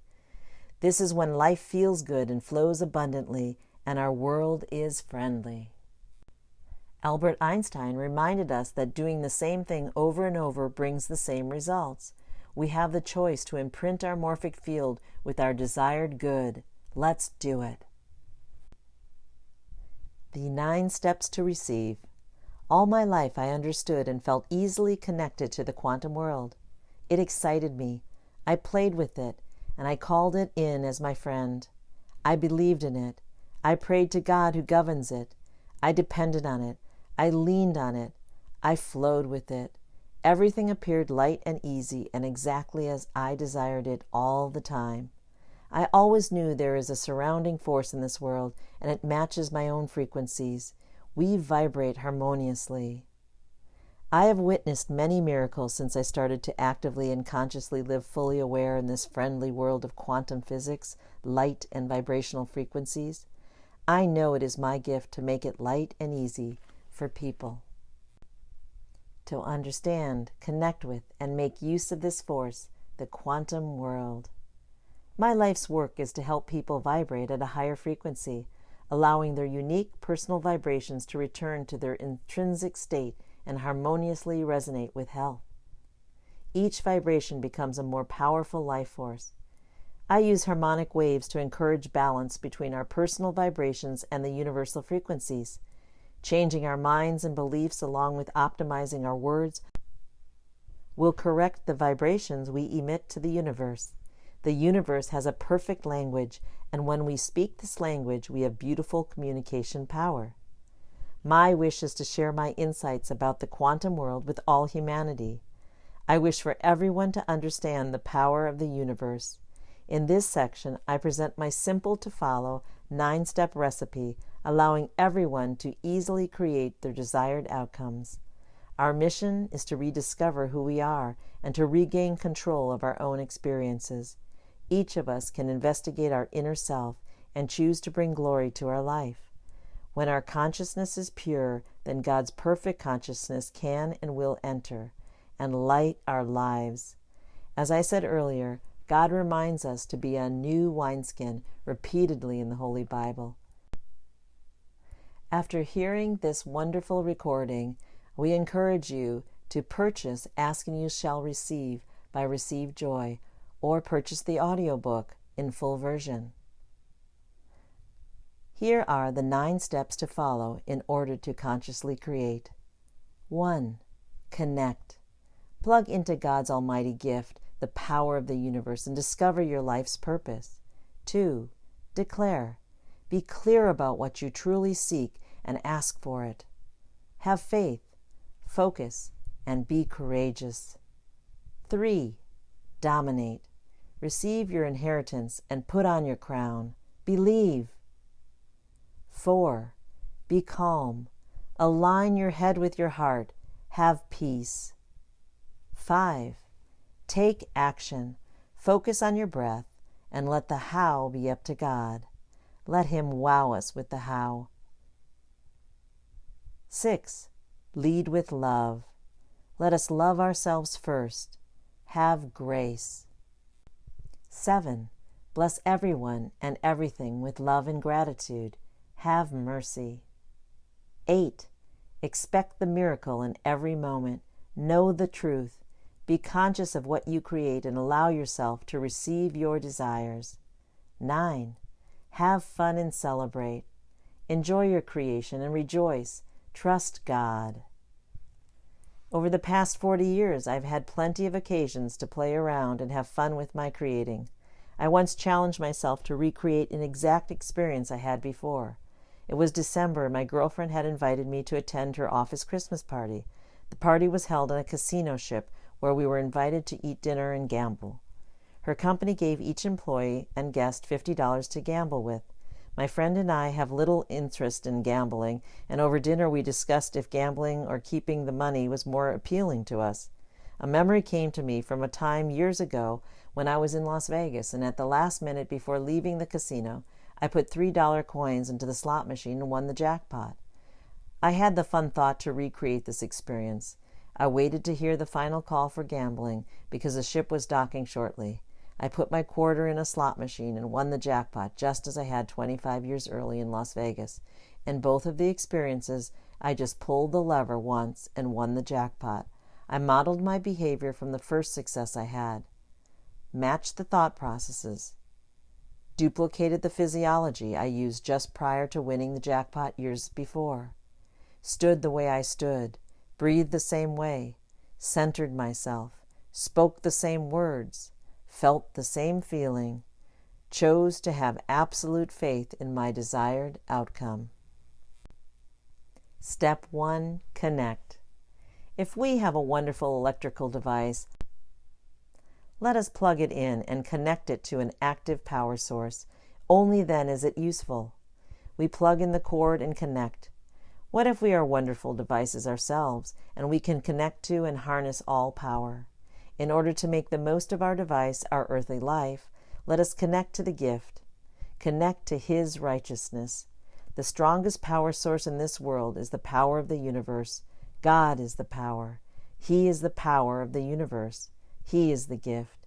He designed this universe as a perfect delivery system already stocked with total abundance of love, happiness, health, and wealth. Our first choice and opportunity is to plug in and connect to Him. Seek ye first the kingdom of heaven and His righteousness, and all these things shall be added unto you. Matthew 6:33. God promises us that after we are plugged in, we receive 2 gifts. First, we receive His righteousness.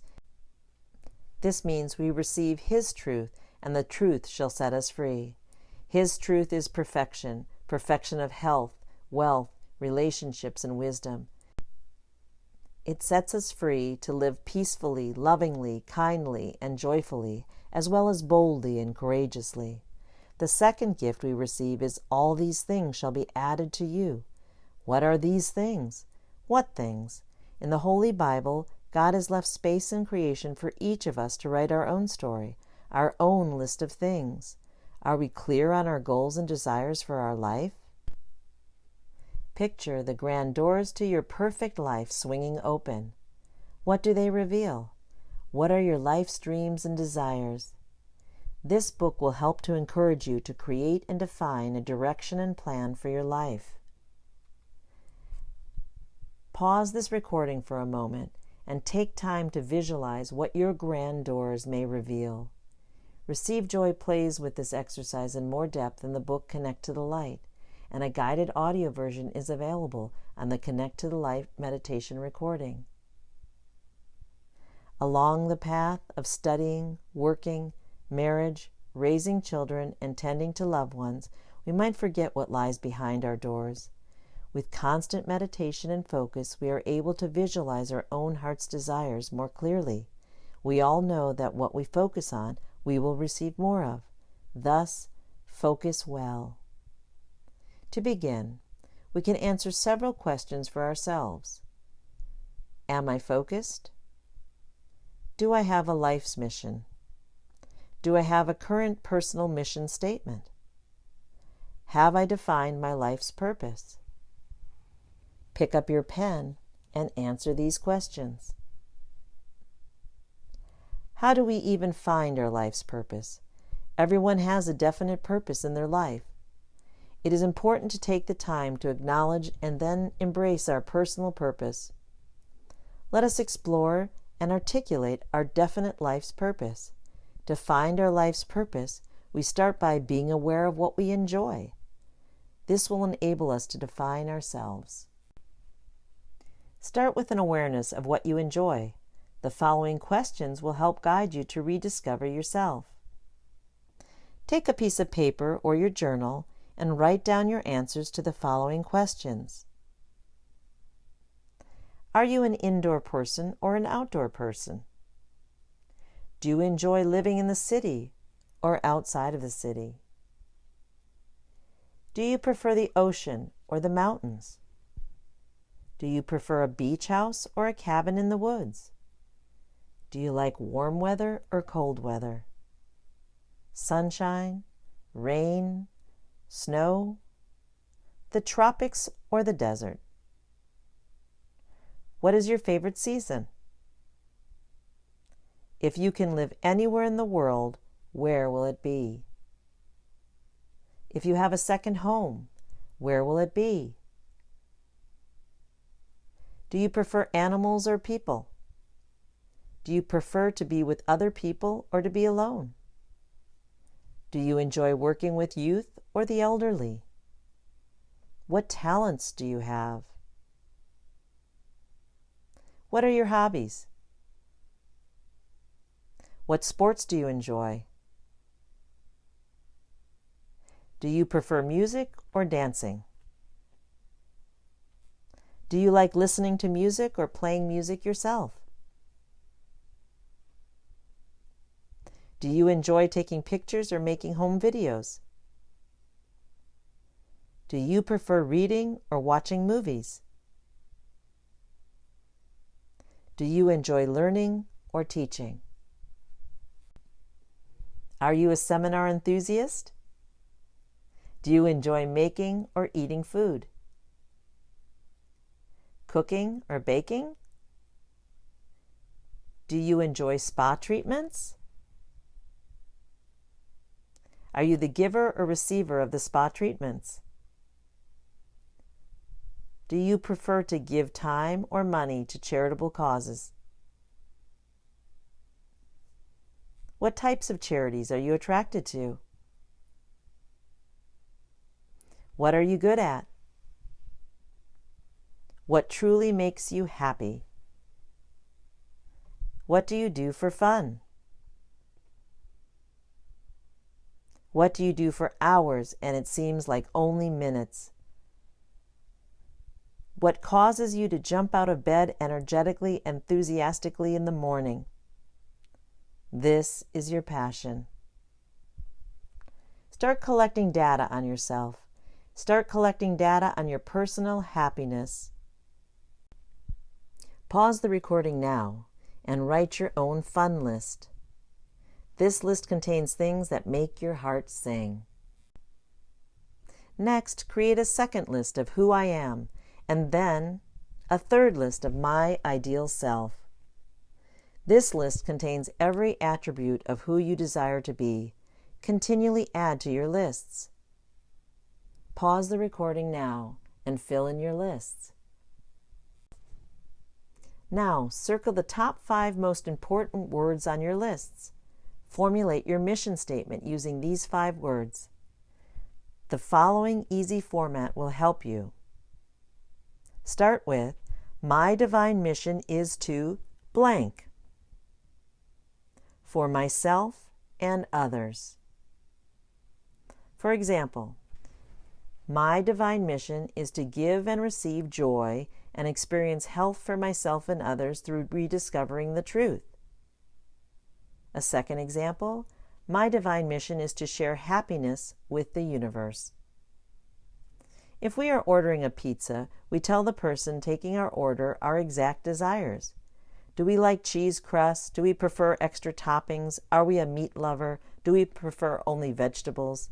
Often in our life's pizza parlor, we just walk in, sit down, and talk to our friends.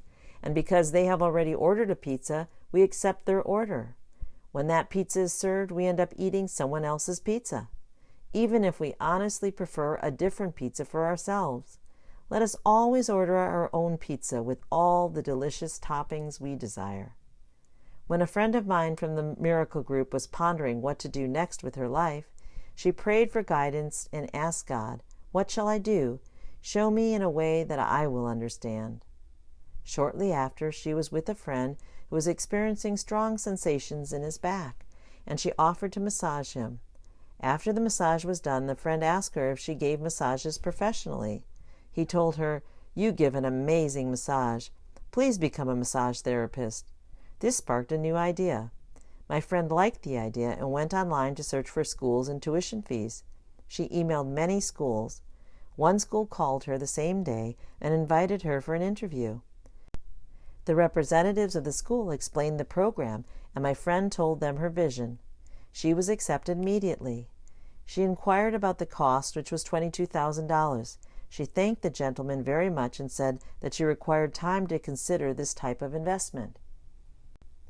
He said the school had a financial aid department and suggested she stop there to inquire if it was possible for her to obtain a loan.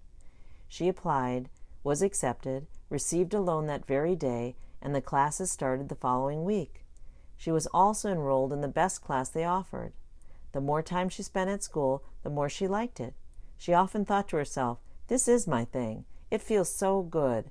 Now she is a licensed massage therapist. Let us open our minds and hearts in prayer and allow God to speak to us and ask Him to assist us with our life's purpose. When my kids were very young, we moved into a new house. They were jumping on our new king-size bed. They were yelling with joy, "We are so glad we are millionaires. It's so much fun to be a millionaire." The patio door was wide open. As I entered the room, I heard their loud, energetic voices declaring their desires. I thought for a very brief moment, what will the neighbors think? 1 second later, I corrected my thought. Let them chant and create whatever they desire in their ingenious lives. I wondered, at that age of 1, 3, and 4, if they even knew what a millionaire is. 15 years later, it is a reality. They are millionaires. God wishes us to joyously declare whatever is our heart's desire. Sing it, dance it, jump on a bed. Let us check that we remain connected to God throughout the day through prayer. Be encouraged to further develop a personal relationship with God. Once we invite Him in our heart, ask Him to stay here all day long. Let us keep our channel of communication open to Him. Once we are connected and the channel is open, we are plugged in and will continue to prosper. Now we are set up to ask and receive. For I know the plans I have for you, declares the Lord, plans to prosper you and not harm you, plans to give you hope and a future. Jeremiah 29:11. Step 2. Declare. A navigation system using the Global Position System, GPS, is very beneficial. It guides us and keeps us on track. The device is a receiver for unique signals emitted from 24 satellites orbiting the Earth. When we enter an exact address in the navigation system, the GPS signal first helps us to determine our location and then finds ways to our destination. It provides the how to arrive there. To reach a definite location, we enter in every detail of the address, starting with the country, then adding the state, city, and street, including the street number. If anything is left out, we might end up in a different place. The same holds true for our creations. We shall ask in detailed declaration. The more detail we add in, the faster and more accurately we reach our targeted outcome. God is our navigation system for life. We supply the address, detailed goals. He supplies the guidance and the path to achieve our destination, our goals. Once we are plugged in and have declared an exact address in our navigation system, whichever way we turn in life, we will end up at our desired destination. If we miss a turn anywhere along the way, it will lead us right back to the right path toward our destination. We can make as many stops as we wish along our life's journey. Eventually, we will arrive at our destination. Let us ask by declaring our desires. Remember, every word counts. Everything happens when we ask. The universe gently flows and waits for us to organize our thoughts and ask. Then it goes into action and shakes out whatever we order. It pulls from all its resources of all existence, past, present, and future. It combines and processes our order. Total focused intention, coupled with strong positive will, leads to fast delivery. The clearer and more detailed we are with our orders, the more we will recognize them and truly know that they are ours when they appear. In our miracle group, one member had us second the asking for her to regain contact with an old friend who moved away. She desired her friend's forwarding information. A week later, she received a Christmas card from this friend, and that had her new mailing information on the envelope. Now they are back in contact. When we ask with a clear intention, we receive a fast answer. The question then becomes, what do we honestly desire? We are the authors of our life. Anything worth doing is worth writing about first. Thomas Edison filled over 1,000 notebooks with his thoughts, words, and diagrams. We still have notebooks from Leonardo da Vinci. All his genius is recorded on paper, pages upon pages. It is often said that success leaves clues. People who we recognize as successful all wrote their ideas down. We certainly are thankful the Bible was written down. Of all the glory God left us, the most important thing He left us in physical form is the Bible, and when we open it up, it is full of words. Knock 3 times, think the thought, speak the word, and write it down. It is proven that the most successful people write everything down, thus calling it into existence. A study conducted by psychology professor Dr. Gail Matthews at Dominican University in San Rafael, California, and presented in 2015 reported that those participants who wrote down their goals accomplished significantly more than those who refrained from putting them in writing. Let us take paper with us everywhere we go or carry our journal. If all we have is ourselves, we can use our finger as a pen and the air as our paper. Let us always write it down. A friend of mine shared his story of manifesting his dream. When he first moved to England, he took a 2-week vacation and toured 5 countries. After arriving in Lucerne, Switzerland, he saw the picturesque mountains overlooking a peaceful lake, and he declared, "One day I will live here." Upon returning to England, he met his lovely wife, who was born and raised in Lucerne, Switzerland. Now, after living 50 years in England, they are retired and living happily in Lucerne. My condo was on the market for 4 months. I knew exactly why it was still for sale. I was mentally attached to the condo. In a thoughtful moment, I made up my mind to finally release it. I asked myself what my conditions to release it were. First, the buyers will love it as much as I do. Second, they will pay the asking price in cash. And third, they will move in immediately, making certain that I will honor the sale. I declared my 3 desired parameters in writing, sank down on my knees, and prayed over them as I went to bed at 11:30 p.m. The next morning at 8:30, my real estate agent called saying my condo had an offer on it. For my asking price, the buyers were willing to pay cash, and they desired to move in 3 days. They still live there today and love the condo as much as I did. A few years after my condo sold, neighbors from my new neighborhood were visiting me, and they told me their house had been on the market for months, and they really desired it to sell. I shared the story of my condo selling overnight. They immediately went home, wrote down the houses already sold. They visualized it sold and imagined how excited they were in their new home. Their house sold the same week, and they joyfully came over to tell me that the 9-step method really works. Act in total faith and become courageous. God served my sister a lesson of faith as she was walking Daytona Beach. A woman walking toward her called out to watch for whales far out on the horizon. That sounded wonderful to her. She dearly loved seeing wildlife on beach walks. She diligently scanned the horizon. Where were the whales? She proceeded on her walk, enjoying the fresh air, sand, and surf. She playfully declared to God and His powerful universe her deep desire to see a whale. However, she said to Him, "With my eyesight, God, please help me by bringing the whale a whole lot closer than the horizon for me to see." She continued to walk and slowly became aware of what she thought was a dolphin paralleling her walk, traveling only slightly faster than she, giving her ample opportunity to observe and appreciate it. It appeared to be a very large black dolphin, unique to any she had seen before. It cruised straight through the waves with its head, fin, and back continually exposed, significantly different than the typical way dolphins swim. She reveled in this sighting, enjoying and studying it as a new experience. She walked with the mammal. The sand, beach, and other walkers around her were completely forgotten.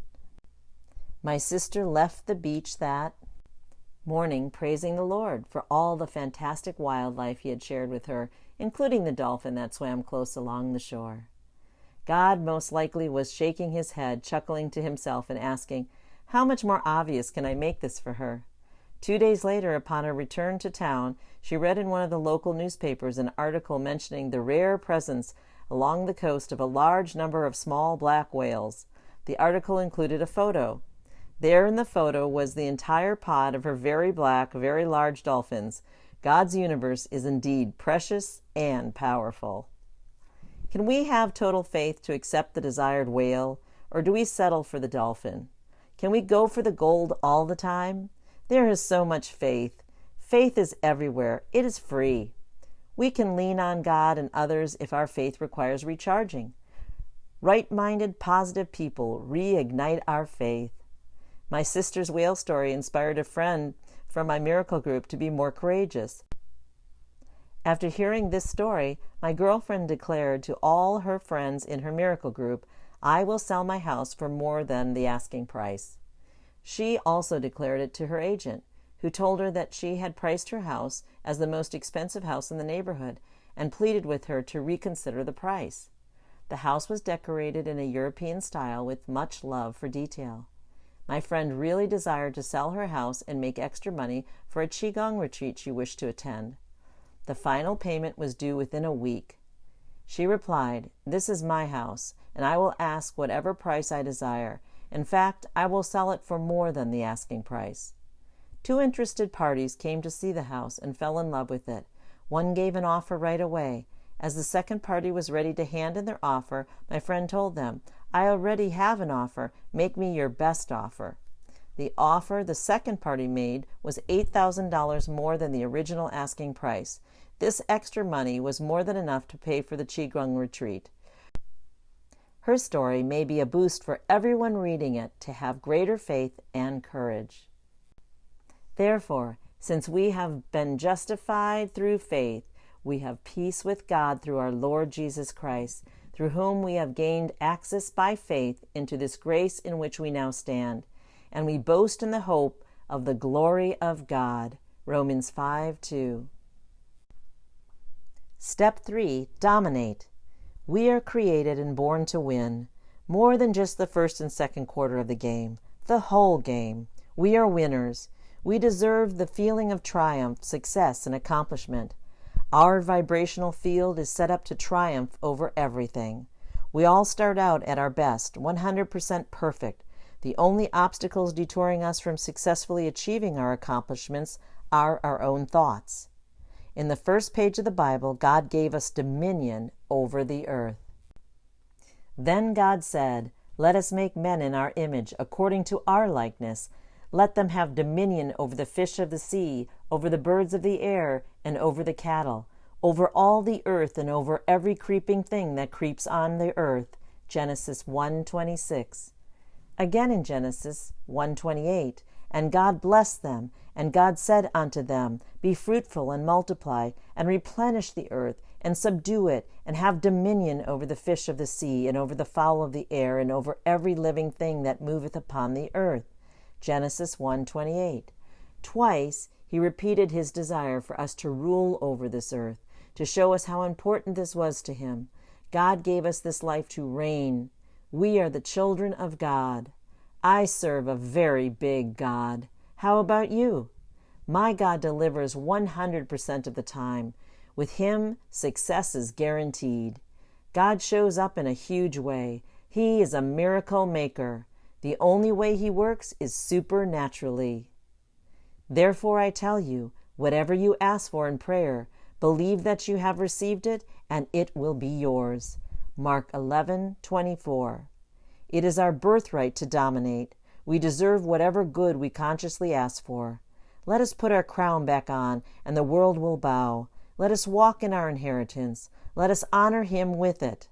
If we buy our kids new shoes, we receive joy, great joy, when we see them wearing their new shoes.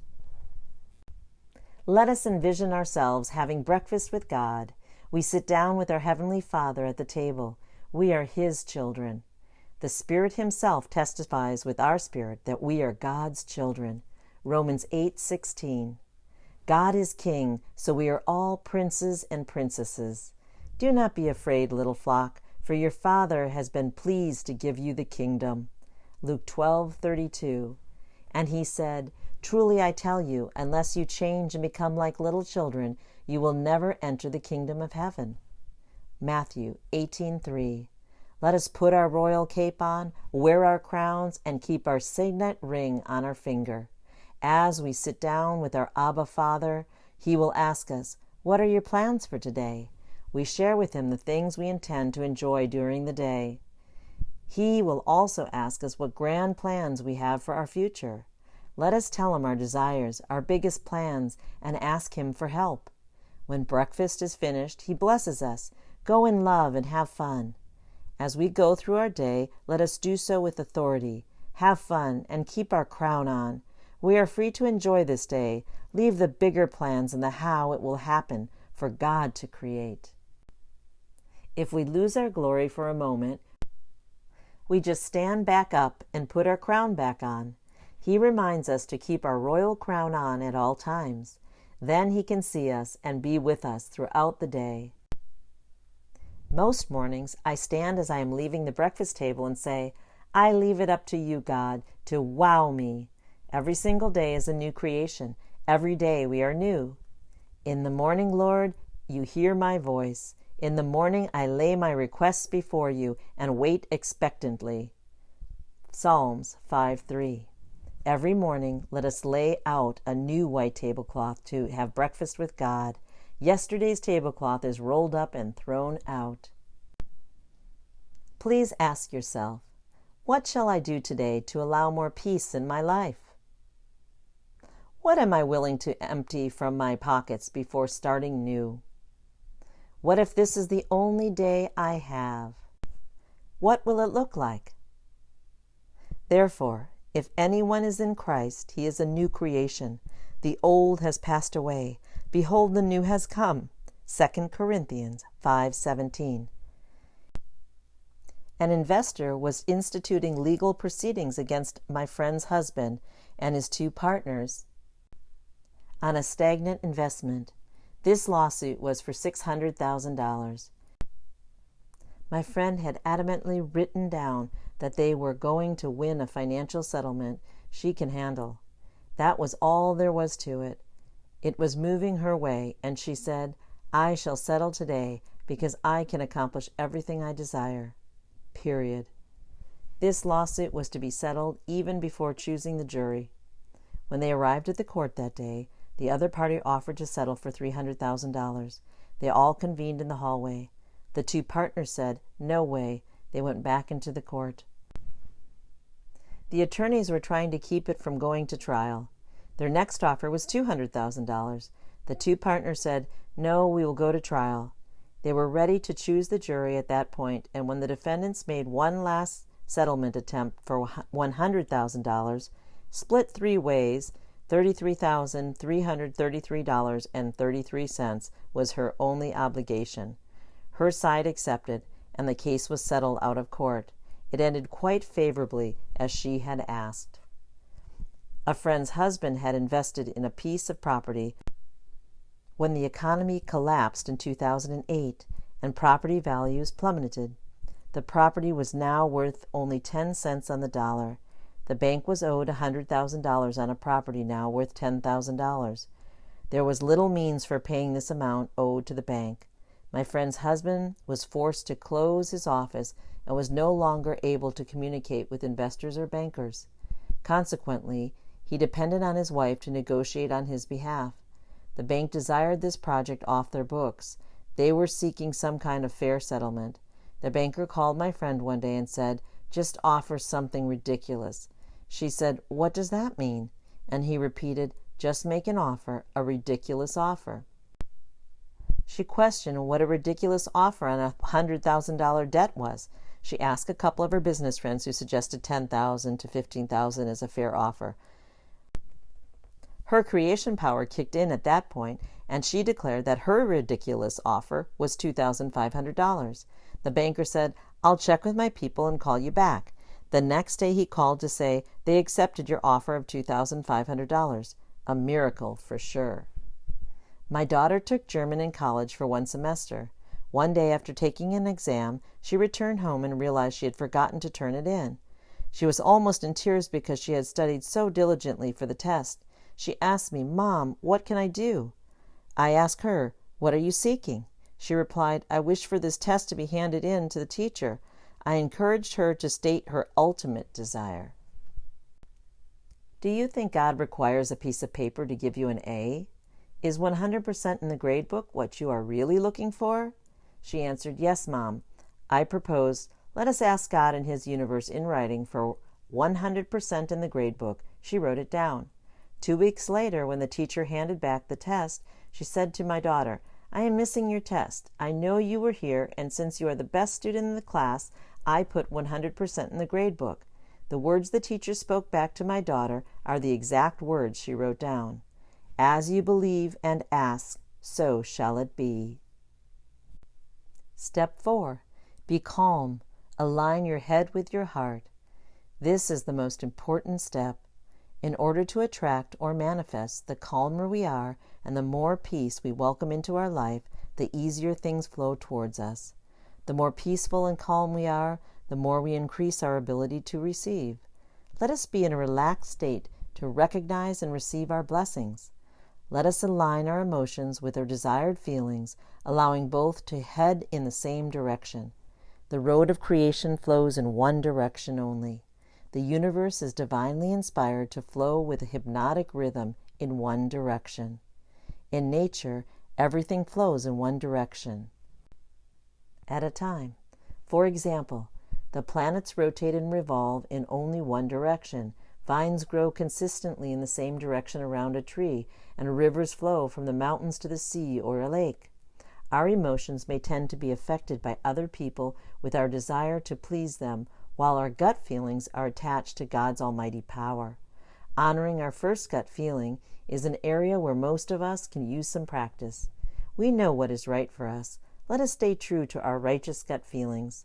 Let us find our true north and head in that direction.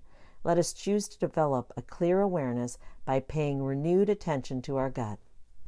As mentioned before, the fastest way to receive anything is to knock 3 times. Think the thought, speak the word, and write it down in positive words. After we have ordered our desires from the ether in this manner, temporarily forget about them and relax. Becoming calm allows our mind and body to enter a peaceful state of neutrality. There is a wonder in this step.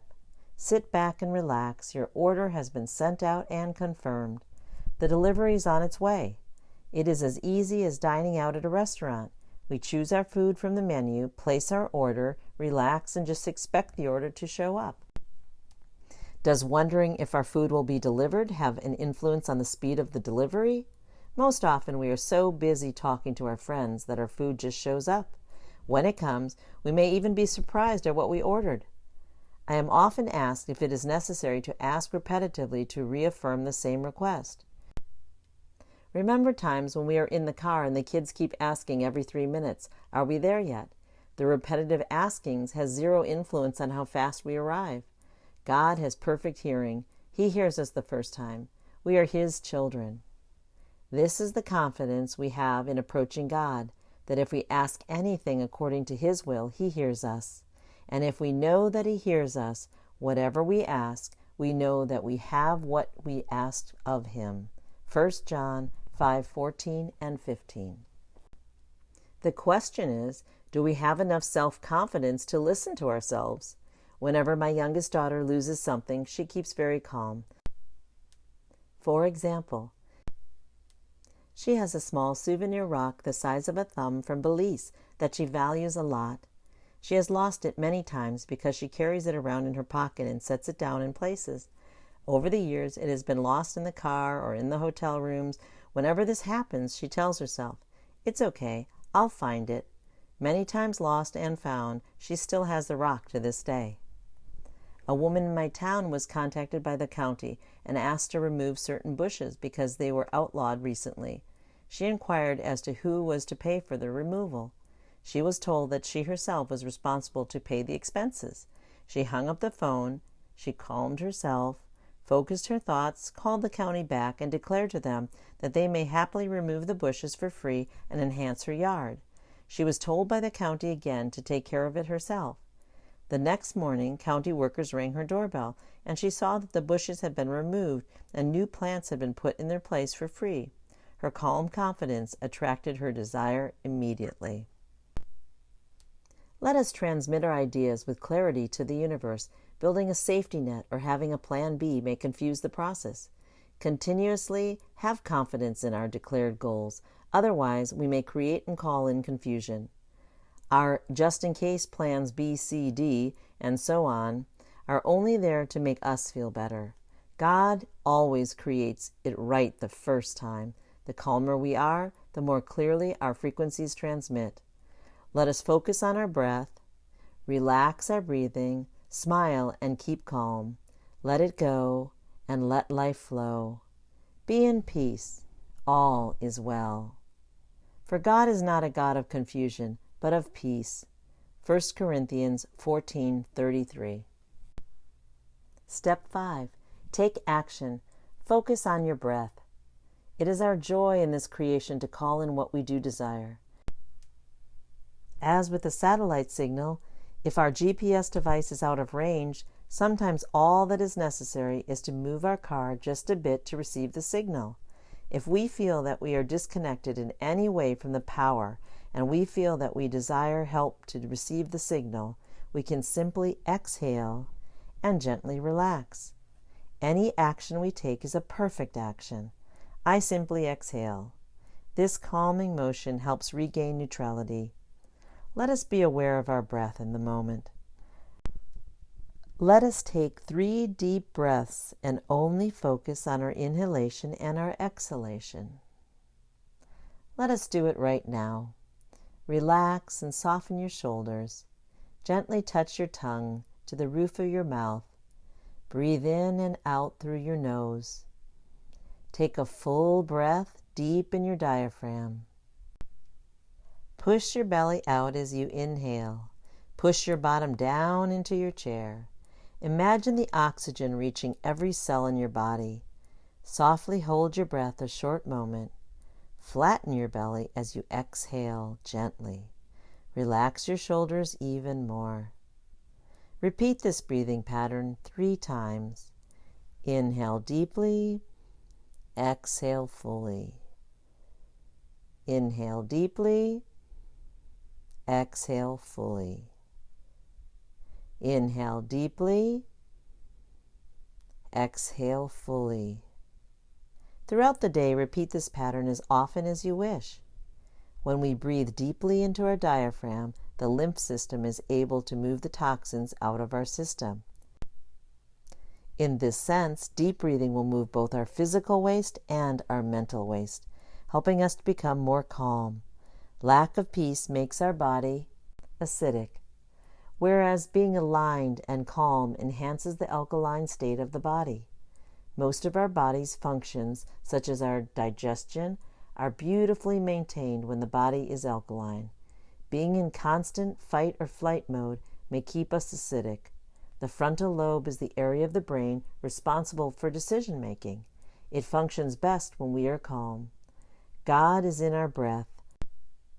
God gave us the breath of life as our first gift.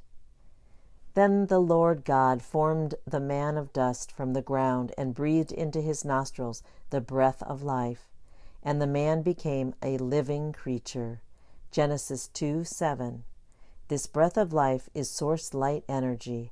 God is with us now in each breath, and he is with us only now, because there is only now.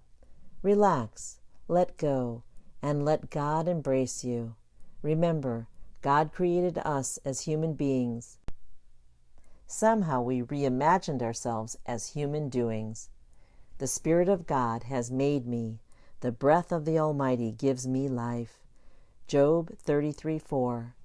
Once we have completed the first 4 steps, our order is placed. How it will be delivered is up to God. How it comes to us is secondary. Most important is that we allow ourselves to receive our goals. This is beautifully demonstrated in the parable of the growing seed in Mark 4. He also said, "That is what the kingdom of God is like. A man scatters seed on the ground. Night and day, whether he sleeps or gets up, the seed sprouts and grows, though he does not know how. All by itself the soil produces grain, first the stalk, then the head, then the full kernel in the head. As soon as the grain is ripe, he puts the sickle to it, because the harvest has come." Mark 4:26-34. When the Christmas season was just about a month away and I was thinking about all the goodies being served, I decided to give my body a chance to rest and relax. I started a detox in which I only drank fresh pressed green juices. I juice once in a while because I really like the energy and the taste of green juices. However, cleaning the juicer is less than appealing to me, and sometimes the blade sticks. This drew my attention to the new juicers now available. One company I researched offered a chance to win a free juicer. I entered the competition, then I wrote down in declaration, "I have a new fancy juicer for free that is really easy to clean." The next morning I visited one of my friends, and we talked about her new focus on minimalism and how she currently wished to keep only what she really uses regularly in her house. She told me that she had decided to give away her fancy juicer.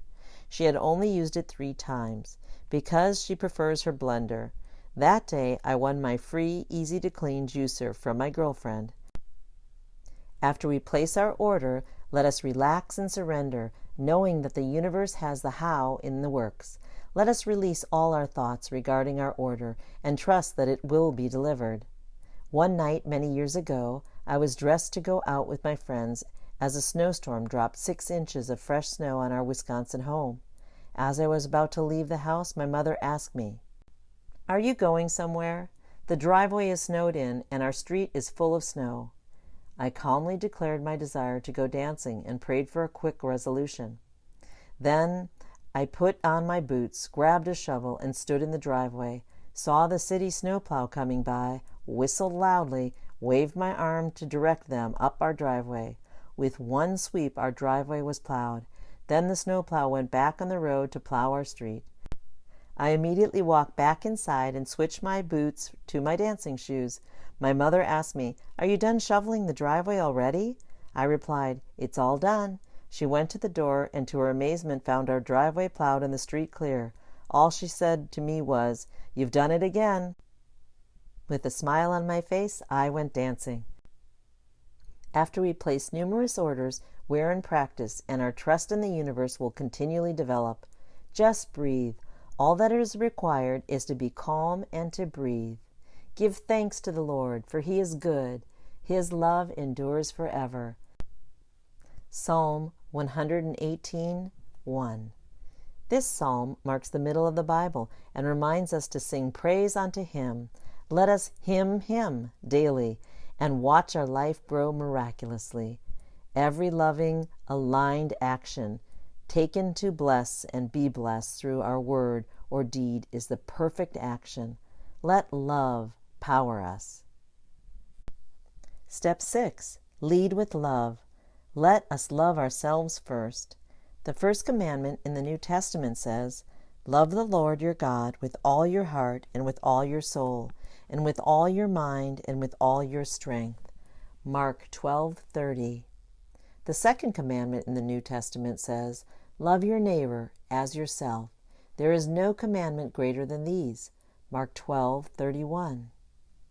After fulfilling the first commandment, let us concentrate on the second one. Love yourself first in order to love others.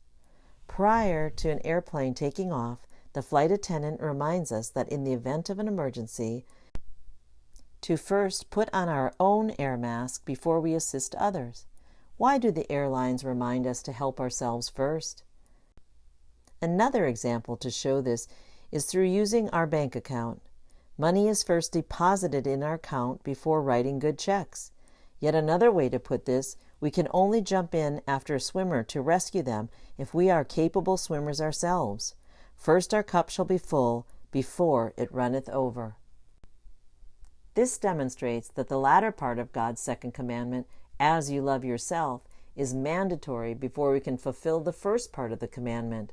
Are we loving ourselves so that our neighbors can be blessed? When I shared this step with my sister, she humorously responded by saying, "Oh, my poor neighbor. As I am so busy taking care of everyone else, I spend little time loving myself." How about the rest of us? Are we taking enough time and are we making a continual practice of truly loving ourselves? We can only love our neighbors as much as we love ourselves. We are our own most critical judges. Instead, let us be our biggest fans. We have to cheer ourselves on. Go me, go me. Remember, we are exactly where we are meant to be in every moment. Stand in front of your mirror each day and tell yourself such things as, "I love you. I am beautiful or handsome. I am aware. I am awesome. I am a genius. I am happy. I am healthy. I live in a friendly world. I create great things. I am wealthy. I am fulfilled. I am satisfied. I am perfect. God loves me." Always smile at yourself. Be kind to yourself. Accept what is and joyfully own your physical body. Let us be our own cheerleader. Practice being happy and content alone with ourselves, because there is only me and my God in my hall of mirrors. What I create is reflected back to me. That is how we came into this world and how we will go out. Let us start practicing being alone with God in joy. Let us be comfortable with ourselves. Let us feel good about ourselves. Let us be connected to our inner self. Let us be in tune. Let us appreciate ourselves. Let us know our value. Let us allow ourselves to be worthy of His heavenly kingdom. God made us worthy. We deserve everything we desire. Our desires desire us. Everyone is perfect all the time. We are one humanity. God's almighty Holy Spirit within us loves us. The Holy Spirit in us loves all. Love is who we are. Anything else is an illusion. If you desire encouragement, tell yourself how great you are. Ask others to remind you of your greatness. You can also use our Receive Joy meditations, affirmations, and inspirations.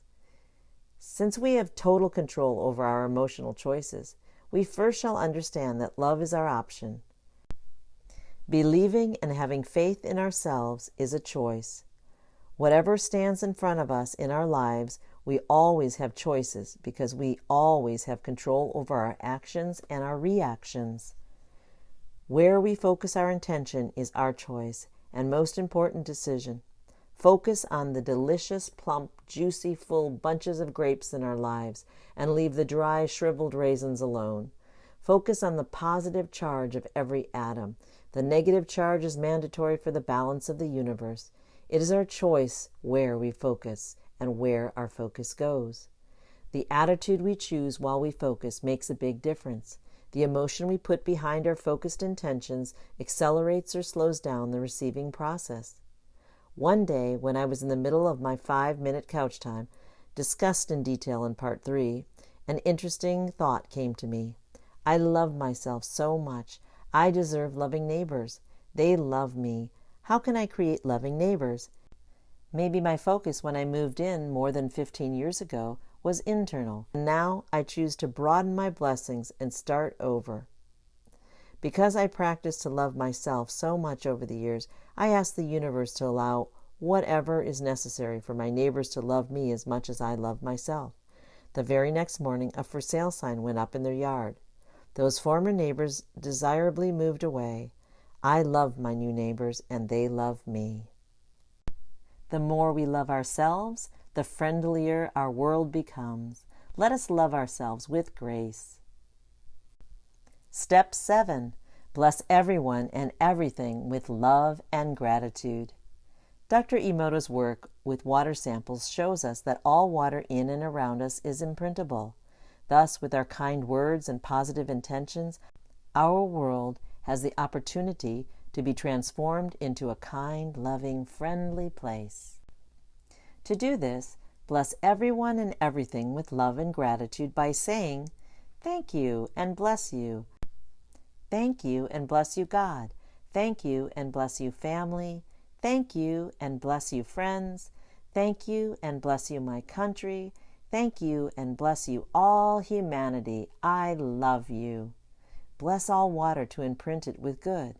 Thank you, water. Thank you, oceans. Thank you, ponds, lakes, rivers, and streams. You are beautiful. Bless nature. Say, I love you to the animals, the trees, the plants, and grounds, and all of nature surrounding us. Bless everything as it serves us throughout the day. Thank you, beautiful water, for hydrating me. Thank you, bed, for my comfortable rest. Thank you, chair, for supporting me. Thank you, computer, for assisting me. I love and thank you, tree, for providing shade. I am grateful for the roof over my head. I love you, house. You serve me well, and so on. Bless all objects and thank them for their service in your life. Go even further and name everything. Name your car, your plants, your house, as well as everything in it and everything you own. Naming everything creates love toward it. Let us imprint love everywhere. A client of mine told me that the paperwork on her desk was stacking up more and more. She told herself, I have to clean my desk every time she saw it. The reason it was still awaiting her was that the task had little appeal and excitement. After I shared this step with her, she went home and started to say, I love you, to all her papers and her desk. She simply changed her thoughts and spoke kind words whenever she walked past her desk. By the following weekend, she had spoken enough love and joy over it that she sat down and cleared her entire desk. The woman called me afterwards to tell me that she was amazed how easy the experience was. She is happy and delighted that she cleaned it all up and invited me over to see her neat desk. Love and gratitude are vibrationally two of the strongest positive words on earth. When frozen by Dr. Emoto and his team, each word forms the most beautiful water crystals, and even more so when combined.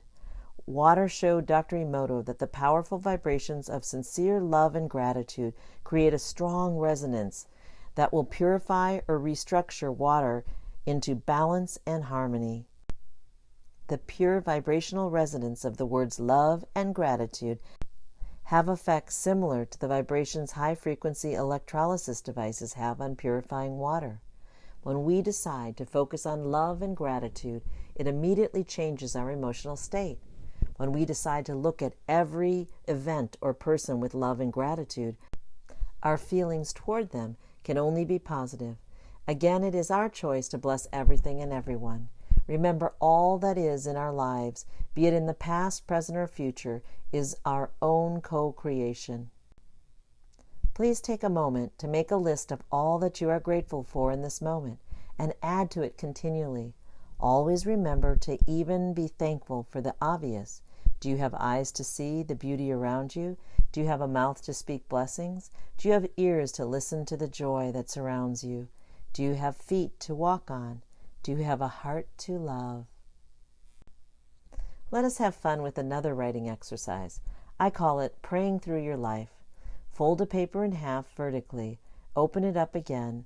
In the left margin, list everyone in your life. In the right margin, next to their name, identify the greatest blessing they have brought to you.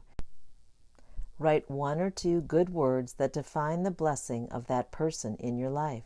For example, when I think of my mother, I think of loving and caring, and when I think of my father, giver comes to mind immediately. After you are done with the list, pray these words over each person in true gratitude and make a habit of thanking them for their blessing in your life. Dear God, thank you for blank in my life, and thank you for their gift of blank. Use all the energy around our relationship for the greater good, and leave me with their gift of blank. Whenever you desire encouragement and joy, pull out that list, fold it in half vertically, and concentrate on the right column of all the blessings that fill your life. To take this game a step further and make it even more fun, take a pack of small note cards and write a single blessing on each one. Punch a hole in the corner and string them on a necklace.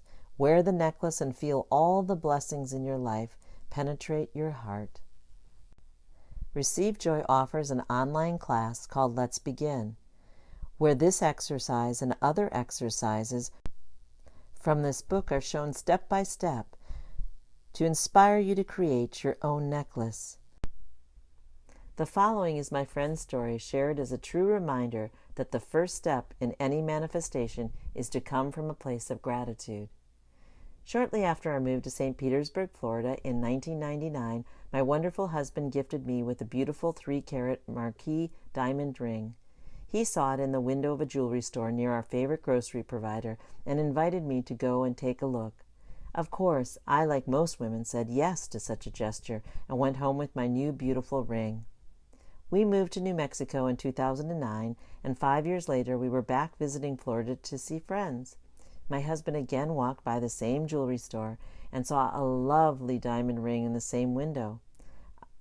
I was the only one who knew my longing for a pear-shaped diamond ring, as I appreciated with great love the magnificent ring I had.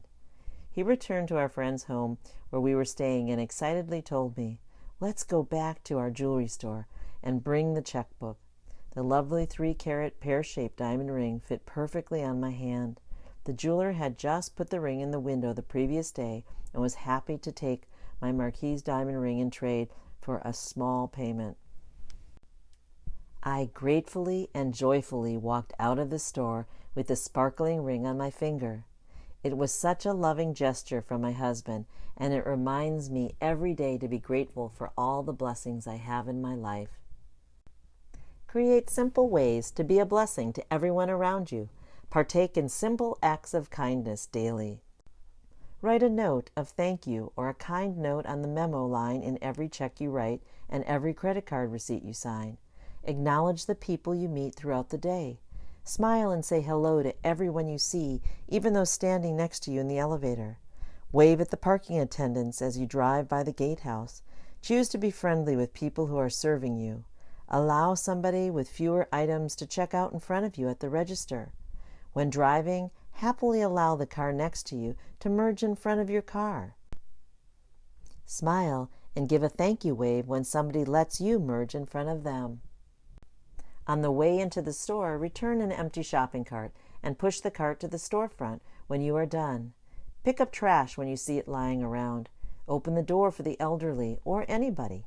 Offer your seat on the bus. Gentlemen, please open the car doors for ladies. Tell the person next to you how lovely they look today. Hug freely. Hug a friend. Say thank you for every little thing someone does for you. Pray with someone on the spot. Send notes, cards, or kind, encouraging text messages throughout the day.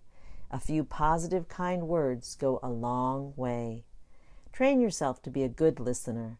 God gave us 2 ears and 1 mouth. Let us use them accordingly. Let us share our love with acts of simple service, listening and encouraging. People recognize the blessing. Then relax, sit back, and watch the love and gratitude flow back into your life. Years ago, my sister experienced a significant, simple act of kindness, and she has been passing it on ever since. Her girlfriend answered a text message with the words, "Be well, my friend." She knew that they were good friends. However, to receive a written greeting, "My friend," had a profound effect on her. The greeting made her think that we refer to people as our friends all the time, yet somehow there is an additional comfort in knowing just how much of a friend you really are to someone. My sister now makes it a point to include "my friend" or "my dear friend" in her messages. There is something touching about seeing and declaring friendship and kindness in writing. Dear friend, I pray that you are enjoying good health and that all may go well with you, even as your soul is getting along well. 3 John 1:2. Love everyone and everything with love and gratitude. Allow everyone to be just as they are and everything just as it is. Praise God for the perfection it all is. God believes in us. Let us believe in each other's perfection. Have mercy on each other, trusting that we will all grow into our own greatness. Blessed are the merciful, for they shall receive mercy. Matthew 5:7. Step 8. Expect the miracle in every moment. The truth is, this whole life is miraculous. I write this powerful book to bless humanity with a joyful reminder of how great our God is. Along the way, we have come to believe that UPS, FedEx, and DHL could deliver faster than God. How did this happen? When did this happen? We have drifted so far away from the supernatural greatness of our mighty universe. If we order online and we click on Express Checkout, we expect the delivery to come the next day, and we happily wait for our package at the front door with full confidence. How fast do we expect our delivery from the ether? The most perfect delivery system of all time. It is up to us to recreate the expectation that miracles are available to us in every moment. Trust in the Lord with all your heart and lean not on your own understanding. In all your ways submit to Him, and He will make your path straight. Proverbs 3:5-6. Life is a series of choices. Let us choose to see everything as the miracle it is. In Christ, all things are possible. Jesus looked at them and said, "With man this is impossible, but with God all things are possible." Matthew 19:26. A dear friend of mine was very content being a single mother after her divorce. Thus she put little attention on dating. Her focus was on her career and raising her 2 beautiful children. She always said, "If a man wishes to date me, he will have to knock on my door." Sure enough, about 4 years ago, one did knock on her door. A handsome man asked her what she was paying for her rent, because he owned a house 5 doors away that he wished to rent out. Soon after, he asked her out for dinner. Eventually, they both moved from the neighborhood. They are still happily dating years later. The miracle came knocking. When my husband and children went to the store to rent a movie, I went along and waited in the checkout area. As they were deciding on movies, I browsed through the magazine rack.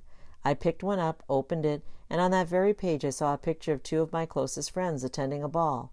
I took the magazine home and showed it to them. They were surprised that their picture was featured in the magazine, because it was a wedding magazine. It was a most surprising place for my 2 single friends to be featured, and even more unique was for me to pick up a copy and browse through it. This miraculous finding also happened during another occasion when I picked up a newspaper from my mail table. I again saw one of the same friends smiling at me from one of the pages. If we choose to live our lives asking for, seeking, and expecting miracles in our daily walk, we will recognize them everywhere. Step 9. Have fun and celebrate. Naturally, this step is the most fun, yet honestly, it does require our action. As said in the Holy Bible, let us be like a child to enter into heaven. Life was given to us to live it abundantly, to celebrate with the heart of a child and have fun. Let us enjoy our life experiences in a childlike state. And he said, "Truly I tell you, unless you change and become like little children, you will never enter the kingdom of heaven." Matthew 18:3. Let us make sure that we remember to play and laugh like children all the time. Laughter inspires hope and forgiveness. The happier our attitude and the more we smile and laugh, the healthier our minds and bodies are. Laughter relaxes the whole body and releases tension. Laughter and smiles increase happy hormones like endorphins, dopamine, and serotonin.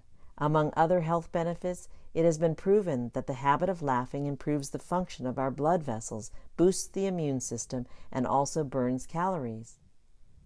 Two big questions for most of us are, first, can we remember what is fun for us? Second, do we trust that God desires us to enjoy this lifetime and have fun? Take a moment right now to write a list of what is fun to you. List things that you already do and things that you wish to do to have more fun in your life.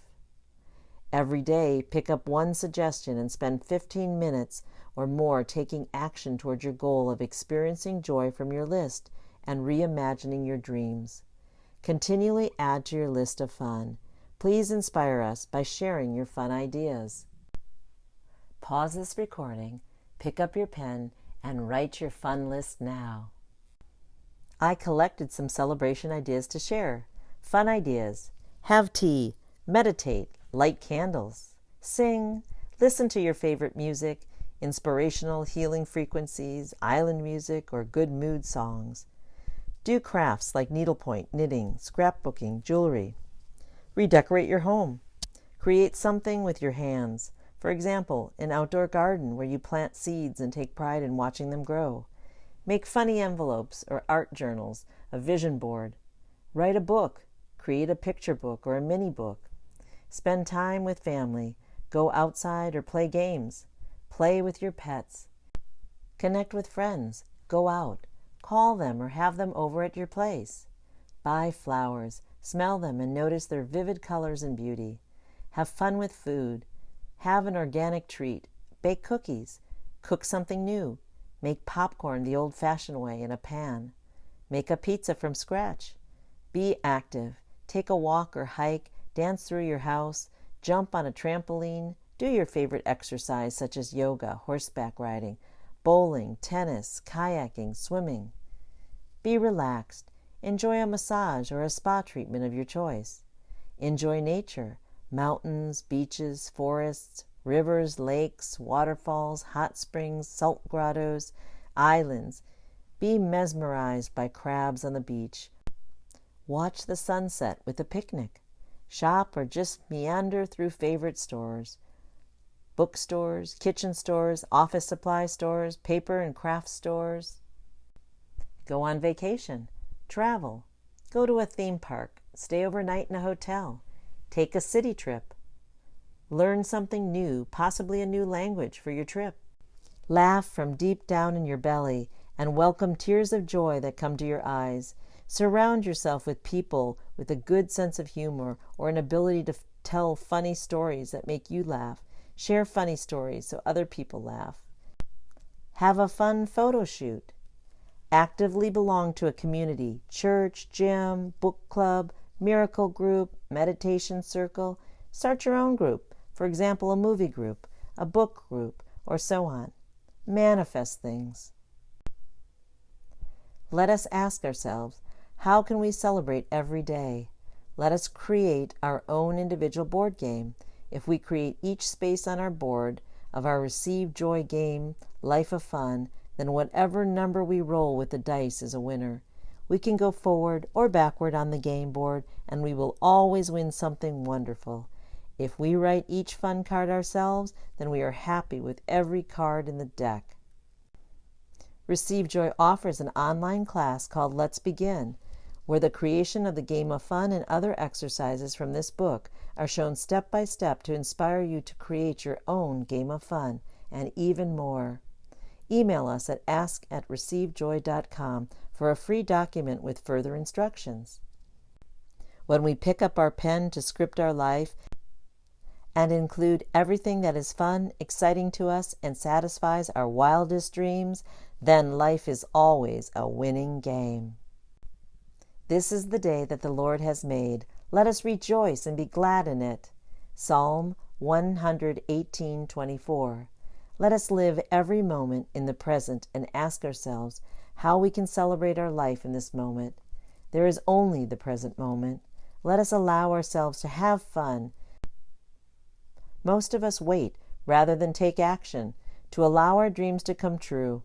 We hold off for the weekend, vacation, summer, retirement, special occasions, when we are older, when we have more time, when we feel better, or when we have the money. There is only now. Life is a series of now moments. When we were 6 years old, it is now. When we were 20 years old, it is now. Now is now. Be here in the moment. Let us decide to live every perfect moment now. All the days, the cheerful of heart have a continual feast. Proverbs 15:15. Let us also happily create for celebrations.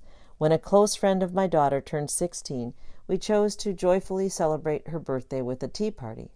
We decided to use a different cup and saucer for every girl attending. When we set the table, we were 4 saucer and cup combinations short. My daughter was throwing the party and said, "Mom, let us buy 4 more sets."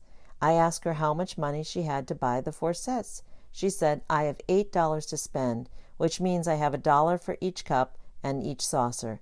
My daughter and I love to go to thrift stores. We entered the Goodwill shop and walked directly to the shelf with the household items. The shelf was empty, except for 4 elegant china teacups and saucers, each with a beautifully unique pattern. The teacups and saucers cost $1 each. We still have the dainty sets, and every time we use them, they make us smile in memory of our creation power. A further question is, can we rejoice? Let us pick up the joy in our own life. Joy is always there. It is a standalone. It lies like a coin on your table. Let us pick it up, put it in our pocket, and take it with us everywhere we go. Joy is also made up of one of the highest emotional vibrations. When we feel good, we are lifted into the flow of attraction. Rejoice in the Lord always. And again I say rejoice. Philippians 4:4. Let us rejoice always. On a vacation to North Carolina, I took my youngest daughter out to the beach, and she chased crabs with her little net. Whenever she approached the crabs, they quickly escaped. It was time for dinner, and I told her that after dinner we will come back and catch a crab. After we were walking back to the house, I said to God, "I am excited to see how you will make this happen. Wow me." As promised, we went back to the beach after dinner. To our surprise, we found it full of crabs. Hundreds of them were absolutely mesmerized by the full moon and thus sitting out in the open and resting. Completely different from earlier. My child caught lots of crabs. We both rejoiced. I rejoiced as a mother because I saw my child happy, and my child rejoiced in her wish to catch crabs becoming a reality. For me, it was a miracle. It was the first time I saw so many crabs in my life. Sing praises to Him, Him, Him. Let us choose to have fun with our creations. Think outside the box. For example, let us talk to our bank accounts and tell them what we desire. Let us bless our food and ask it to give us the nutrition our body requires. Let us freeze our popsicles and ask one color to stay liquid. Let us ask our bushes to bloom in different colors each year. Let us have fun and be creative. We may also use the 9 steps to enhance our entertainment factor, as one of my friends did while watching the Super Bowl. A few years ago, during the Super Bowl, the Seahawks had a 1st and goal at the Patriots' 5-yard line. and they moved the ball closer yet to score. The clock ran under 1 minute, and the Seahawks faced a 2nd and goal at the Patriots' 1-yard line. This is when I wrote down on a piece of paper at my friend's house, "Thank you, dear Jesus, for letting the Patriots intercept the ball." The Patriots assumed the Seahawks may run the ball. Instead, they threw a pass, and the Patriots' rookie Butler beat the Seahawks player Lockett to the goal line and intercepted the pass. This was only possible with the help of the Patriots' most important player. Thank you, dear Jesus. They surely had a fun Super Bowl celebration. Use the 9 steps to create more fun along the way. When 2 friends and I were backpacking over the Alps from Munich to Venice, we slept in mountain cabins with few food options. A small salad and pasta was our norm. About 3 weeks into our journey, in the early afternoon, we were hungry again. My 2 friends and I were thinking about what kind of food appealed to us. In the morning, I said to one of my friends, "Since we are in Italy, I am craving homemade oven-baked pizza today." He agreed. When the discussion returned to food later in the day, our other friend, who had been absent from our morning conversation, added the same wish, pizza. We all looked at each other and declared, "Let us have pizza." We had fun imagining having a pizza restaurant on the mountain. 5 minutes later, we came to a clearing, and there it was, a pizza restaurant. We went running the rest of the way to the restaurant and enjoyed a fresh pizza from an Italian pizza oven as we sat in front of an open fire. I wish we had created more places along our journey like this. Those who know your name trust in you, for you, Lord, have never forsaken those who seek you. Psalm 9:10. Thank you for listening to parts 1 and 2 of Ask and You Shall Receive by Receive Joy. When you are ready for part 3, please email us at ask@receivejoy.com, and we will happily send you the rest of the recording. May God bless you as you continue to receive joy.